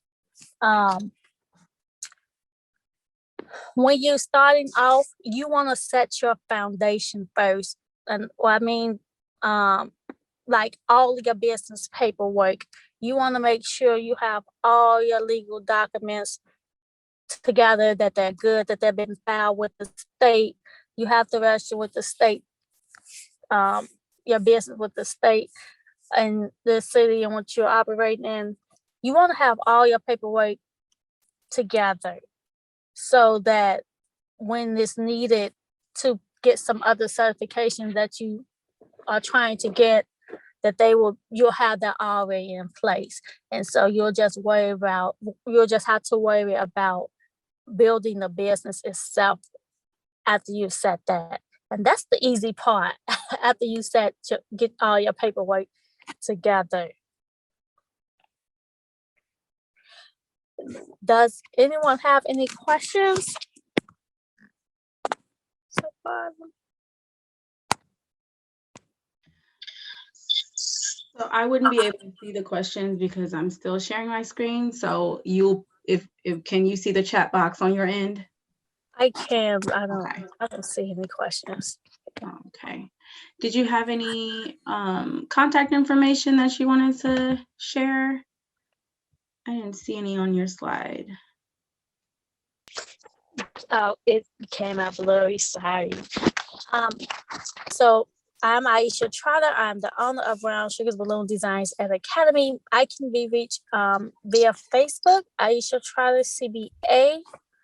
Hang on, Also, I'll write this in the chat box while you're talking. You said, so on Facebook, you can be found where? Aisha Trotter CBA. Okay. I am B Sugars Balloon Designs Academy on Instagram. Okay. And Sugars thank you, Balloon. Aisha. I was going to mention for those students who heard the previous presentation from Tarsa, Washington, that ACI, which gave you the grant for your business, is now Allies for Community Business. So your grant came from the organization that Tarsa represents. Nice. So Yes. you provide a great example of the work that they do. Mm-hmm. Thank you. Yes, and I am still expanding from that grant. So it was great. Perfect. So did you have any more contact information? So far I have your Facebook and your IG. Is that all that you wanted to leave? I just wanted to make sure that people had access to you if they needed you. Yes, on LinkedIn and Twitter is both Aisha Trotter, CBA.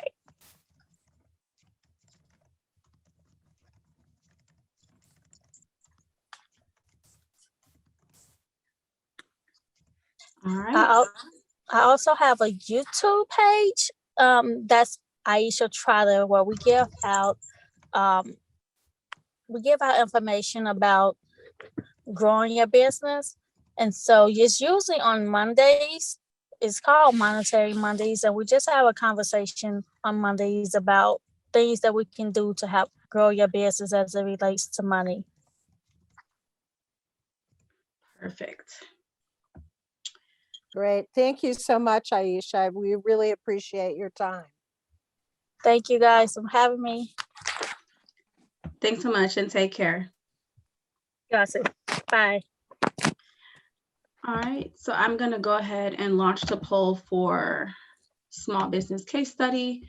Please take the time to answer the questions. It's only 3 questions, so we really do appreciate your feedback after each session. It really helps, like I said, curate the content that we provide during our bootcamp sessions and recruit speakers for these bootcamps as well.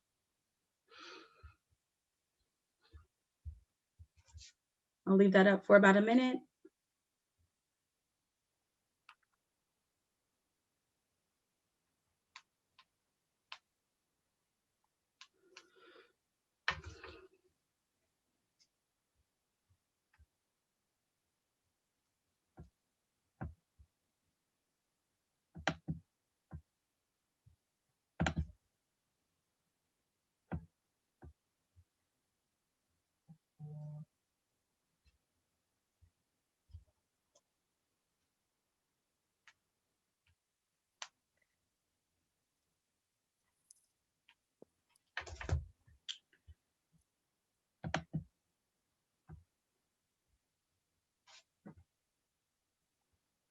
All right, I'll leave that up for a few more seconds.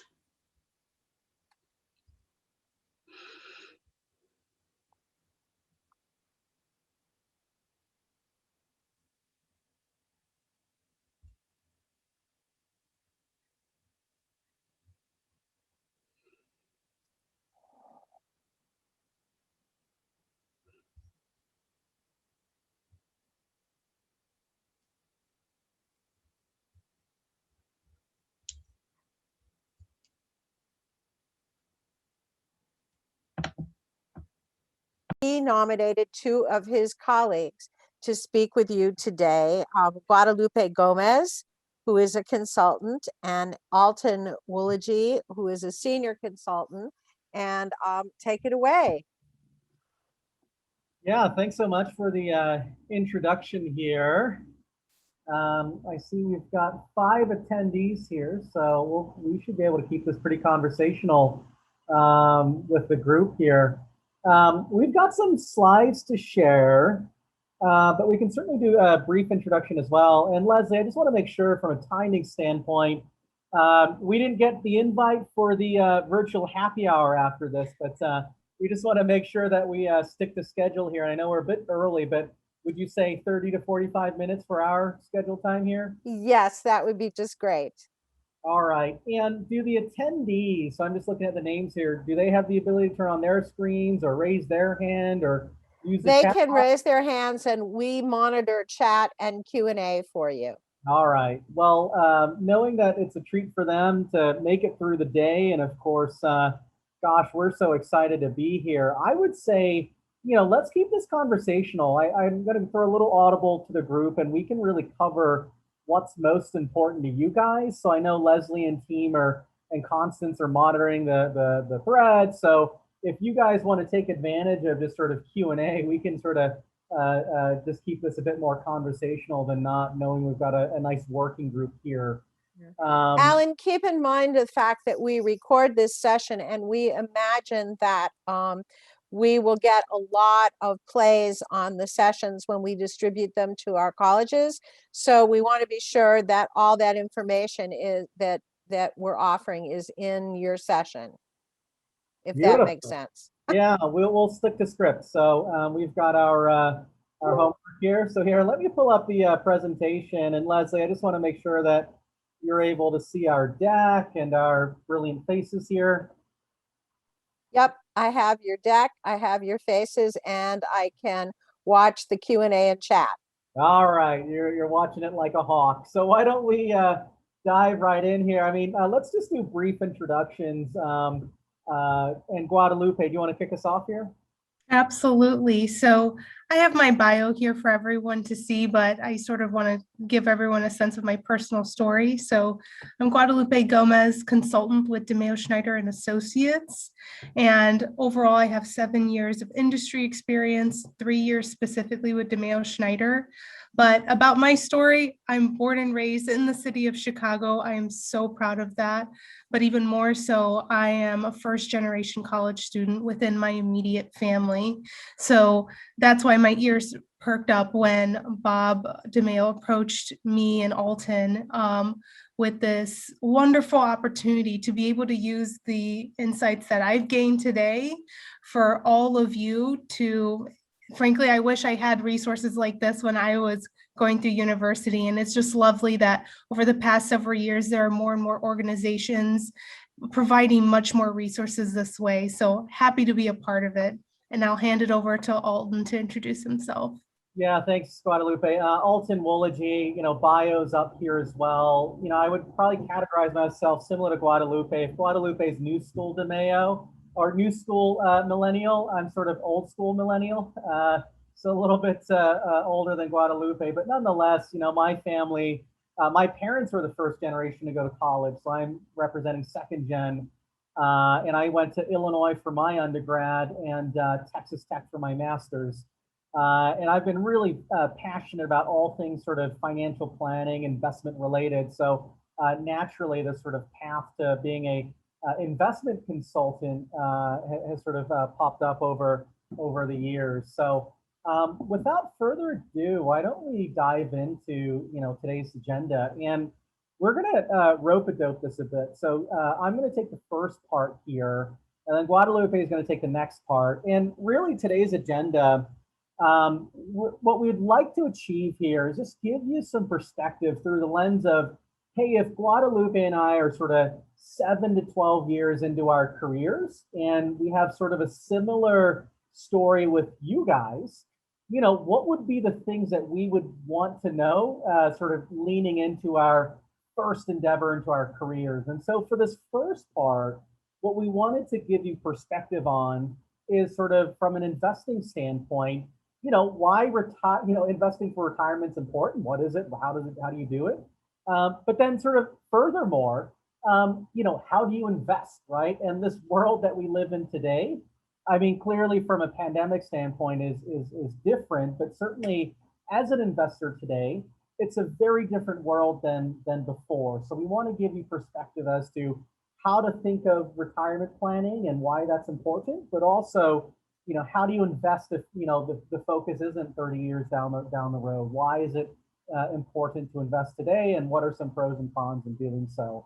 And then from there, we just simply recognize as a young professional, look, there are other priorities out there. So Guadalupe is going to take us home with respect to, how do you prioritize the other elephant in the room, which is, financing your student loans, as many of you may have. So how do you kind of think through that? And then of course, we recognize that while this presentation is a point in time, so many of you are kickstarting your careers, look, 5 years, 10 years down the road, as you sort of build your career and your income opportunities, how do you kind of invest through the years rather than just sort of now? And so we wanted to leave you with a couple of points as well.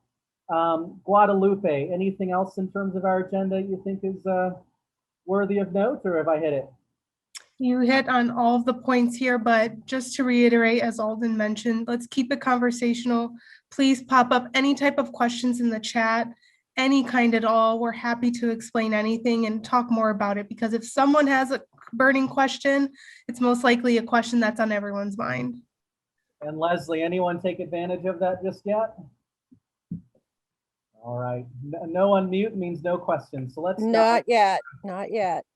Let's dive right in. So look, and Guadalupe and I mean, we were asking Leslie and Constance if we can woo you with our knowledge on inflation prospects for 2021 and, growth opportunities in emerging markets, value versus growth, and, what do we think of interest rates in this low yield environment? But, I think folks are sort of put the damper on that and said, why don't we take a step back and really focus on the people on the call? So we're not going to leave you with that kind of wisdom today, but let's just take a step back and just understand why do we invest, right? You clearly gone through school, you've been successful at that, you're starting your careers.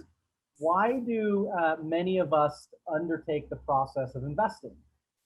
Which is a fair question, and sometimes the simplest questions have the most complex answers. But if we really distill it into one sort of singular thought, it's to say that your money today will simply be worth less tomorrow. And we've got this neat chart of a gallon of milk over the years. So, anecdotally, right, if you've got grandparents or great-grandparents, I mean, you can sort of look through Wikipedia, but the idea is your dollar is simply not worth the same as it was before. And that erosion of what you can purchase with your dollar, year to year, probably not much change, but 10, 20, 30, 40, 50 years, this starts to get pretty meaningful, right? So that proverbial quarter or gallon of milk, right? In 2016, you have 7 tablespoons. So I sort of put the question mark there and like, hey, 2066, right? So if you're going to be working through your career and have really great careers and retire in your 60s, how much can your dollar generate in terms of value, things that you can buy out there. So we just simply note that that's the primary reason to invest, because your working years now, you want to maintain that ability to purchase something down the road. And so that's why many of us invest. The question of when to start investing, right? Great, I understand that, Alton and Guadalupe. When do I start? You should have started yesterday. I'm joking.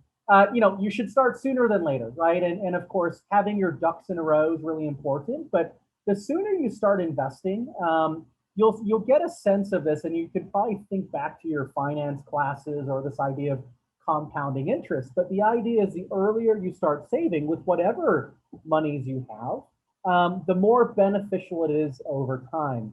And I wanted to do a little example with you guys as to sort of the benefits of saving early. And so probably no need to use a chat feature. I'll kind of walk us through this, but just go through the thought exercise with us through your head. We've got 4 different people. We've got Consistent Chloe, Quitter Quincy, Nervous Noah, Late Lila. And they all invest in different stages. Consistent Chloe invests for 40 years, earning 6%. Quitter Quincy only invests for 10 years, then stops investing, and then earns 6%. Nervous Noah saves for 40 years, but just earns 2%. And Late Lila invests for 30 years. So she was late to the party, but catches up. So you can see the totals there. You've got 200,000, 50,000, 200,000, and 150,000. The question is, at the end of 65, who has the most assets? So rank them from 1 to 4 in terms of who has the most money at the end of the day. So you've got a couple of different options here. I'll give you 20 seconds. But it's interesting to note. I mean, does it make sense that someone stops investing and they have more money? Or if someone's really consistent investing but has less earnings, do they sort of outpace that person that stopped? Or if you're late to the party, how much makeup do you have? So that's a little bit of that. Well, let's take a look. So in first place, Consistent Chloe wins the show, 820,000 at 6%. So think about it. You put 200,000 in, 40 years later, you have 820,000. So you've almost tripled your or quadrupled your money over that period. This is where the math gets interesting from there. Who takes second place? Second place is a close second, is Late Lila. Now, she was late to the party, right? So 35, but was still a consistent saver and generating a high rate of return. And she came in at 420,000. Now, here's what's interesting. Quitter Quincy, and this speaks to the benefits of saving early, stopped investing at 35. So again, the complete opposite of Late Lila. But those 10 years were locked in so early that, that almost superseded how much earnings Late Lila had. So that sort of speaks to the importance of saving early. And then this is where Nervous Noah, right? Methodical, saving the same as Consistent Chloe, but at a lower rate. And in this instance, just saving it in cash, came in last year. So, that rate of return, how much you save is really important. So I just wanted to point that out there that, saving early is clearly better, but you can get a sense of just how those dials move depending on whether you start early, whether you save later, and then how much growth prospects you earn. So Alton, we do have a question. Yeah. Going back to your really related to your previous slide, we have someone who's saying that they're an older student in their 30s with a young daughter graduating this May. How would this advice change for someone with that profile? It sounds like maybe they fit into one of these categories.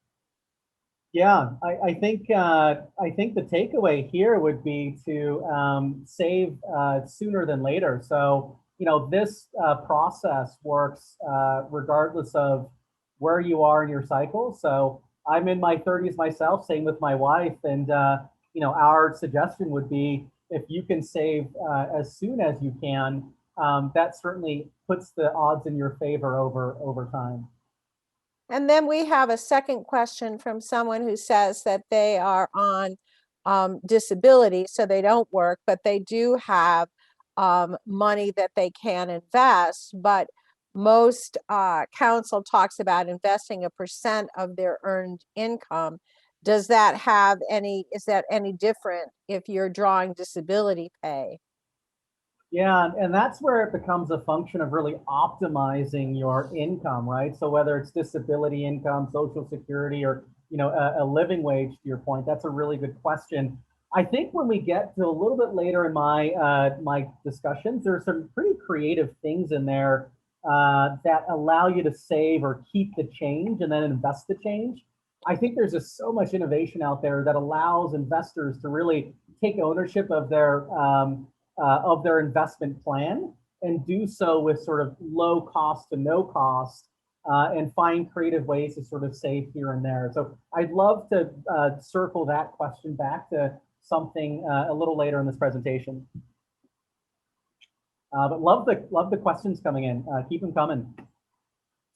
Let me touch on this. So, why we invest: because of inflation. We need to save, maintain our purchasing power.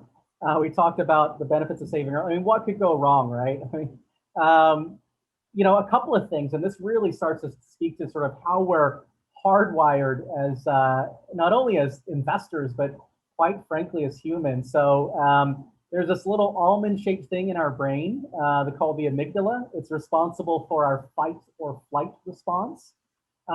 In investment world, it's really greed or fear, right? So if stock markets go up, you want to take advantage of that. When things sort of retreat, you want to take your monies out. So that kind of, I guess, part of our lizard brain, if you will, can really convert our investment plan into an emotional response. And for many, that can overtake or overwire our maybe rational selves to stay a certain course or follow a game plan. Because we all don't want to be average. No one likes being average, right? And so we try to short circuit that based on our abilities or expertise. And so, for many of the students out there, I mean, here's sort of the grading rubric, right? You have A's and B's and C's. I mean, who wants to be C, right? That's like, you're an average student. But, if you have straight A's, you're great. I think if you came from a family like mine, I mean, maybe the grading scale is a bit more like this, where, hey, it's like A's or B's or you can't come home. So I think, as students lead, going into our careers, we're hardwired not to be average, right? So I think that's kind of how we're set up as people, as investors. So I just want to set the table as sort of what can go wrong, because none of us want to be average. And as an example of that, and I know folks will watch it on the call recording later, but if we were to poll a large group of people and just say, hey, compared to everyone in the room, like how well do you get along with others? Or like, what's your driving ability? I mean, what you generally find is that most people will raise their hand, but the reality is not all of us can be good drivers and not all of us can get along well with others, right? Statistically speaking, that is not the case. So this desire to be better than average can lead us to unintended outcomes. And to sort of drive this point home, and this chart's from JP Morgan, I'll just quickly touch on it. But look, there's a lot of different bar charts here. This is the past 20 years. So if you look at different types of investments in the market, maybe the one that people are most know well is this one in green here, S&P 500.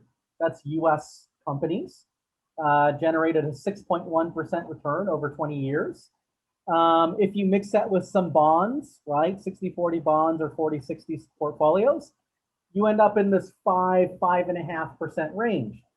But if you look on the far right here, average investor, the average investor only generated a 2.5% rate of return. How the heck can that happen, right? If the US market did this and was up 6%, but average investors generated 2.5% rate of return, well, what's really driving that? And this is where we would say, most folks, again, I go back to that amygdala comment where our fight or flight, we tend to overstate our gains or get really freaked out when our losses start to magnify. So we value a dollar, or we have a higher response to a dollar lost than a dollar gain. And with that as a backdrop, I mean, you can see why that, look, one of the things is if we're talking about saving early, right? And then avoiding being average, it's really important to stay invested, right? So not try to time the market. And here's a really interesting chart that we love to go back to, but like, going back to that S&P 500 example, like, this example says, if you would have stayed invested in that 20-year period, how much of a return would you have generated? Well, you would have generated $410,000. But had you missed the 10 best days during that 20-year period, you would have lost 200,000 in gains. And the math just gets worse and worse and worse.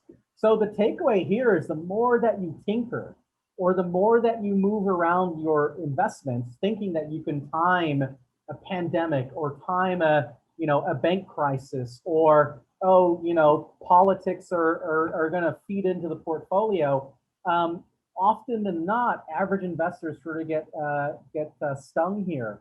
And so one of the things that we try to note is that it's really emotional to tie whatever you're thinking about in your head with the markets, and this can have really unintended consequences. So anyone who says they can time the markets, we would just note that it's pretty difficult.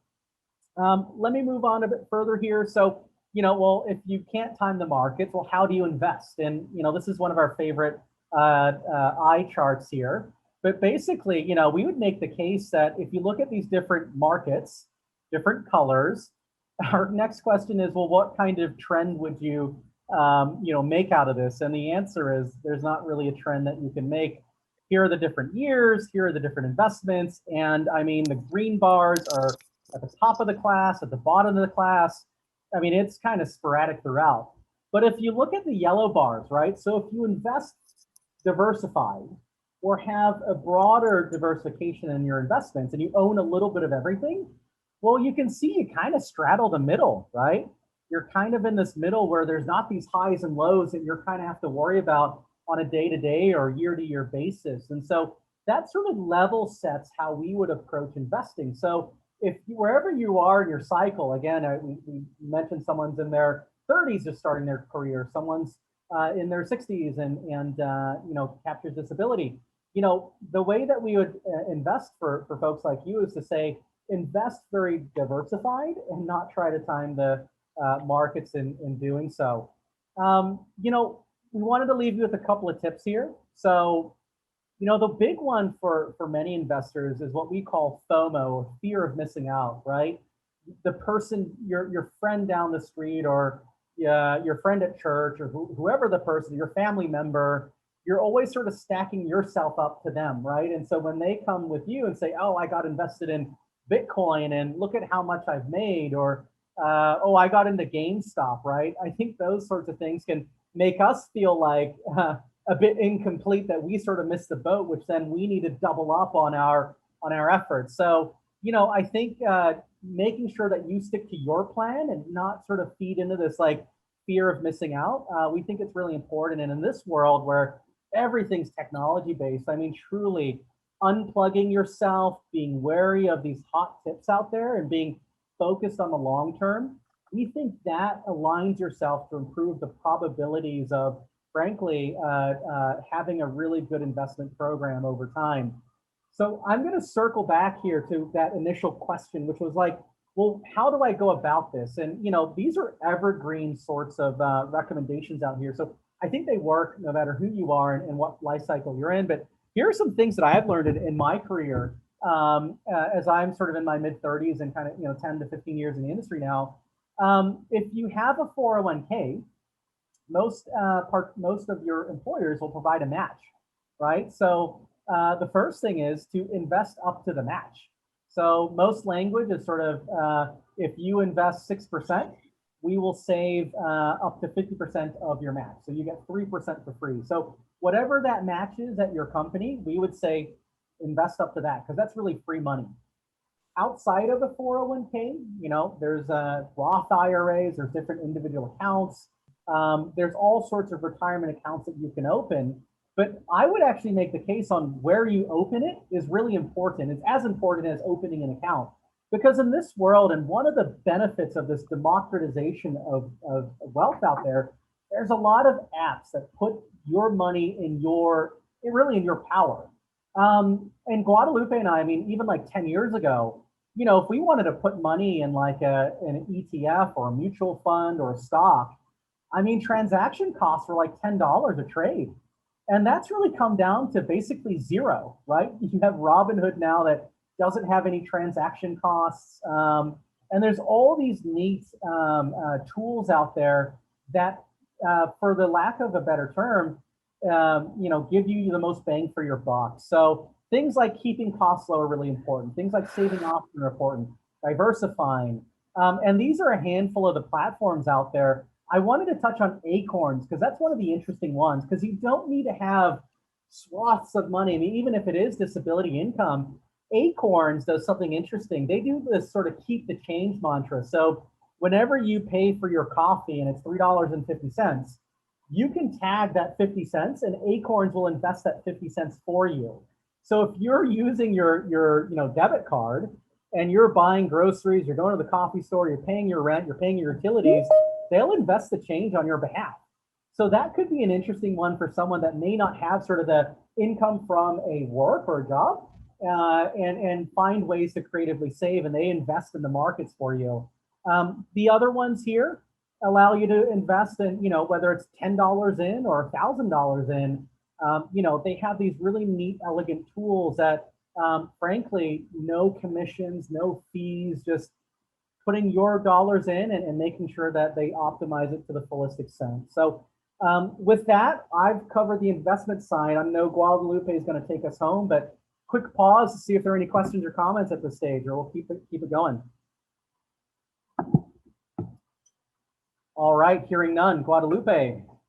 All right, so as we move into looking at school debt now, probably not as exciting to talk about as investments, but when we look at student loans, we look at this in conjunction with investments. So it's not as though the world of investments or even saving isn't an option until you pay off your student loans.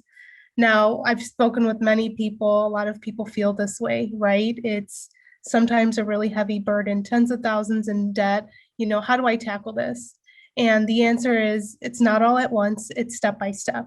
And one of the things that could help you while you're paying off your student loans, once you have that first stable job out of college, you're working in hopefully the field that you want to continue in for the rest of your career. But when you're looking at school debt, there are opportunities to actually lower the interest rate on your loans. So, and it could be a little confusing, and I'm speaking from firsthand experience here when I had federal loans, private loans. So I had all of these separate logins, all these different loans I was looking at with different interest rates. And periodically, there are opportunities where you can refinance your student loans, just as people refinance the mortgage on their house, so to get a lower interest rate depending on the environment. Right now in the environment, interest rates are very low, meaning if I wanted to put money in the bank to earn interest, it's almost zero. They're not giving me much, right? So that also means that they're charging very little on loans. So an option here when refinancing your school debt, this is what you're trying to achieve, that lower interest expense over the lifetime of your loan.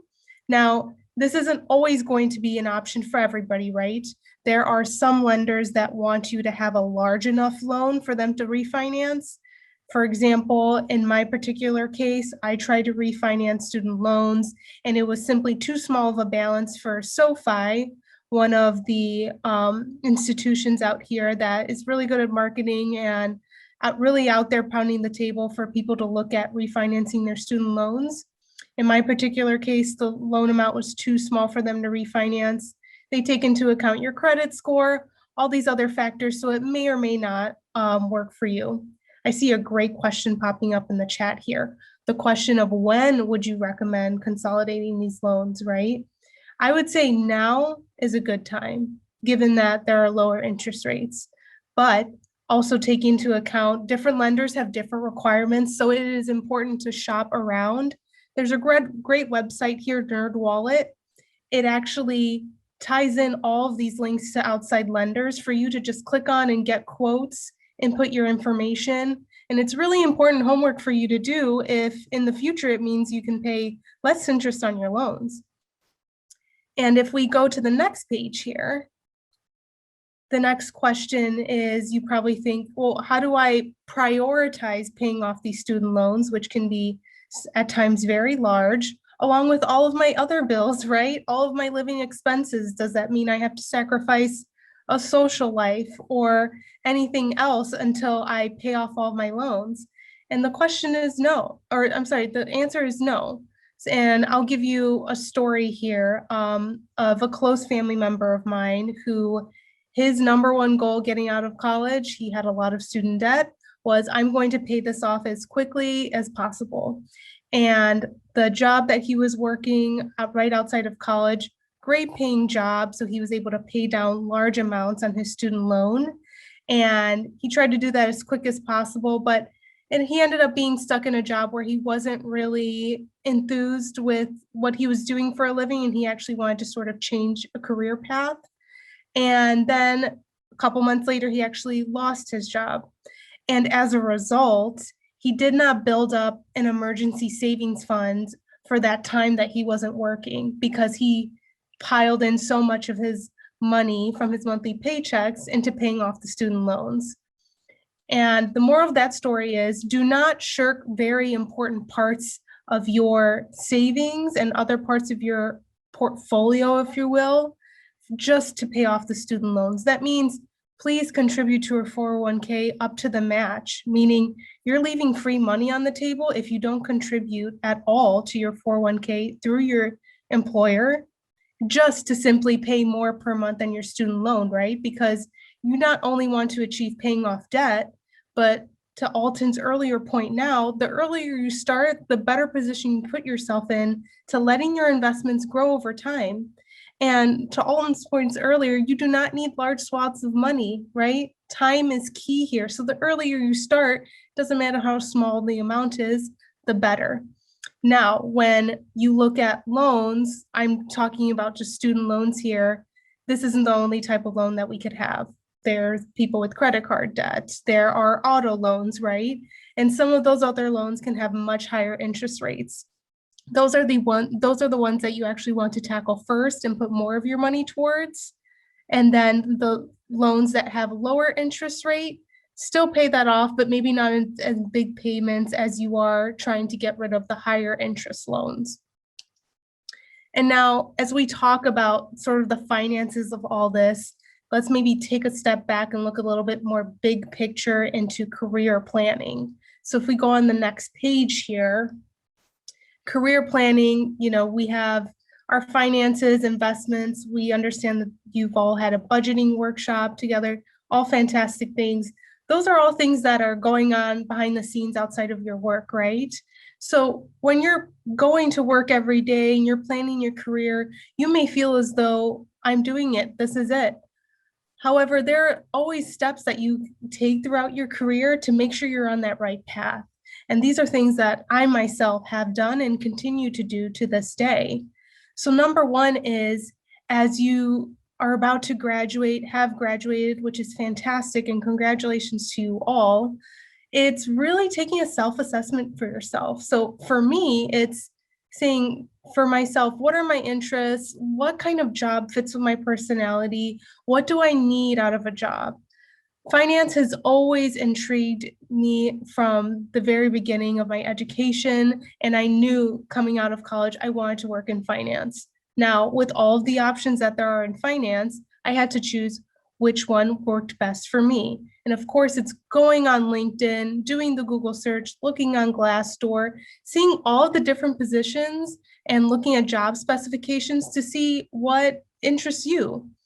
And then when you're exploring these different options, it can be very overwhelming in certain industries, right? There's a lot of options that you have. What I did was I held informational interviews, and this is advice other people gave me. Informational interviews are huge when you want to gain an understanding of how someone performs in their particular career and what their day-to-day duties look like, how their career is panned out for them, and how you reach out to these people, as I did, was via LinkedIn. Having, at the time, of course, before the pandemic, grabbing a quick coffee, having a 20 to 25 minute conversation about How much do they like their job? How do they like their career? Did they make any changes? And you learn so much from other people that have far more experience than you. And also, people love to talk about themselves. They love to talk about the mistakes that they've made because they are intrigued by people who are trying really hard at the very beginning on the outset, just trying to plan their career for the path forward. Now, when you have all of these options for your career, it's really narrowing down with comparing with your skill set, right? What jobs right now can I be most competitive for? And what are these options here that I know I can start applying for and interviewing for to move forward? And then deciding on that option to move forward, it's if you look on the next page here, let's say you get the job, right? You're excited, you're doing it, which is fantastic. However, there's still more things to do. So for me, myself, setting a career goal with timelines. And this is really important because there's one of my favorite quotes is time flies, it's up to you to be the navigator. Now, everybody talks about how, oh, that month went fast, or, oh, I can't believe it's been a year already. Before you know it, when you're working a regular staple job, you will see time blurring before your eyes. And it's really important for me to make sure I'm setting goals for myself. And this is actually what Alton and I do at DeMayo Schneider when we sit down with our managers and we have our performance reviews.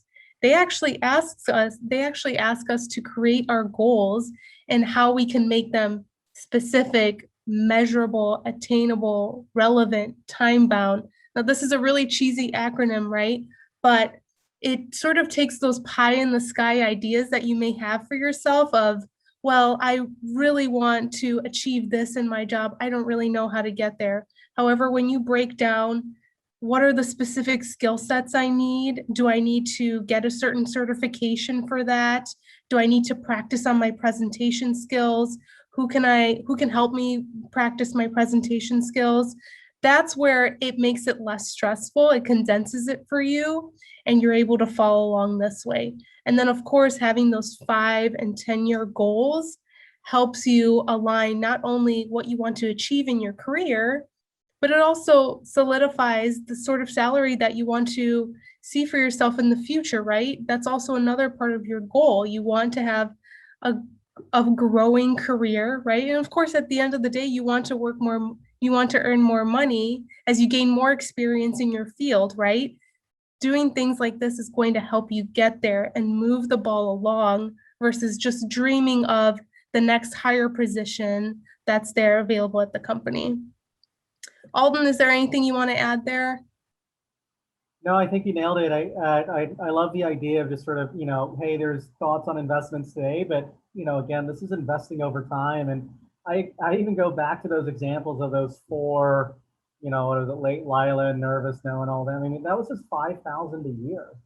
I shouldn't say just. I mean, that's a pretty modest amount compared to, but I mean, those small acorns can really start big trees, right? So I think, I've seen other people apply the SMART goal and say, wow, I want to pay off my student loans in X by X date. And then that forces them to say, I'm not going to, maybe they optimize their budget, right? And they say, I'm not going to go out every other weekend, or I'm going to skip the Grubhub for tonight and I'm going to cook at home, or I'm going to pick up a delivery. Like you often find that those that sort of instill these sort of goals then convert to sort of action, and I think improve the probabilities of investing and growing their pot of savings. Thanks, Alden. That's a great point. And if we flip to the next page here, I just want to leave you all with things that I've learned along the way in terms of career. And that's when you get into the throes of your career and you're working on great projects and you're doing things that you're really proud of, you want to keep track of that, right? Keep an ongoing file of your accomplishments.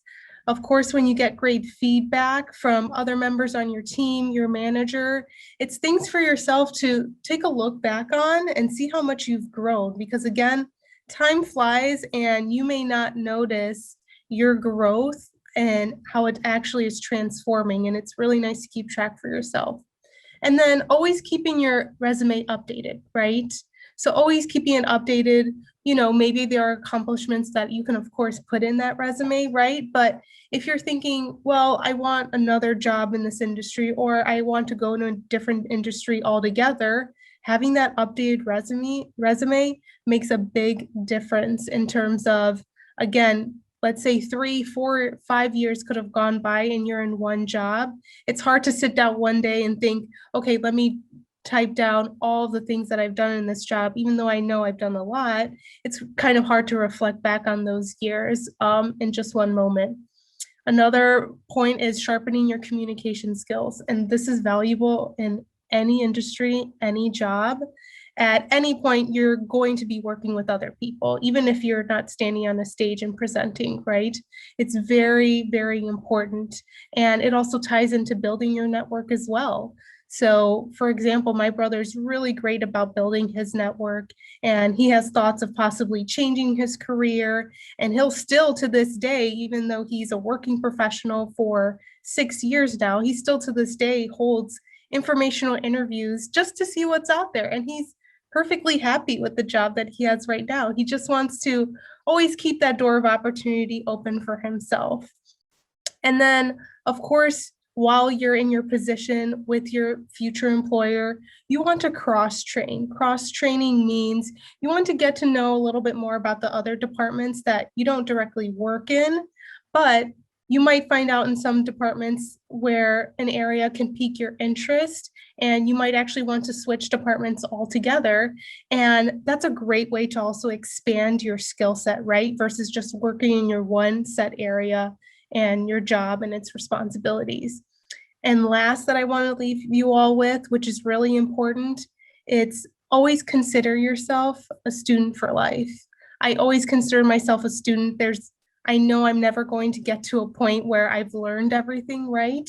I'm constantly looking at, are there certifications that I need to be working towards? What other skill sets do I need to refine? What other skill sets that I need to introduce to my plate? Right? We are always learning. When you put yourself in that position, there's only opportunity that's going to fall in your feet. Of course, with the changing environmental landscape here in the job markets, it allows you that ability to make yourself marketable throughout your entire career. And so that's our agenda for today. And I'm really looking forward to maybe any other questions popping up in the chat window. Happy to answer anything while we have a few last minutes here.